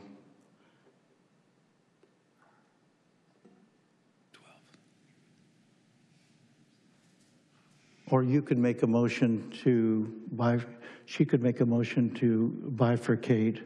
We could just vote on that, and that is in effect voting on whether or not to approve 7, right? It's voting on whether to pull out 7 for a separate vote. Yeah. Would that satisfy you to pull it out for a separate vote? It would. All right, so let me just think. If we were to do that, instead of a motion to bifurcate and everything, why don't I, as the maker of the motion, if the second would agree, why don't I Point of order. Is this a motion to bifurcate, or is it a friendly amendment to bifurcate? Friendly amendment. Friendly amendment. amendment. That's what we're talking about now. Okay. Okay. All right, are we in proper shape procedurally then, just to call the roll on 6, 8, 9, 10, 11, and 12, and to then have a separate vote afterwards on 7? That's right. You're effectively amending the motion to remove 7. All right. And but you and the seconder of the main motion Need to agree. Yeah. I'm agreeing with that. Councilmember Treseder, does that work? Yes, I agree. All right. Then we'll have a calling of the roll on the motion, which as it now stands, including a friendly amendment from Councilmember Liu, to approve staff recommendations 6, 8, 9, 10, 11, and 12. All right? Would the clerk, you have a question, Councilmember Carroll? No, I was just going to explain my vote, but it's fine. I'm fine. Okay. Would the clerk please call the roll? Councilmember Vice Chairman Carroll. No. Councilmember Chairman Go. Yes. Councilmember Director Liu. Yes. Councilmember Director Martinez-Franco. Yes. Councilmember Director Treseder. Yes. Vice Mayor Director Mai. No. Mayor Director Agron. Yes. Carries 5-2 with Councilmember Vice Chairman Carroll and Vice Mayor Director Mai voting no. All right. That takes us to Councilmember, Councilmember Martinez-Franco's request. So I'll move adoption of staff recommendation 7. And I'll second. Councilmember Liu seconded the motion. This would be the appropriate time, Councilmember Martinez-Franco, if you wish to speak in opposition to this motion or wish to amend it or whatever. The motion on number 7 is before us. Mayor, I apologize for the interruption. I just want to clarify. Does your motion in the second include the Liu amendment that you talked about? Yes. Yes, it does. Yes. I assume that's still satisfactory with Councilmember Treseder. Okay. Go ahead. Thank you, Mayor. No, I don't have any comments. I'm ready to vote. All right. Would the clerk please call the roll? Councilmember Vice Chairman Carroll. No. Councilmember Chairman Go. Yes. Councilmember Director Liu. Yes. Councilmember Director Martinez-Franco. No. Councilmember Director Treseder. Yes. Vice Mayor Director Mai. No. Mayor Director Agron. Yes. Carries 4-3 with Councilmember Vice Chairman Carroll, Councilmember Director Martinez-Franco, and Vice Mayor Director Mai voting no. Would you read the outcome again? Of course. So the motion carries 4-3. Councilmember Vice Chairman Carroll, Councilmember Director Martinez-Franco, and Vice Mayor Director Mai voted no. Thank you. All right. That leaves the questions, well, number 13. Maybe let's deal with that now, if we might or we could deal with 5 and 13 together. Would you explain recommendation 13, which is for us to provide direction for a one-year extension of funding for the expanded IUSD pilot bus program for University High in the amount of $218,552 in one-time funding from the Asset Management Fund. Now, as I understand it, that money has already been provided, is that correct? In the budget? So that the funds are actually included in our budget, but the actual authorization to move forward beyond the one-year pilot program has not been approved. All right, so if we were to fold number 13 into our consideration of number 5, that might be the appropriate way to deal with it, do you think? If that's the council's that doesn't help me, no. Logically, that would make some sense, wouldn't it? I mean, we're going to be considering all kinds of... Since it is part of the fiscal year 26-27, it would be appropriate. I think so. All right. I'm just going to ask what the pleasure of the council is with respect to 5 and 13, more importantly with respect to 5. I'm happy to stay here tonight, entertain all manner of ideas, thoughts that people have, ideas on revenues, ideas on expenditure reductions. If council wishes to continue, that's fine. It's fine with me. I'm all for it. If the council wants to schedule a special meeting, by the way, can we adopt a budget at a special meeting, or is that restricted to a regular meeting? Give me a minute, Mayor. Okay. Yep.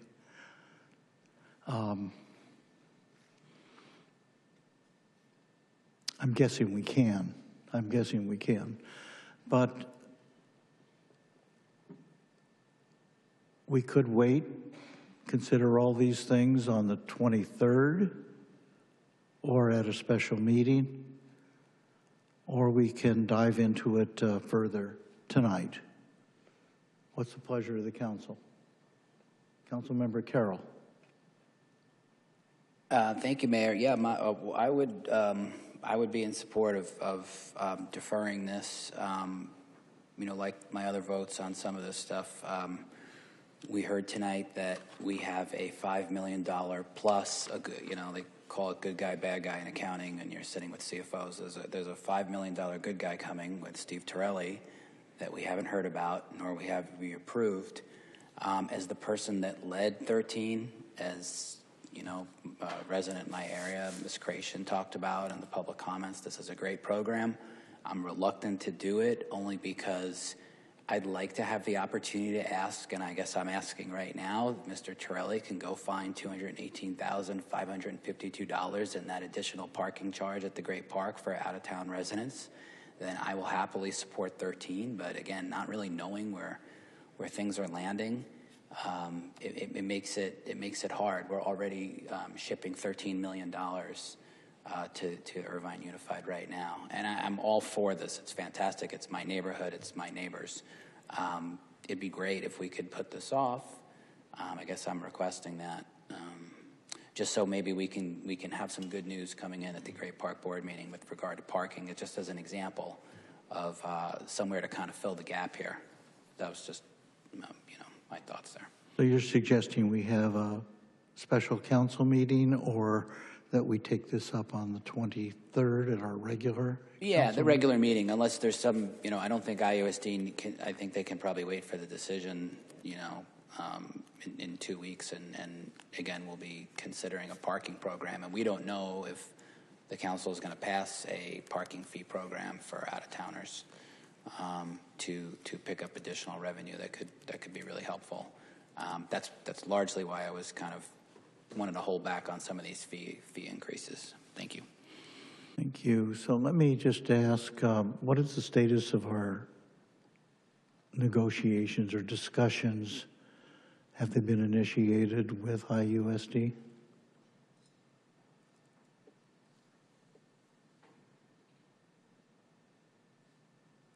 I don't, I'm not prepared with an answer for that question. I'm sorry. All right. Okay.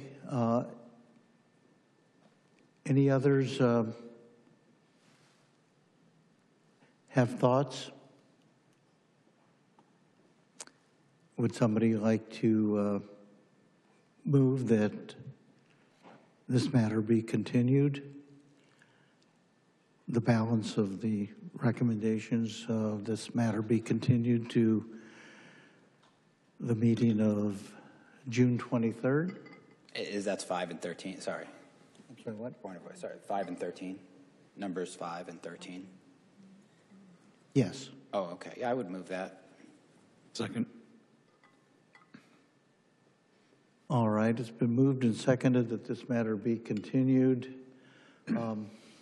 What does our calendar look like on the 23rd? We're happy to bring this item back. We'll make space. The agenda isn't that heavy. All right, because I'm wondering if the council meeting needs to start earlier. I think I don't want to get sideways on calling a special council meeting. You can adopt the budget at a special council meeting. All right, good. All right, so the motion is then to continue to June 23rd. And this will be presumably the first item of business. All right, was there a second? Yeah, that was Councilmember Mai seconded. Would the clerk please call the roll? Councilmember Vice Chairman Carroll. Yes. Councilmember Chairman Go. Yes. Councilmember Director Liu. Yes. Councilmember Director Martinez Franco. Yes. Councilmember Director Treseder. Yes. Vice Mayor Director Mai. Yes. And Mayor Director Agron. Yes. Carry 7-0. All right, the matter's continued. We have a little additional business. This item 4.1, a public hearing. Mr. Mayor? Yes. If I may just interject really quickly, if we could close out the special joint meeting first before we go to the next item. I guess I have to call for adjournment of the joint meeting. Correct. So moved. Second. Second. Second. Seconded by Councilmember Go. Would the clerk please call the roll? Councilmember Vice Chairman Carroll. Yes. Councilmember Chairman Go. Yes. Councilmember Director Liu. Yes. Councilmember Director Martinez Franco. Yes. Councilmember Director Treseder. Yes. Vice Mayor Director Mai. Yes. And Mayor Director Agron. Yes. Carry 7-0. So that concludes this item. For now, concludes any Great Park matters. And do we have to call that we're now reconvening? We're now reconvening the regular city council meeting, yes. All right. All right, as a formal matter, we're reconvened. And we would move on to item 4.1. Is that a matter that needs to be decided tonight? I think it's a matter that shouldn't take more than 10 minutes. It should be pretty quick. All right. Let's go through with it then. This is a public hearing, item 4.1. I'd like to ask the clerk to identify this item by title and subject. Item 4.1, designation of the City of Irvine Community Facilities District number 2013-3B, Great Park, Improvement Area number 21, and special election regarding levy of a special tax. Thank you. This is a public hearing. It's kind of an unusual one, and I'll declare it now to be open. It's a matter of formality for the most part. So with the public hearing now declared open at 10:52 p.m., any speakers who are out there who are participating via Zoom, this would be the appropriate time if they want to be heard to raise their hand electronically to enter the speaker queue. And with that announcement, I now turn to our staff to introduce themselves and present a staff report on this item, if you would. Thank you, Mayor. Dale Bolisan, Director of Administrative Services. With me tonight is Gemma Kalilong. She's our administrator in our Admin Services Department. As well, we have our financial advisor, Anna Sarabian from Fieldman, prepared to answer any questions as well. I'm going to turn it over to Gemma to do a quick presentation. Good evening, Mayor and members of the City Council. My name is Gemma Kalilong, Finance Administrator. The item before you this evening is the approval of designation and levy of special tax for the Great Park Community Facilities District, Improvement Area Number 21. First, a bit of background. In March 2013, the City of Irvine established the Great Park Community Facilities District, or CFD 2013-3, to finance certain public facilities and services per request from the landowner, Heritage Fields. At the time of formation, Improvement Area Numbers 1, 2, and 3 were designated and authorized to incur bonded indebtedness. Since formation, Improvement Area Numbers 4 through 11 were also created. Then in January 2023, the City established Great Park CFD number 2013-3B. At time of formation, Improvement Area Numbers 12 and 13 were designated and authorized to incur bonded indebtedness. In 2024 and 2025, Improvement Areas 14 through 18 were created from a portion of Improvement Area 13. At present, Improvement Area 19 is still in the process of being formed, while Improvement Area 20 was formed in February 2026. Subsequently, on March 31st of this year, the landowner, Heritage Fields, petitioned for the formation of Improvement Area Number 21 to be created from a portion of existing Improvement Area 13.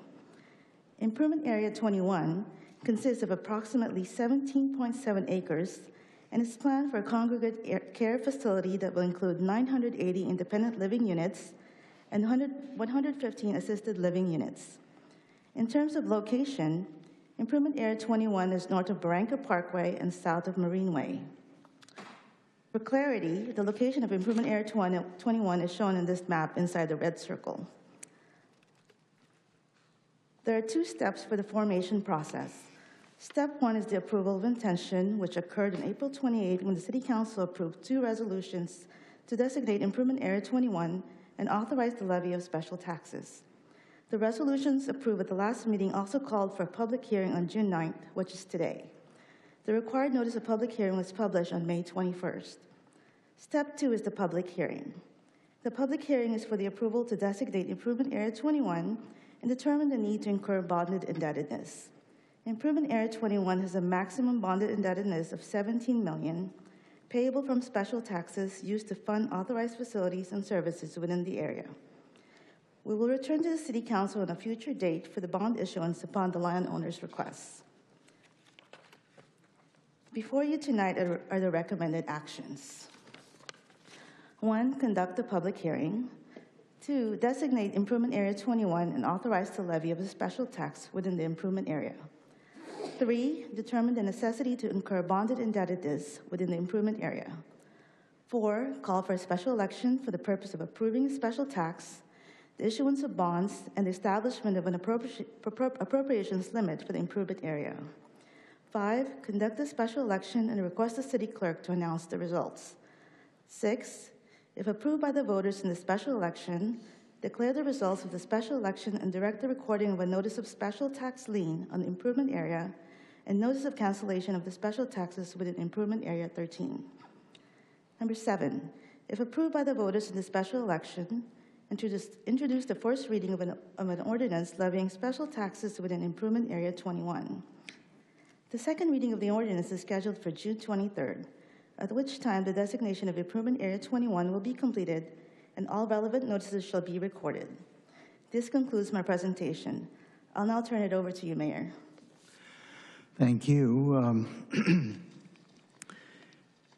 Do we have any requests from members of the public to be heard? We do not, Mayor. All right. At this moment, I'd like to turn to my colleagues at the dais. If you have any questions or comments to direct towards staff and the general community, this would be the time. There being none at this time, I'll turn to the, I think this would be an appropriate time to actually close the public hearing. Correct. There be no requests out there. All right. I'll move to close the public hearing. Is there a second? Second. Seconded by Councilmember Go. Would the clerk? Yes. Did somebody say something? Would the clerk please call the roll? Councilmember Carroll. Yes. Councilmember Go. Yes. Councilmember Liu. Yes. Councilmember Martinez Franco.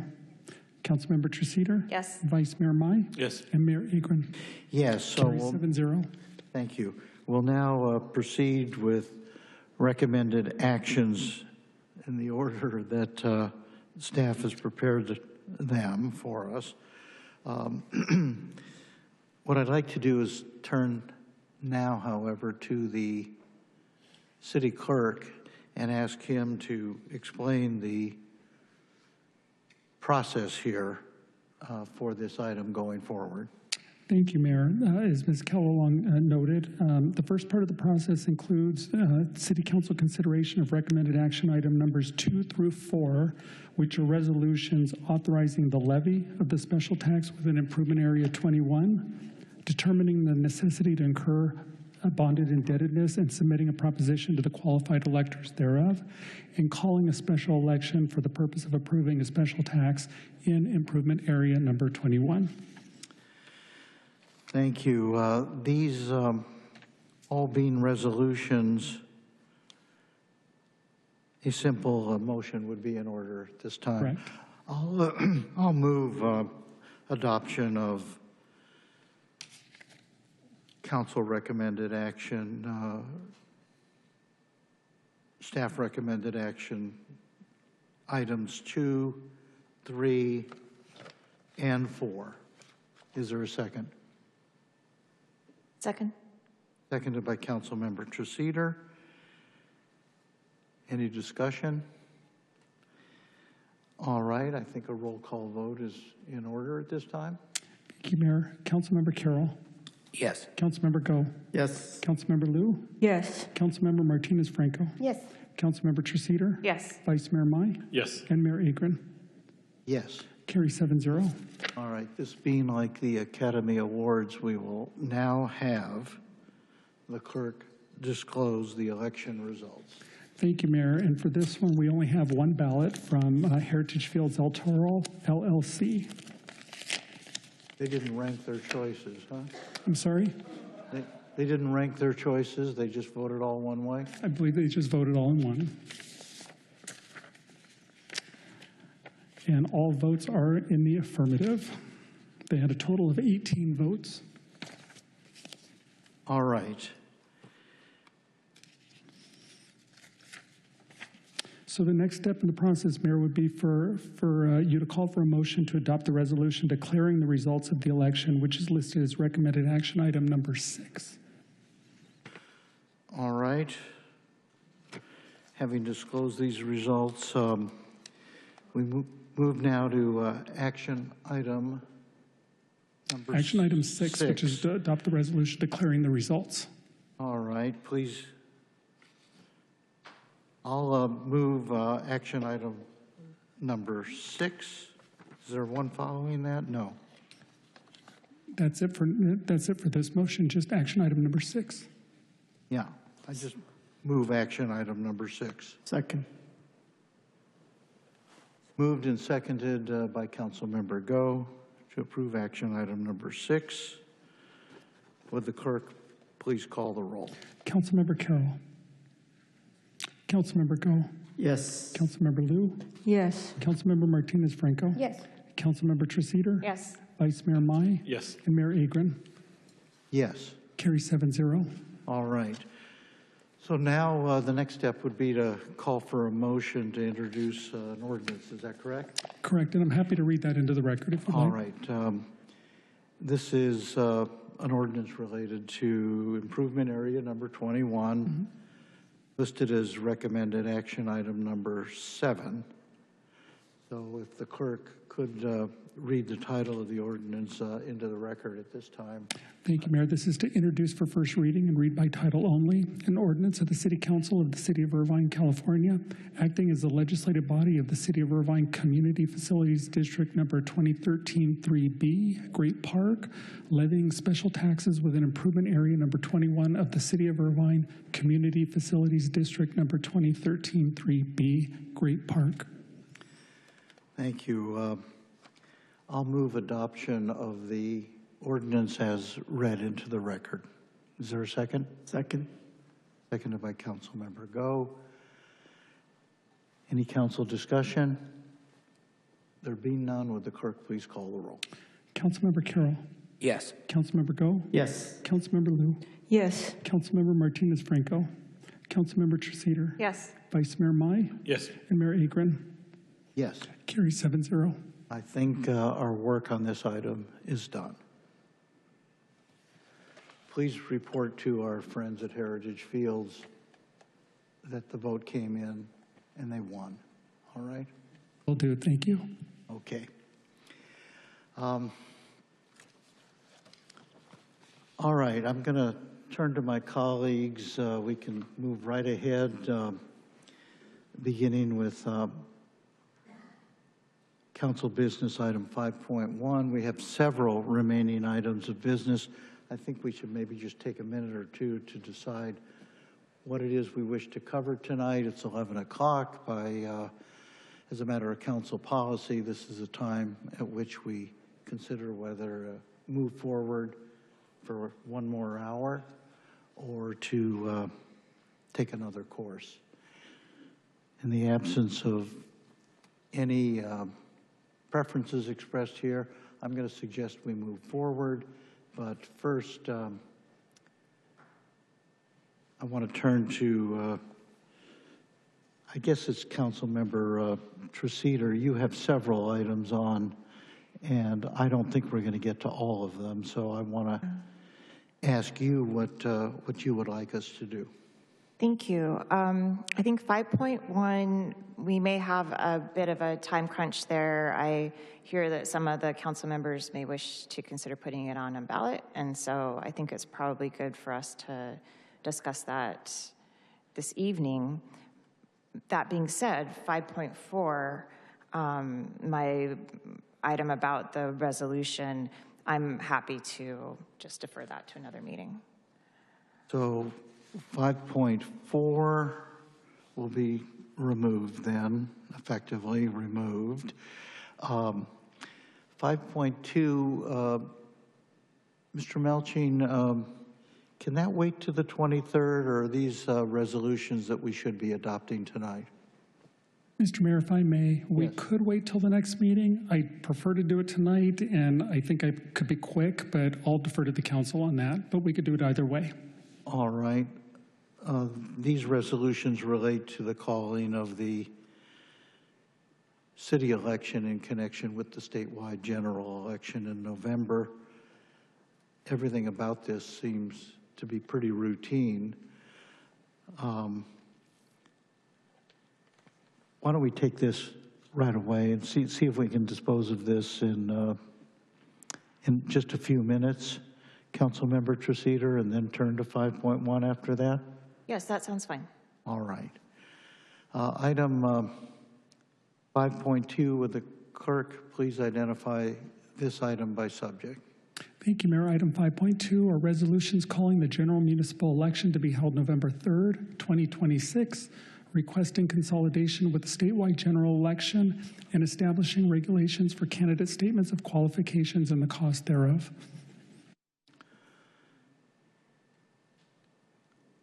All right. I'll tell you what, I'll try to make this quick. I'll move staff recommendations. Is there a second? Second. Seconded by Councilmember Treceder. I do have a question on the sign policy. Whoops. I'm over here. Here we are. I moved on you, sorry. On the sign policy, we conducted an election. I think it was Councilmember District 5 Councilmember Martinez Franco's election, in which she was successful, where we applied a sign ordinance that limited the number of signs and their placement to within the district. Is that correct? Is that a standing policy that we have now, or is it something we have to be careful about adopting tonight? It's a standing policy that we have.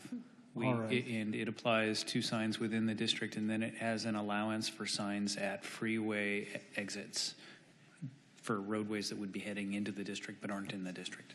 Okay. Mr. Mayor, those bullets are numbers 3 and 4 on your screen. Okay, there we are. And the removal historically of signs has really been by the city, is that right?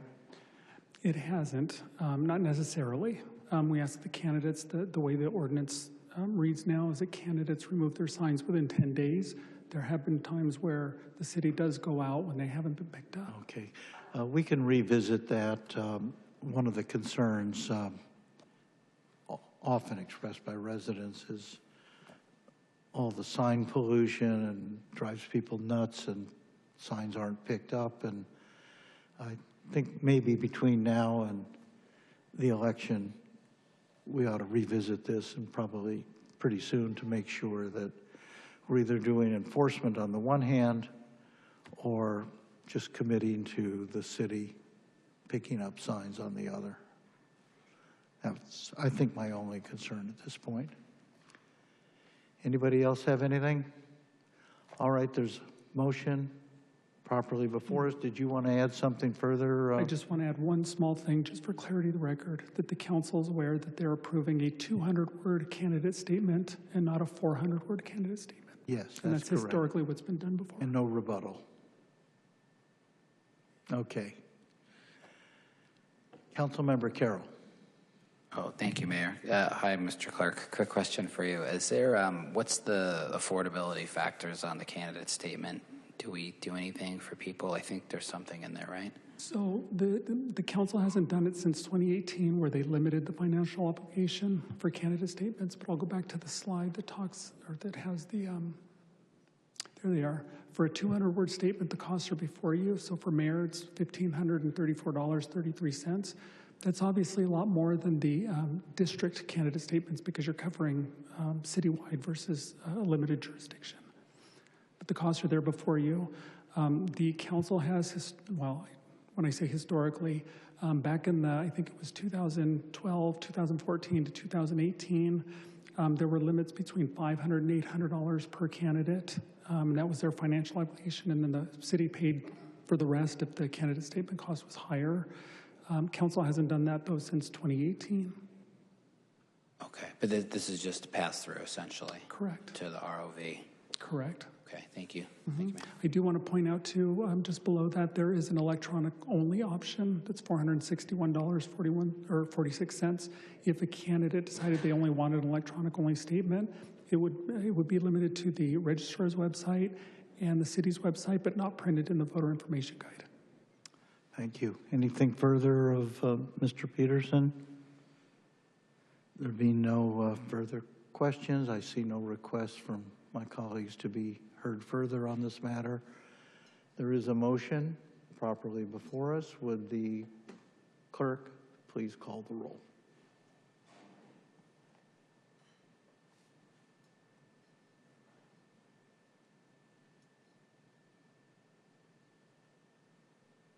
Councilmember Carroll?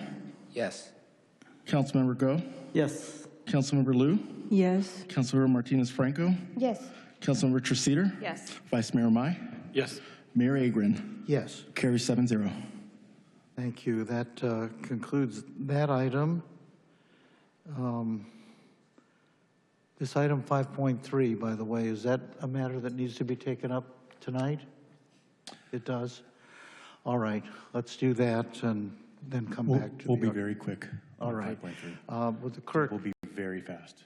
Not a problem. Would the clerk please Very fast. identify item 5.3 by title and subject? Thank you, Mayor. Item 5.3 is City of Irvine Community Facilities District number 2013-3-3 Great Park Improvement Area number 8, 2026 Special Tax Refunding Bonds. All right. We'll turn to our city staff at this time to further describe this item. Thank you, Mayor. Dale Bulsan, Director of Administrative Services. With me tonight is Anna Sarabian, our financial advisor. She'll be doing a quick presentation, as well as our underwriter, Sarah Brown. Thanks, Dale. Good evening, Mayor, members of the Council. Anna Sarabian with Fieldman, the city's municipal advisor. Tonight we are presenting Improvement Area 8 financing for the Great Park. And if we can move to the next slide. So the improvement area was formed in October of 2015, and since then has been almost fully developed. First homes were sold in 2016, and between 16 and 19, most of the homes were conveyed to individual homeowners. In 2018, so 3 years after formation, at the request of the master developer, the first series of bonds was issued, currently outstanding in a par amount of a little over $70.8 million. Those bonds are callable right now, and so as part of the financing you're considering tonight, we're looking to refinance those bonds and also issue a new money component to take advantage of some additional development that occurred.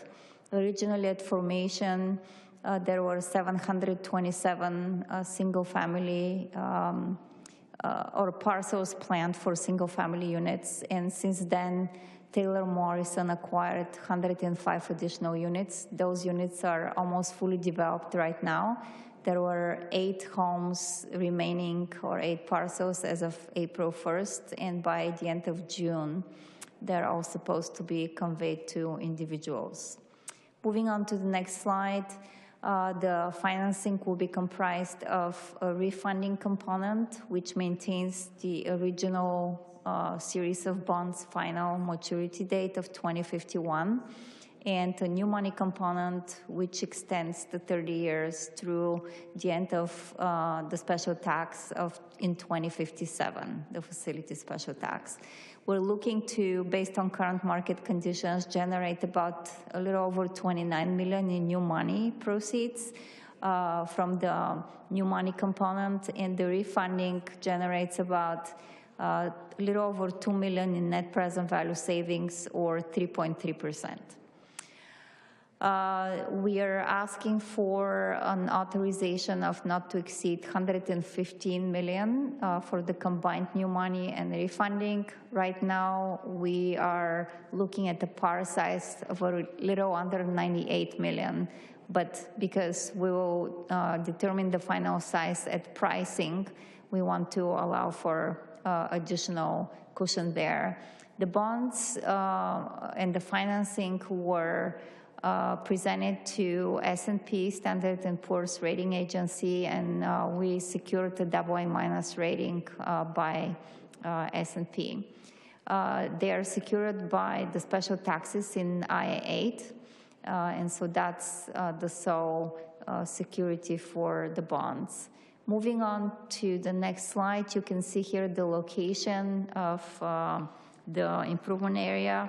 It's in the western portion of the Great Park CFD, and it's north of Trabuco Road and south of Irvine Boulevard, and you can see it's fully developed.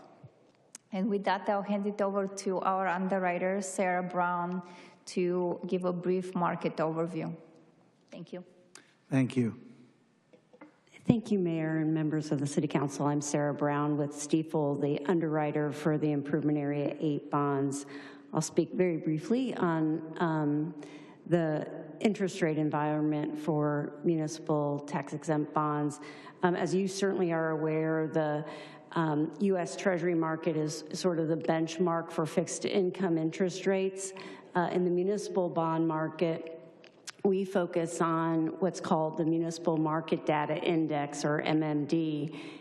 It serves as sort of a read of where the AAA, most liquid, largest bond issues are pricing in a particular day. And while it trades directionally the same typically as U.S. Treasuries, it is also influenced by other factors.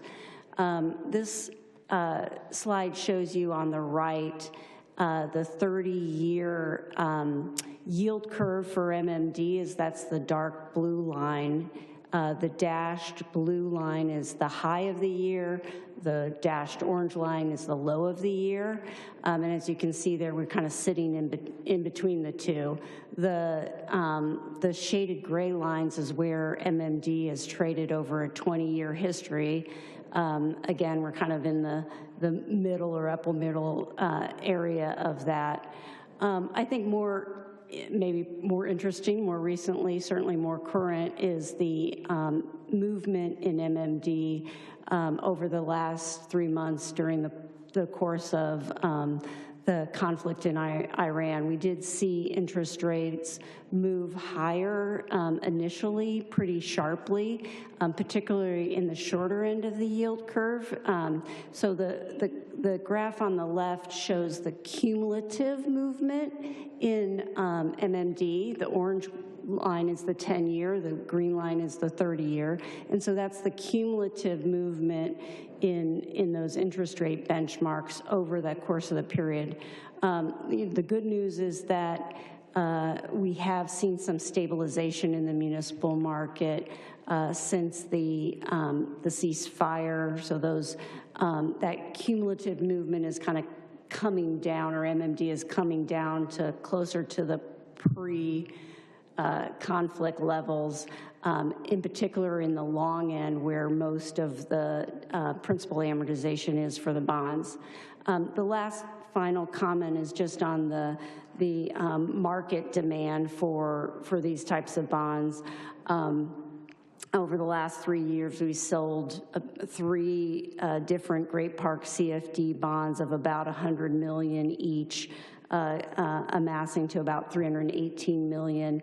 And for that $318 million of bonds, we've received a total of $1.6 billion in orders, just indicating how nicely those are received. I think one of the standout points is out of that $1.6 billion, $260 million have been placed by individual retail orders, individual retails, just showing the breadth of demand. Other big names that have provided large orders are PIMCO, Mackay Shields, Vanguard, Lord Abbett, and Merrill Lynch, just kind of rounding out some of the largest investors for the city's CFD bonds. Thank you. Thank you. Thank you, Sarah. So just closing out, obviously there's a large number of consultants and folks have been involved with this financing.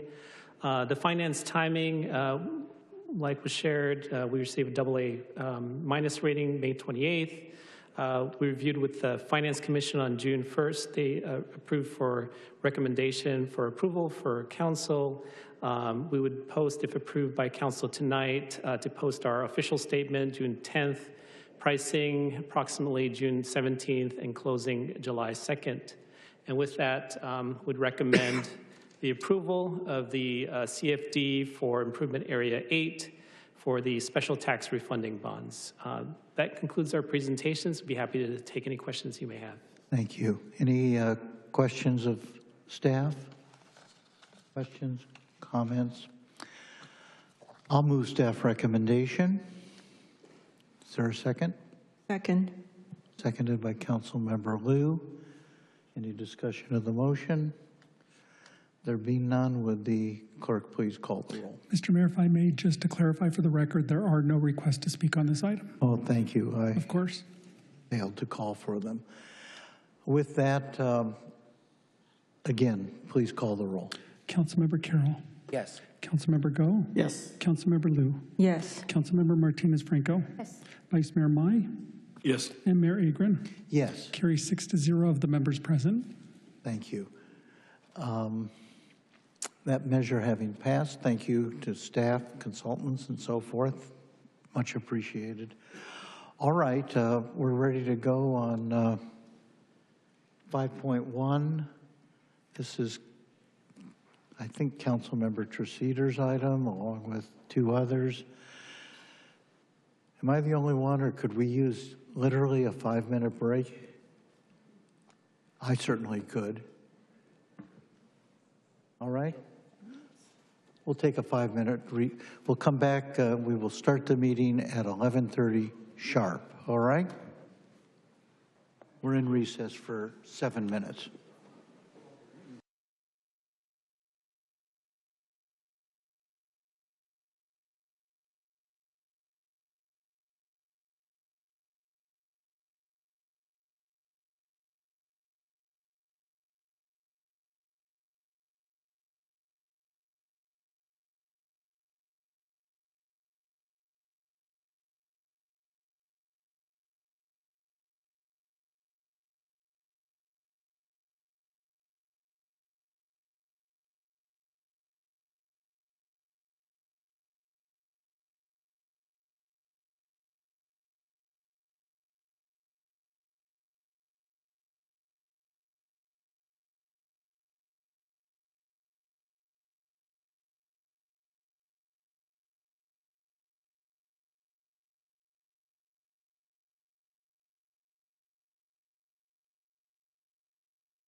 All right, the council, having been in recess for 12 minutes now, the time is 11:35 p.m., and we will be taking up as our final item tonight,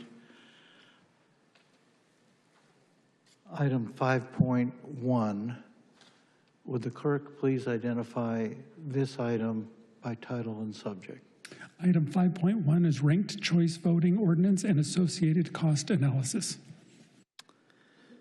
Thank you. At this time, I'll turn, I think there were three who signed on to the memo here, the first being Councilmember Treseder. I'll turn to Councilmember Treseder to introduce this item. I see that our city attorney is standing at the lectern, so it seems to me that Councilmember Treseder may wish to introduce you, however she wishes to handle it. Councilmember Treseder. Thank you very much. So yeah, I appreciate folks waiting to discuss this. I'm not going to go back over ranked choice voting because we all heard this description before, but I will say for the staff report, thank you, very informative. I can see that it would be difficult to come up with a cost estimate for ranked choice voting, but I do see you have a range.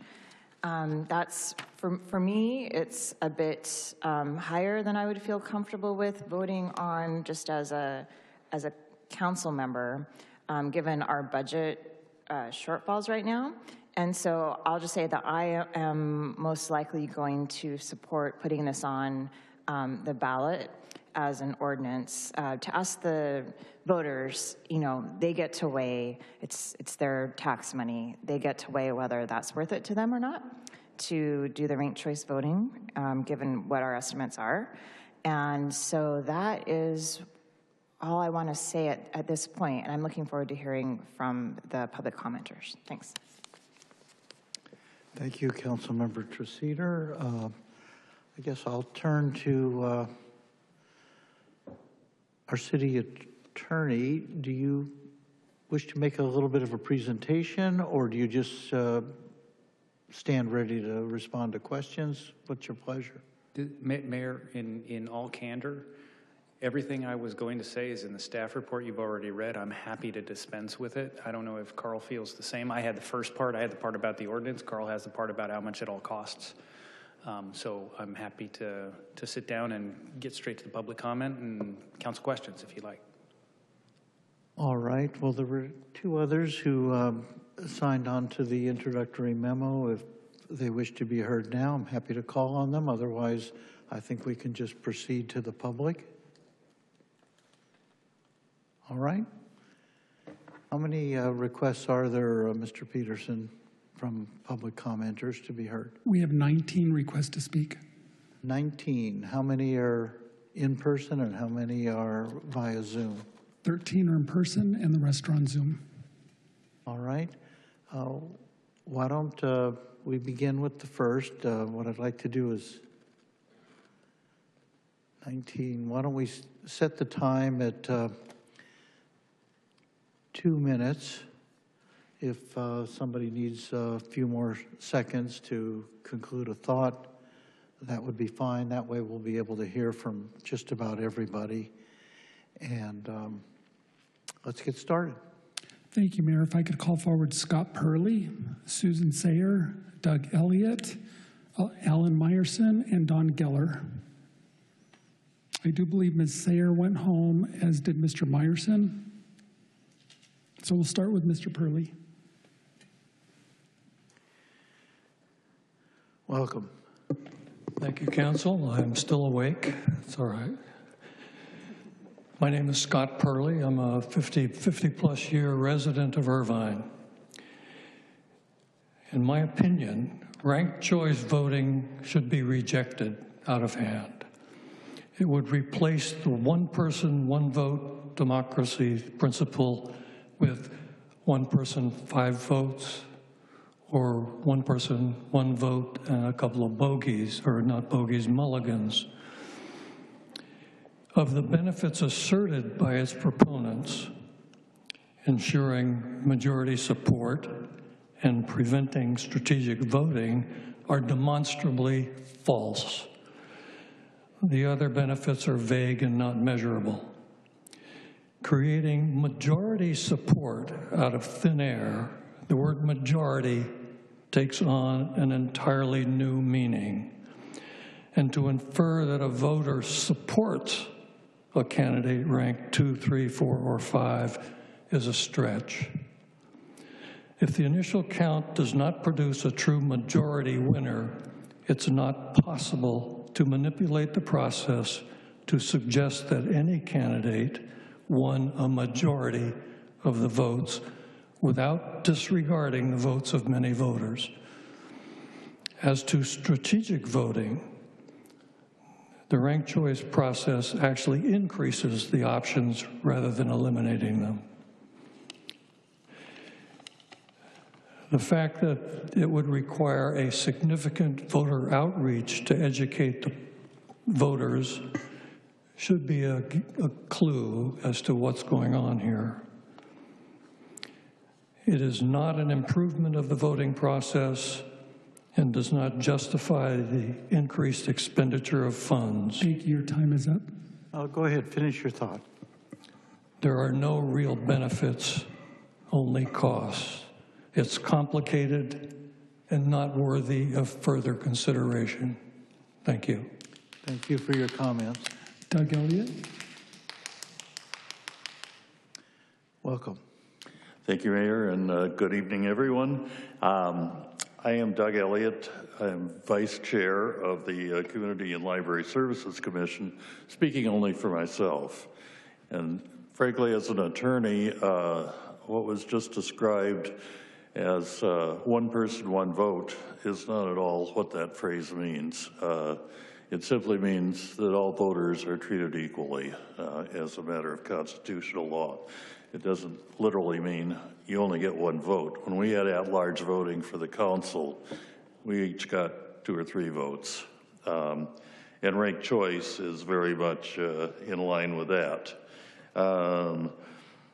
We've heard from Councilmember Treseder that she prefers to do this by popular vote to adopt the ordinance. That certainly seems reasonable to me. I do think that ranked choice is something the voters will like because it creates more congenial campaigns and works toward a more congenial and collegial body on the council once the election is over with. It's vitally important that it go on the ballot this November. Delay is the enemy of reform and the enemy of progress. So we can't put this off until the primary in 2028, or it'll be too late to implement probably that fall. We need to do it now in this November election when the turnout will be high, certainly much higher than we can expect in a primary election. So let's do this. Thank you.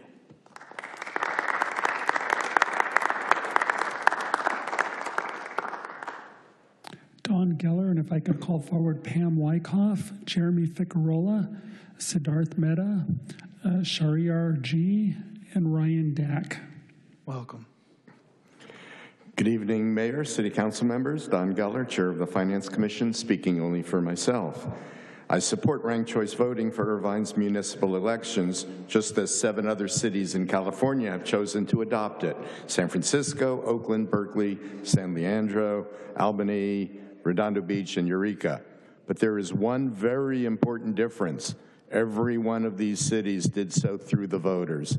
They put the question on the ballot, they made the case publicly, and the voters approved it. Just because our municipal code may allow this change by a majority vote of the City Council does not mean that's the best way to do it. This is not an ordinary public policy decision. It changes the way future members of this very council will be elected. For that reason, I believe the voters should have the final say. I urge the council to place this question on the ballot and let Irvine voters decide. Irvine voters are smart. And just like voters in those other California cities, I'm confident that they will give ranked choice voting serious and thoughtful consideration. But Irvine should not be the outlier among California's current ranked choice voting cities by adopting the system without direct voter approval. Education and voter awareness are also very important when changing the way our elected officials are chosen. A ballot measure would give the community time to understand the issue. It would allow for public arguments for and against the measure, rebuttals, forums, and voter education before the system is implemented. That process builds legitimacy and public trust. I respectfully ask the council not to make this change by council vote alone, place it on the ballot, make the case to the public openly and transparently, and let the voters decide how they want to elect their representatives. Thank you, and good evening. Thank you for your comment. Pam Wyckoff. Welcome.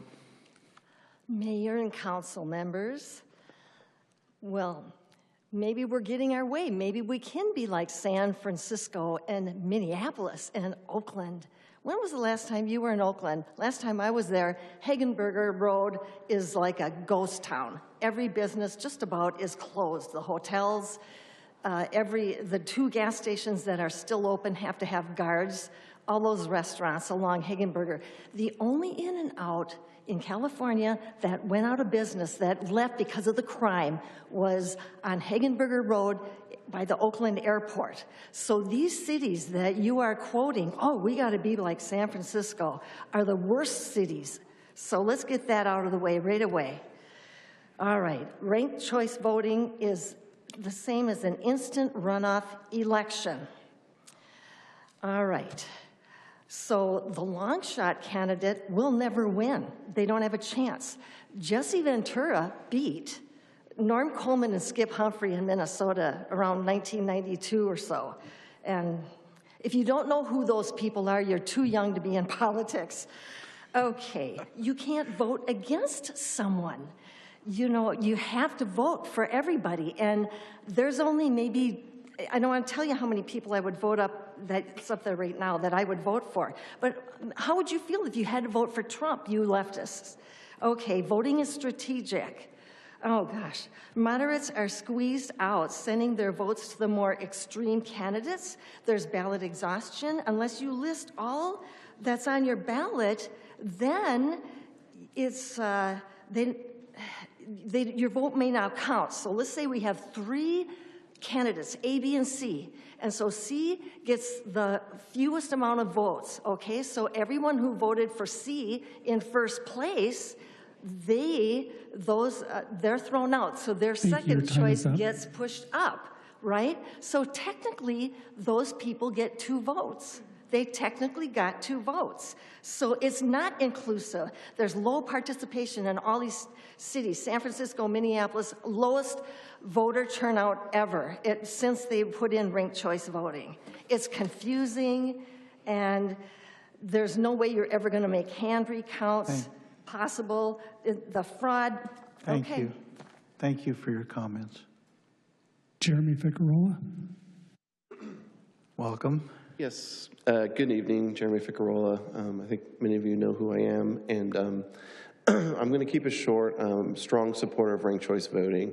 I volunteered for Irvine Watchdog, and I've followed Irvine elections very closely, and I've seen how campaigns have gotten very ugly when under our current system, which is the majority system in most cities, but I've seen many candidates run other individuals to undercut another candidate.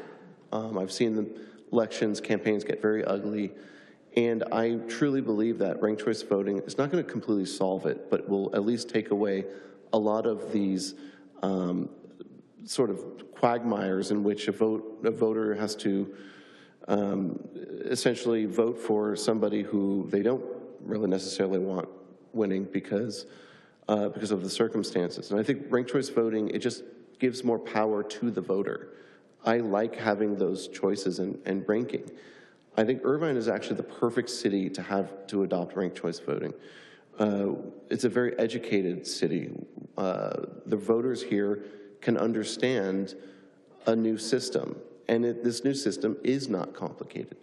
I think a lot of the challenges to ranked choice voting come from very particular groups of people that like the current system because they use the system to run candidates to undercut another candidate.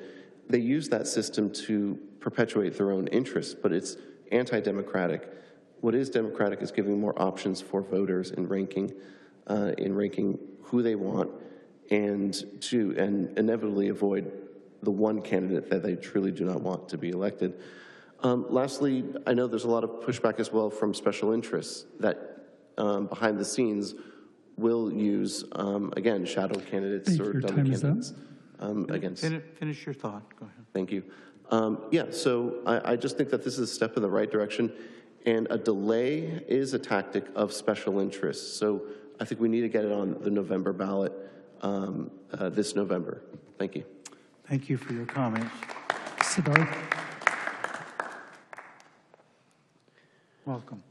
Good evening, council members. My name is Siddharth from Sunrise Movement, also Cal RCV, and I have come here to support ranked choice voting.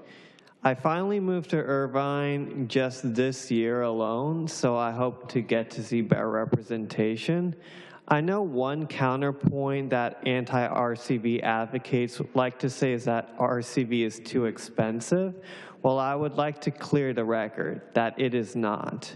It is actually less expensive than our current system and relies on not having a separate primary and a general election for different types of fundraising. That's why it's also called instant runoff voting. In fact, it would be drastically cheaper than the current system, which is the most expensive this year throughout the history of the state. The most expensive. Do you know how many the governor candidates were paying? A lot. If you are worried about the cost of RCV for Irvine, I would argue to auction off the gondola rides. And jungle primaries also tend to be a lot more toxic, where every candidate, both Democrat and Republican, go after each other's necks. Under RCV, candidates will instead be encouraged to cross-endorse each other, minimizing the toxicity and expenditure of the race. Please do the right thing and put it on the ballot. Thank you. Thank you for your comments. Sharyar. Welcome. Thank you. Good evening, council members and mayor. My name is Sharyar Gutsifar. I grew up in Orange County, and I'm here to support ranked choice voting, hence the shirt and the other shirts. Now, you've all heard about the technical stuff and the processes about ranked choice voting, so I just want to speak a little bit from my heart here. Being a small kid growing up in Orange County, I've always loved the democratic process that is the U.S. You know, Mike and I just spoke over here with the group about different reforms that can happen that really make America have the true democracy that it, shows that it says it has. So the last 6 months, I actually spent my time collecting about 15,000 signatures for the ballot initiatives for the upcoming election. And we all know how divisive these ballot initiatives can be. But the one thing that I noticed talking to the voters in California is when I did mention ranked choice voting, almost every single person said how, when they learned what it was, how one, it was easy to understand because I said it in 2 sentences, and then 2, that would be a great way for them to actually vote their interest no matter their parties. And the one thing that no matter what people believed on with ballot initiatives is they would always agree with me that we should at least put it on the ballot. Whatever it was that they support, they still always said, yeah, all right, I can't agree with you that thing should at least be put on the ballot for people to decide. So that's what we are asking tonight. That's what I'm asking, is to put on the ballot for November. And one quick thing I do want to mention as far as some stats go, Fair Vote is a national organization that runs research on ranked choice voting. And some data I just pulled up from their website to address some things is the turnout for the elections, right, goes decreases during runoff elections. And so in 2002 to 2008, before Oakland implemented ranked choice voting, decisive elections were often held in primaries. 89% of the elections were decided in primaries alone, and then general turnout on average. Your time is up. No, finish your sentence. Thank you so much. 61% higher than the primary turnout in that same period. So that means that elections had actually picked the winner often had fewer voters, right? That's pretty obvious. And the last one is the financial numbers they mentioned. Because of the fact that we are eliminating these runoff elections, the estimates were that there was $140,000 a year in Oakland saving, and San Francisco saves about $3.7 million per year. Berkeley saving $760K per year, and San Leandro $75,000. So that's about $5 million per year savings overall. So there is a small amount of budget, but that's all it is. So let's join. Thank you. Ryan Dack. If I could also call forward Clifford Pinkerton, Arash Sayadi, and Mari Fujii. Welcome. Thank you, Mayor and Council. My name is Ryan Dack. I am the Vice President of the South Orange County Community College District, but I'm only here speaking for myself. Today I'm here to advocate for ranked choice voting. Didn't have any prepared notes again. It's kind of how I roll when I go speak in public. So I thought, why don't we go run through what a ranked choice voting ballot might look like. So if you're in the control room and you can zoom in on this, I don't know what your capabilities are with a tiny screen, but this is what the ballot looks like. So I put on here your favorite pizza toppings, and I'm going to rank them for you right now. This is how easy it is to do ranked choice voting. So I got my list here. I got mushrooms, pepperoni, sausage, jalapeno, and pineapple.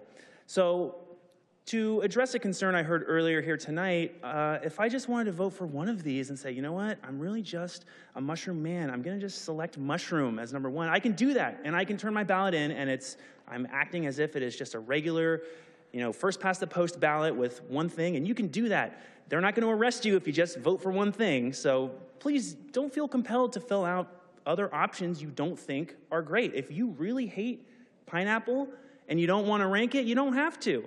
And that's what I'm going to do right now. So I'm going to rank pepperoni as number 2. I'm going to rank sausage as number 3, and I'm going to rank jalapeno as number 4. And I'm not going to rank pineapple because I don't like pineapple. And that is what the voters can do. If they think that there are 4 choices that are better than one other choice, they do not have to rank that last choice. In fact, I think that this scenario is something that a lot of Californians might be wanting to think about now with our governor primary that we just had. Lots of people felt like they were being pushed to go vote for one of 2 or maybe one of 3 candidates. And with this system, they don't have to do that. They can say, I like this person, and then I like this person, and then I like this person. It's much more equitable, and I hope that the city puts this on the ballot in November of 2026. Thank you. Thank you for your comments. Clifford? Welcome. Hi, thanks. Thank you, City Council and members of the public for being here. My name is Cliff Pinkerton. I'm a student and volunteer for ranked choice voting, as I see it as a better voting system that allows people to communicate their true preference while incentivizing candidates to run positive campaigns that run with majorities instead of pluralities.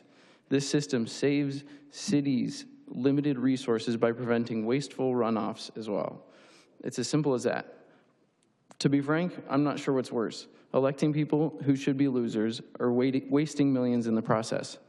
RCV is a simple format and system alteration with some upfront systemic and education investment for plenty of benefits. My main priority of which is increasing the quality and occurrence of participation in elections. We should all want people to be heard, even the people who we disagree with. After all, what is American democracy if it isn't described by its profound disagreements and putting its best foot forward after? So let's take that step. Ranked choice voting on the ballot in 2026. Thank you. Thank you.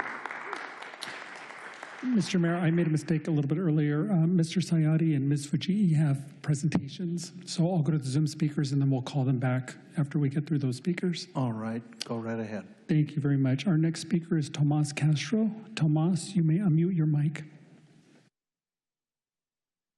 Good evening, council members. My name is Tomas. I'm a longtime resident of District 5. I'm urging you to move forward with adopting ranked choice voting in the city of Irvine tonight. By ensuring that every candidate in our local elections is elected by a majority of voters, RCV increases trust in our local institutions and encourages voter turnout because residents will feel as though their ballot will matter even more. Too often in our local Irvine elections, we see low voter participation because residents don't feel as though their voices are heard, leading to policies that do not reflect the broader appetites of the public. To those concerned with the cost of RCV or are worried about voters being confused, I would counter that voters are smarter than we give them credit for and simply want an electoral system that reflects their anxieties and concerns. Personally, the cost of guaranteeing representative democratic elections in my hometown is a price I'm willing to pay. And to the commenter who said there are those who are simply too young to be in politics, I would encourage you to look around the room. There's a lot of white hair. Some, like the Finance Commission chair, are well past even that point. RCV is one way we can get youth and student voices whose concerns on housing, climate, and affordability are routinely left out of the city decisions. Thank you. Our next speaker is Harvey Liss. Harvey, you may unmute your mic. Mayor, Vice Mayor, and council members, I'm Harvey Liss, a resident of Irvine since 1976 and a former planning commissioner. Firstly, I'm opposed to ranked choice voting because it enables a lower choice, despised candidate to win an election. That's because with RCV, the candidate who is loved by the voters but gets only 40% of the voters as the highest vote getter is not declared the winner. And many people will think they cannot leave blank their remaining choices, so they will check off the despised candidate as a lower choice. Mr. Dack, who spoke a bit ago, talked about that potential problem. After successive rounds, it's possible that the hated candidate ends up with more than 50% of the vote and is declared the winner. Secondly, RCV is complicated to explain, and it has to be re-explained at every election because there are new voters continuously. And just because RCV is explained at every election doesn't mean everyone understands its complexities. And thirdly, if you insist on RCV, it should certainly go to the voters as a ballot initiative because this is too important an issue that directly affects how candidates are elected. Passing this ordinance without putting it on the ballot is the epitome of undemocratic. Almost all cities that now have RCV, as was previously mentioned, did it by ballot. Thank you. Our next speaker is Joshua Moore. Joshua, you may unmute your mic. Hi, I'm Joshua Moore, resident of Woodbridge. To be frank, it's galling to me to hear it suggested that giving full voice to the voters of Irvine is an extravagance when the city spent $100 million on a gym. If you want to know why we're running a deficit, maybe you should look at decisions like that, or costly demos for an unproven sci-fi gondola technology. But providing for our democracy is a basic municipal service. It's the most fundamental service that a city provides. I don't know how you'll end up resolving this deficit. I find myself in rare agreement with Councilmember Carroll. Your $600,000 office budget sounds like a wonderful place to start. But it shouldn't come at the expense of something that will fix critical failings of plurality voting that we have put up with for far too long. Let the voters decide this in November. Our democracy is worth it. Thank you. Our next speaker is telephone number 258. 258, you may unmute your mic.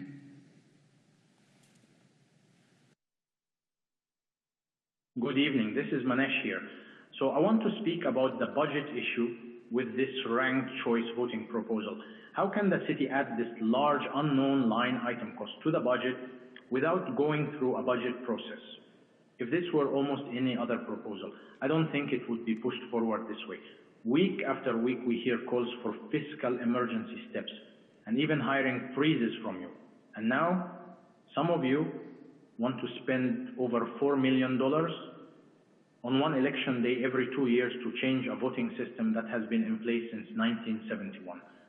Unbelievable. City Council, just tell me, how many residents want this? You are elected to protect the taxpayers. Spending money should be for a real need. What is the need here? What is wrong with how votes for the last 55 years? We created district voting. Since then, we have had one general election and one special election.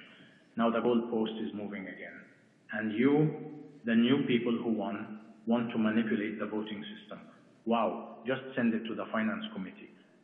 Let them study the cost. the budget impact, and what we give up in services pay for it. Thank you. Our next speaker is telephone number 971. 971, you may unmute your mic. Good evening, Mayor and Council members. My name is Jess, and I have lived in Woodbridge for 34 years. So I want to speak tonight about ranked choice voting, but really, my first concern is timing. We're talking about a major change to how people vote in Irvine, and it comes with real costs. This isn't some simple resolution or routine item. This is a real and expensive change to the election system. And at the same time, you are all saying to us that we are in a budget crisis. You are all saying that we are millions of dollars in the red until the council and staff comes back to us with a clear picture of the city's fiscal situation and finances. This is the last thing on earth you should be doing. You need to understand the finances before you spend millions of our taxpayer dollars on a new voting system. I mean, seriously, what is wrong with you? Will you raise our taxes for this, or cut 10 parks employees? Or maybe you'll cut 15 police officers for a ranked choice voting? Delay this until you have full budget information in front of you, then you can have an adult conversation about it. Thank you. Our next speaker is Michaela. Michaela, you may unmute your mic.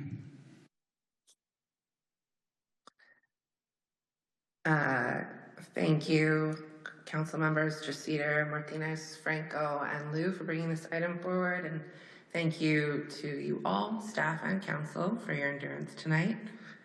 My name is Michaela Gonzalez-Montana, and I live in Rancho San Joaquin. I'd like to express my strong support of putting ranked choice voting on the ballot this November. Though it's been said already, it bears repeating. RCV ensures the person elected has the broadest support from the community they represent. This does much better credit to majority rule than our current framework. The associated expense is worthwhile to ensure the best possible democratic process. Please put it on the ballot this November with no delays. Thank you. Our next speaker is Adriana Maestas. Adriana, you may unmute your mic. Hi there. I'm an Irvine resident in D5 and small business owner. And I also want to add that I'm a community services and library commissioner, but I'm only speaking for myself. I support ranked choice voting. This reform will give voters more choices in our anemic democracy. We rank choices all the time. Like Ryan Dack said, when ordering pizza or even ordering tacos, my ranking is often asada, camarón, al pastor. RCV will require candidates to appeal to a broader base of the local electorate, which should be a good thing for our city instead of enabling candidates to win with narrow support. Please let Irvine voters decide on ranked choice voting by placing it on the ballot this November. Please don't delay. Thank you so much, and yeah, much appreciate the endurance tonight. Our next speaker is telephone number 343. 343, you may unmute your mic. Good evening, Mayor and Council members. I am an Irvine voter against this ranked choice voting. Whether someone likes it or doesn't like it, I think you have to admit this makes voting more complicated. Right now, the system is simple. People understand it. The top vote getter wins. Ranked choice voting asks voters to rank candidates, and then votes get moved in rounds. That may make sense to the people who study this stuff closely and college professors. But for many of us, it's unclear. It takes explaining. For elderly seniors, this is honestly a mess and not fair to them. And honestly, I'm not sure even that is enough. Irvine is a large city. We have smart residents. But smart people still deserve a voting system they can understand. At a time when many people already have concerns about elections and ballots, adding more confusion is the wrong direction. Things are bad enough everywhere else. We should not make people lose trust in Irvine. Please leave the voting process alone. Thank you. Our next speaker is Kevin. Kevin, you may unmute your mic. You have 90 seconds. Good evening, Mayor and Council members. Thank you all for holding the meeting even into the wee hours in the morning. I'll keep it short and sweet. Please do not delay the the measure to put it on the ballot in November. I'm an Irvine resident of many years and have been waiting for this moment for a long time, and so have many of the other people in the chamber. So please do not delay. It's a great way to bring more representation and get the public more engaged with the electoral process. Thank you. Our next speaker is Tiffany. Tiffany, you may unmute your mic. You have 90 seconds. Thank you again, Council. I'm Tiffany from Woodbury. I want to first of all thank you again for staying so late. This is really late, but thank you. I am a Irvine resident and voter in favor of ranked choice voting. I think as a third-party voter, I've oftentimes had to decide candidates I didn't like and other people who have. I think this allows us to all come together to vote candidates we all have more in common with than perhaps differences. And regarding the comments about how it's too difficult to adapt, throughout history there have always been concerns about change, especially when accompanied by reforms, and whether it was expanding voting rights, adopting new technologies, or making government more accessible. People often thought that the voters couldn't adapt, and they have time and time again. And I hope that together we can move forward by putting this on the ballot and providing an opportunity for better democracy. Thank you. Our next speaker is Ian Creation. Ian, you may unmute your mic. You have 90 seconds. Thank you. Good evening. I just wanted to, I'm Creation speaking as an Irvine resident, which I am. Just want to echo the many very smart and informed comments that you've heard tonight and say that Irvine residents deserve the most representative voting system available, which is ranked choice voting. So encourage the council to accelerate that reform as soon as possible. Thank you. And if I could call back up Arash and Mari, and we'll start with Arash.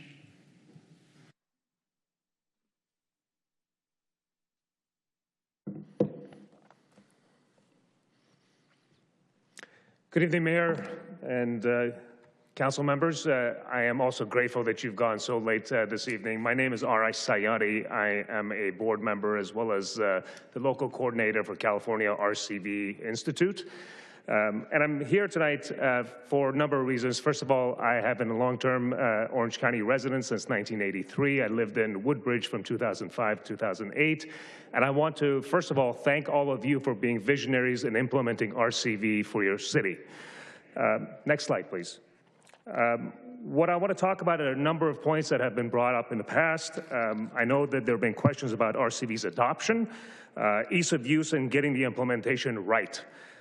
So you will see with the presentation that I provided references to all that I'm speaking to. There have been close to 50 municipalities that have already implemented RCV in the United States. This is a list that comes from RCV Resource Center and Fair Vote. Voters, in fact, do find it easy and like using it. Fair Vote has conducted extensive exit polls since 2018, and they're published on their website. In fact, typically 80 to 90% find it very easy. In Portland in 2024, voters preferred it over single choice or plurality elections that we currently have on a margin of 2-1, 63% versus 28%. Next slide, please.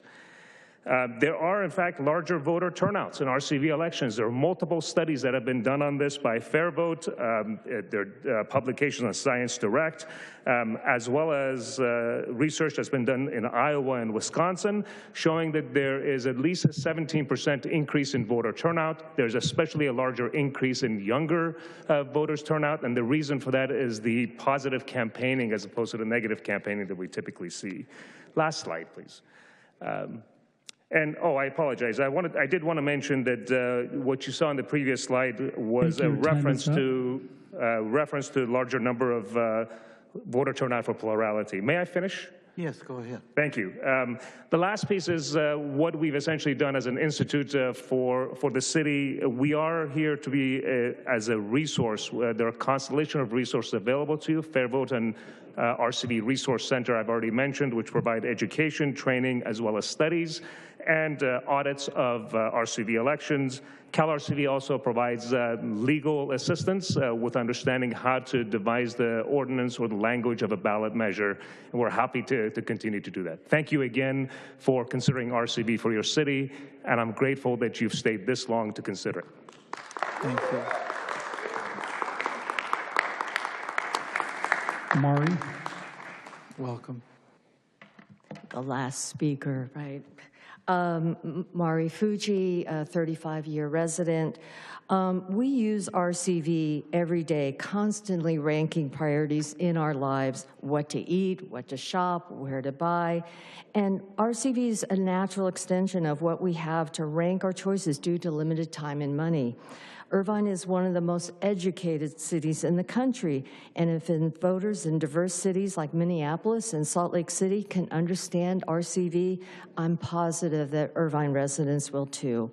With the help from the RCV Institute, Irvine is going to roll out a best-in-class voter education program based on the experience from over 50 other cities that use RCV. Budgets represent the values that we want to prioritize in our great city.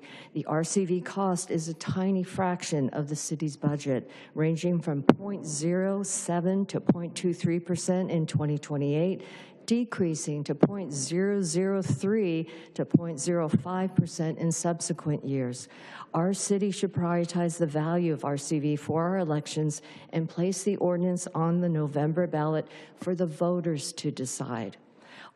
But any attempt to postpone the ordinance ballot measure to 2028 or make it in an advisory ballot is simply a delay tactic, and that's to allow RCV to be eliminated or further delayed based on very thin excuses. Of course, special interests don't like RCV because they want to continue to manipulate our elections by spending dark money on spoiler candidates to split the vote and engage in negative campaigning. Please don't take away the voters' right to decide on RCV. Place it on the ballot this November, not 2 years from now. Thank you. Your time is up. And I just, Carl just passed out an updated list of signatures, and we only had a few days, but we managed to collect 154 signatures, and there was an outpouring of support for RCV, and those signatures represent residents from every village throughout Irvine, showing broad support for RCV. Thank you.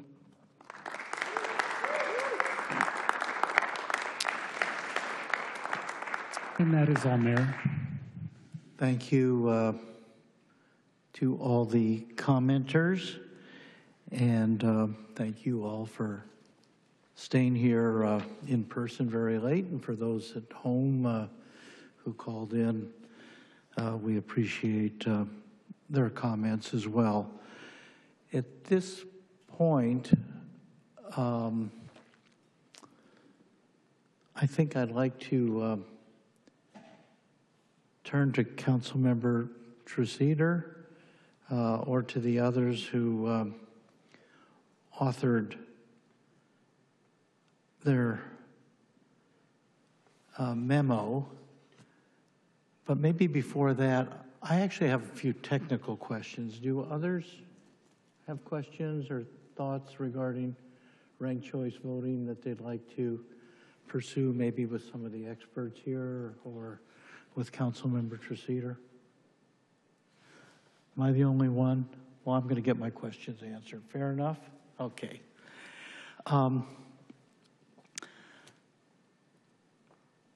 Like most people heavily involved in electoral politics over many years, I'm interested in all these different ways of voting, more accurately reflecting the will of the people. And I regard ranked choice voting, which I first learned about as instant runoff, which are basically the same thing. I can see many, many attractive features in it. Certainly for those of us who are really committed to a democratic process that is reflective of the will of the people, even what kind of an emerging popular consensus there might be using ranked choice voting. I don't think we should delude ourselves into over-promising what ranked choice voting delivers. Might it be a significant improvement here in Irvine as elsewhere? Yes. But this assertion, for example, that it creates a more collegial voting environment, really? Was New York City's mayoral election collegial? I don't think so. I don't know what the experience has been in San Francisco, which had a regular runoff system, or Oakland, or Redondo Beach, or any of the other cities here in California. I'm glad there seems to be a consensus here that whatever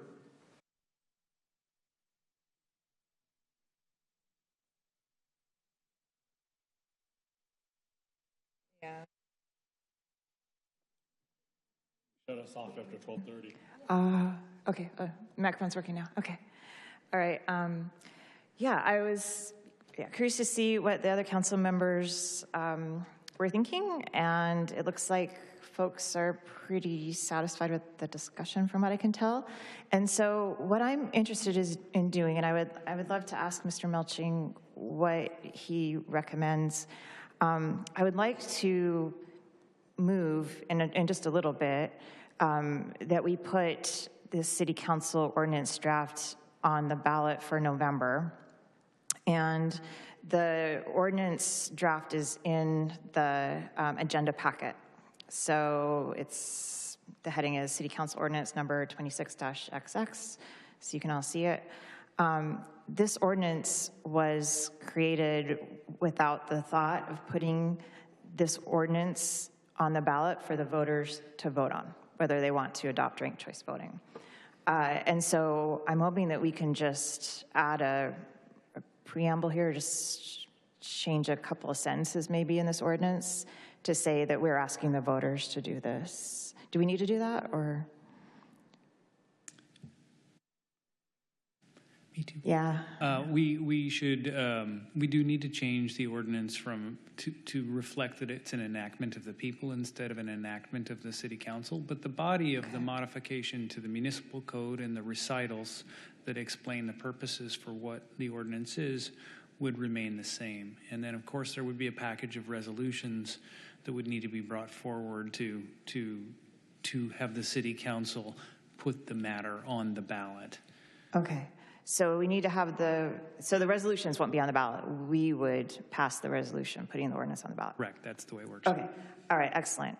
So I will move then that the city council ask the city attorney and the city clerk to please put together that package of resolutions and make the required edits to this draft ordinance to allow us to ask the voters to vote on ranked choice voting in the November 2026 election. Okay, that's my motion. Well, let me understand.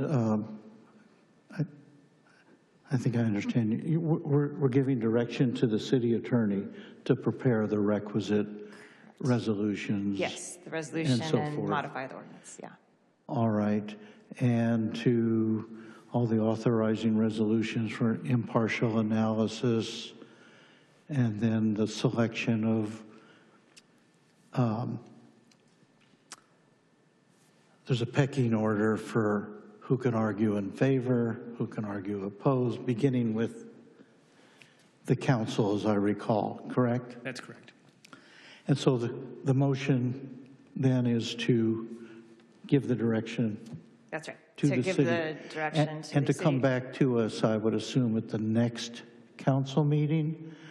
This all could be done, of course, in July as well, but I think if the direction were given to come back at the next meeting, if that's doable, that would be what you would want, right? Thank you. Yes, the next council meeting, please. And then, and I do want to specify an ordinance, not a charter amendment, an ordinance for the November ballot. Okay, that is my motion. Do I have a second? Is there a second? I second, and I think I have a comment. My thing is not working. All right, the motion has been offered by Councilmember Treseder, seconded by Councilmember Martinez Franco, and it's your turn to speak. Thank you. I just have a question. So who's going to put the language in the ballot, and what is the deadline to put it in the ballot, to put everything in the ballot for November? There are several pieces of language that go into the ballot. There is a summary of the ordinance, which I would write under these circumstances. There's a title for the ordinance, which I would also write under the circumstances.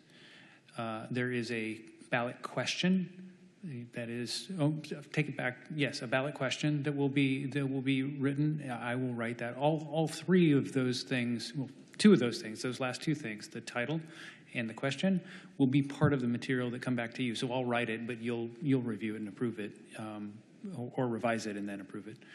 And then there will be the ordinance text itself, which you will also have the opportunity to see as part of the item. There will be a couple things I don't write, and those will be the ballot arguments. So I'll bring forward resolutions that will authorize arguments both for and against. And I think, if I recall right, rebuttal arguments are voluntary for this type of measure. And the mayor was alluding to this. When I bring those resolutions forward, they will specify an order of priority. So if, say, three people or groups want to write an argument in favor of the ballot measure, the first priority would go to a council member. If I'm doing this from memory, the second priority would go to like an established community group, and the third priority would go to individuals. And there'd be a process for picking if there were ties, et cetera. It's sort of like an election about an election. So, but that's effectively how it works. I hope I covered enough. The due date, when is the last date that we have in order to be this on the ballot, or there's no due date? So the motion before you has it coming on June 23rd. I think we can also safely get it done at the first meeting in July. I think we comply with the law at the second meeting in July, but it becomes very problematic to go through all of, because the county needs time. And Mike, Carl will back me up on this. Even though the city could comply with the law and the government code, we will have significant challenges jumping through all of the necessary time hurdles because of the time it takes the county to do its part of the process. That's a long way of saying that really, for practical purposes, the first meeting in July would be the last time you could act on it and still hit the November election this year.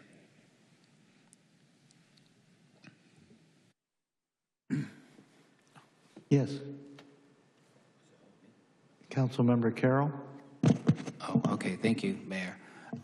Yeah, I guess I just wanted to know from maybe the city clerk what would the cost be to put it on the ballot? Just the cost of the, I guess, the initiative. Approximately about 12 to 15,000, because we would just add it on to an already called election. Okay, so it's pretty de minimis, about 10, 15,000. And then just really through the chair to the proponents of this thing, will there be a cost cap? And if so, how much? If it passes, how much will the city of Irvine spend with the registrar of voters to implement it? You're asking that question? Through the chair. Me? Yeah, to the proponents, Councilmember. All right, Councilmember Treseder, the other proponents, please. So are you talking about a cost cap for if the voters do end up deciding to adopt it, what the cost would be going forward? So, city attorney, if it's passed, then we would work with the registrar of voters to enact it, correct? That's correct. So will there be a cost cap? There is the ordinance? There is not. So I'm asking the proponent, are we going to cap the costs? How much do you want to spend on this? And I just want to make sure that I understand what you're asking. Are you talking about the cost cap for this upcoming November election or the cost cap going forward? I think it was determined it's $15,000 to put it on the ballot, which seems pretty reasonable and de minimis. Just how much are you going to spend? How much, if anyone's voting on this, they need to know how much the city of Irvine will spend on the actual implementation, how much they will reimburse or pay the registrar of voters to make it happen for 2028. Okay, so you're saying going forward then? Yes, I am fine with that, and I am happy to use the range that the staff suggested here. I can't remember what the high value is. Sorry, I just need to. The high value, Mr. Peterson, is that 649,000 for the first year that we have it on? I'm going to go through the staff reports. I know I had a lot of numbers. Yeah. There, so forgive me. Great. So are you speaking to the numbers that we got from the Cal RCV Institute, where we had a range? Yeah. Let's see. Yeah, I'm looking at the spreadsheet at the very end of the report. Attachment 3? Yeah, attachment 3.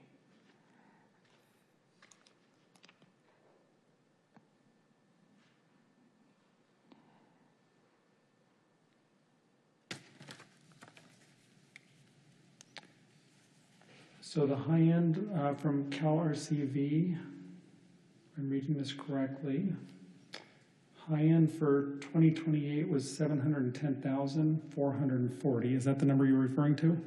I don't see it, but I believe you. It's in. If you look at their spreadsheet under 2028 high. Okay. If you go down. Oh, I see. Yeah. Yes. Is that yes. the number you're referring to? Have that be the cost cap, please, going forward for the first one, for the first election, and then decreasing after that.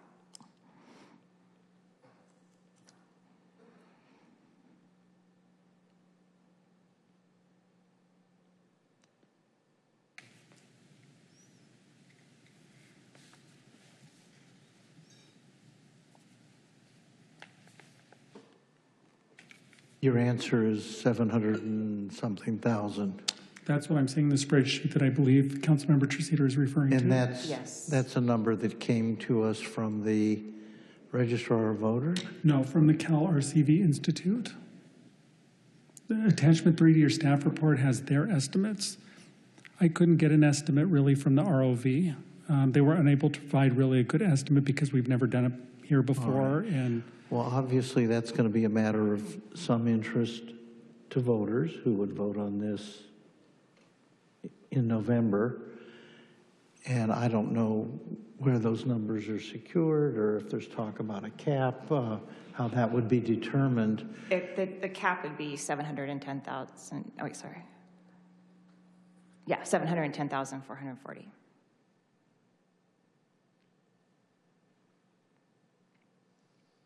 All right, so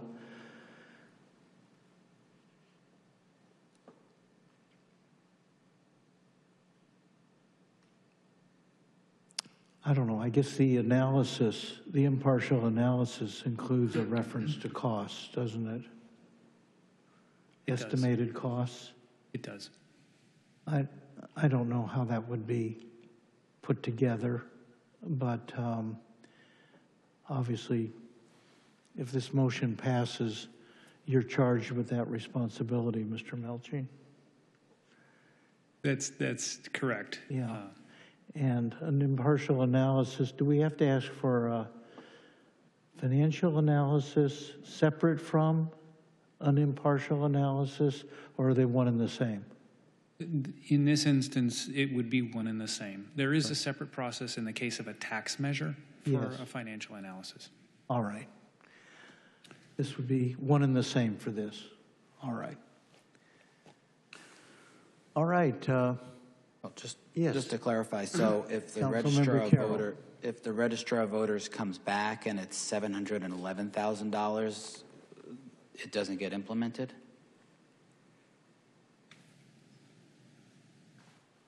Councilmember Treceder? Yes, that would be the point of having the cap.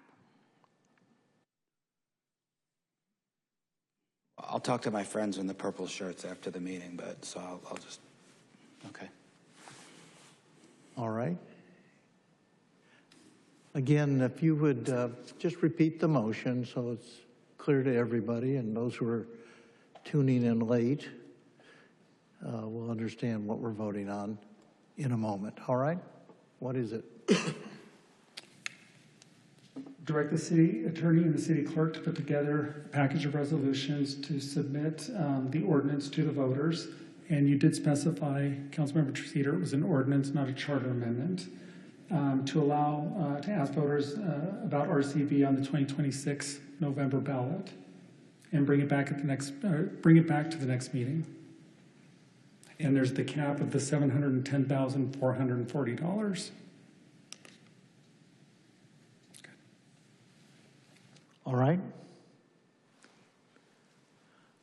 Would the clerk please call the roll? Sorry, one moment, Mayor.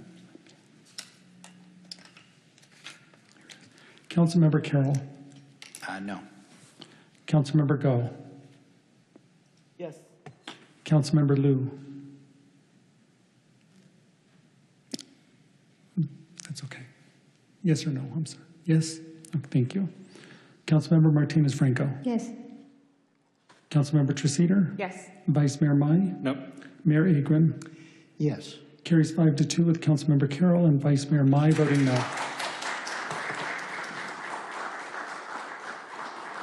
Thank you all. Having completed the agenda for the evening, I'll move that we adjourn. Would the clerk please call the roll? Is there a second? Seconded by Councilmember Liu. Go ahead. Councilmember Carroll. Yes. Councilmember Go. Yes. Councilmember Liu. Councilmember Martinez Franco. Councilmember Treceder. Yes. Vice Mayor Mai. Yes. Mayor Agron. Yes. Carry 7-0. Meeting adjourned.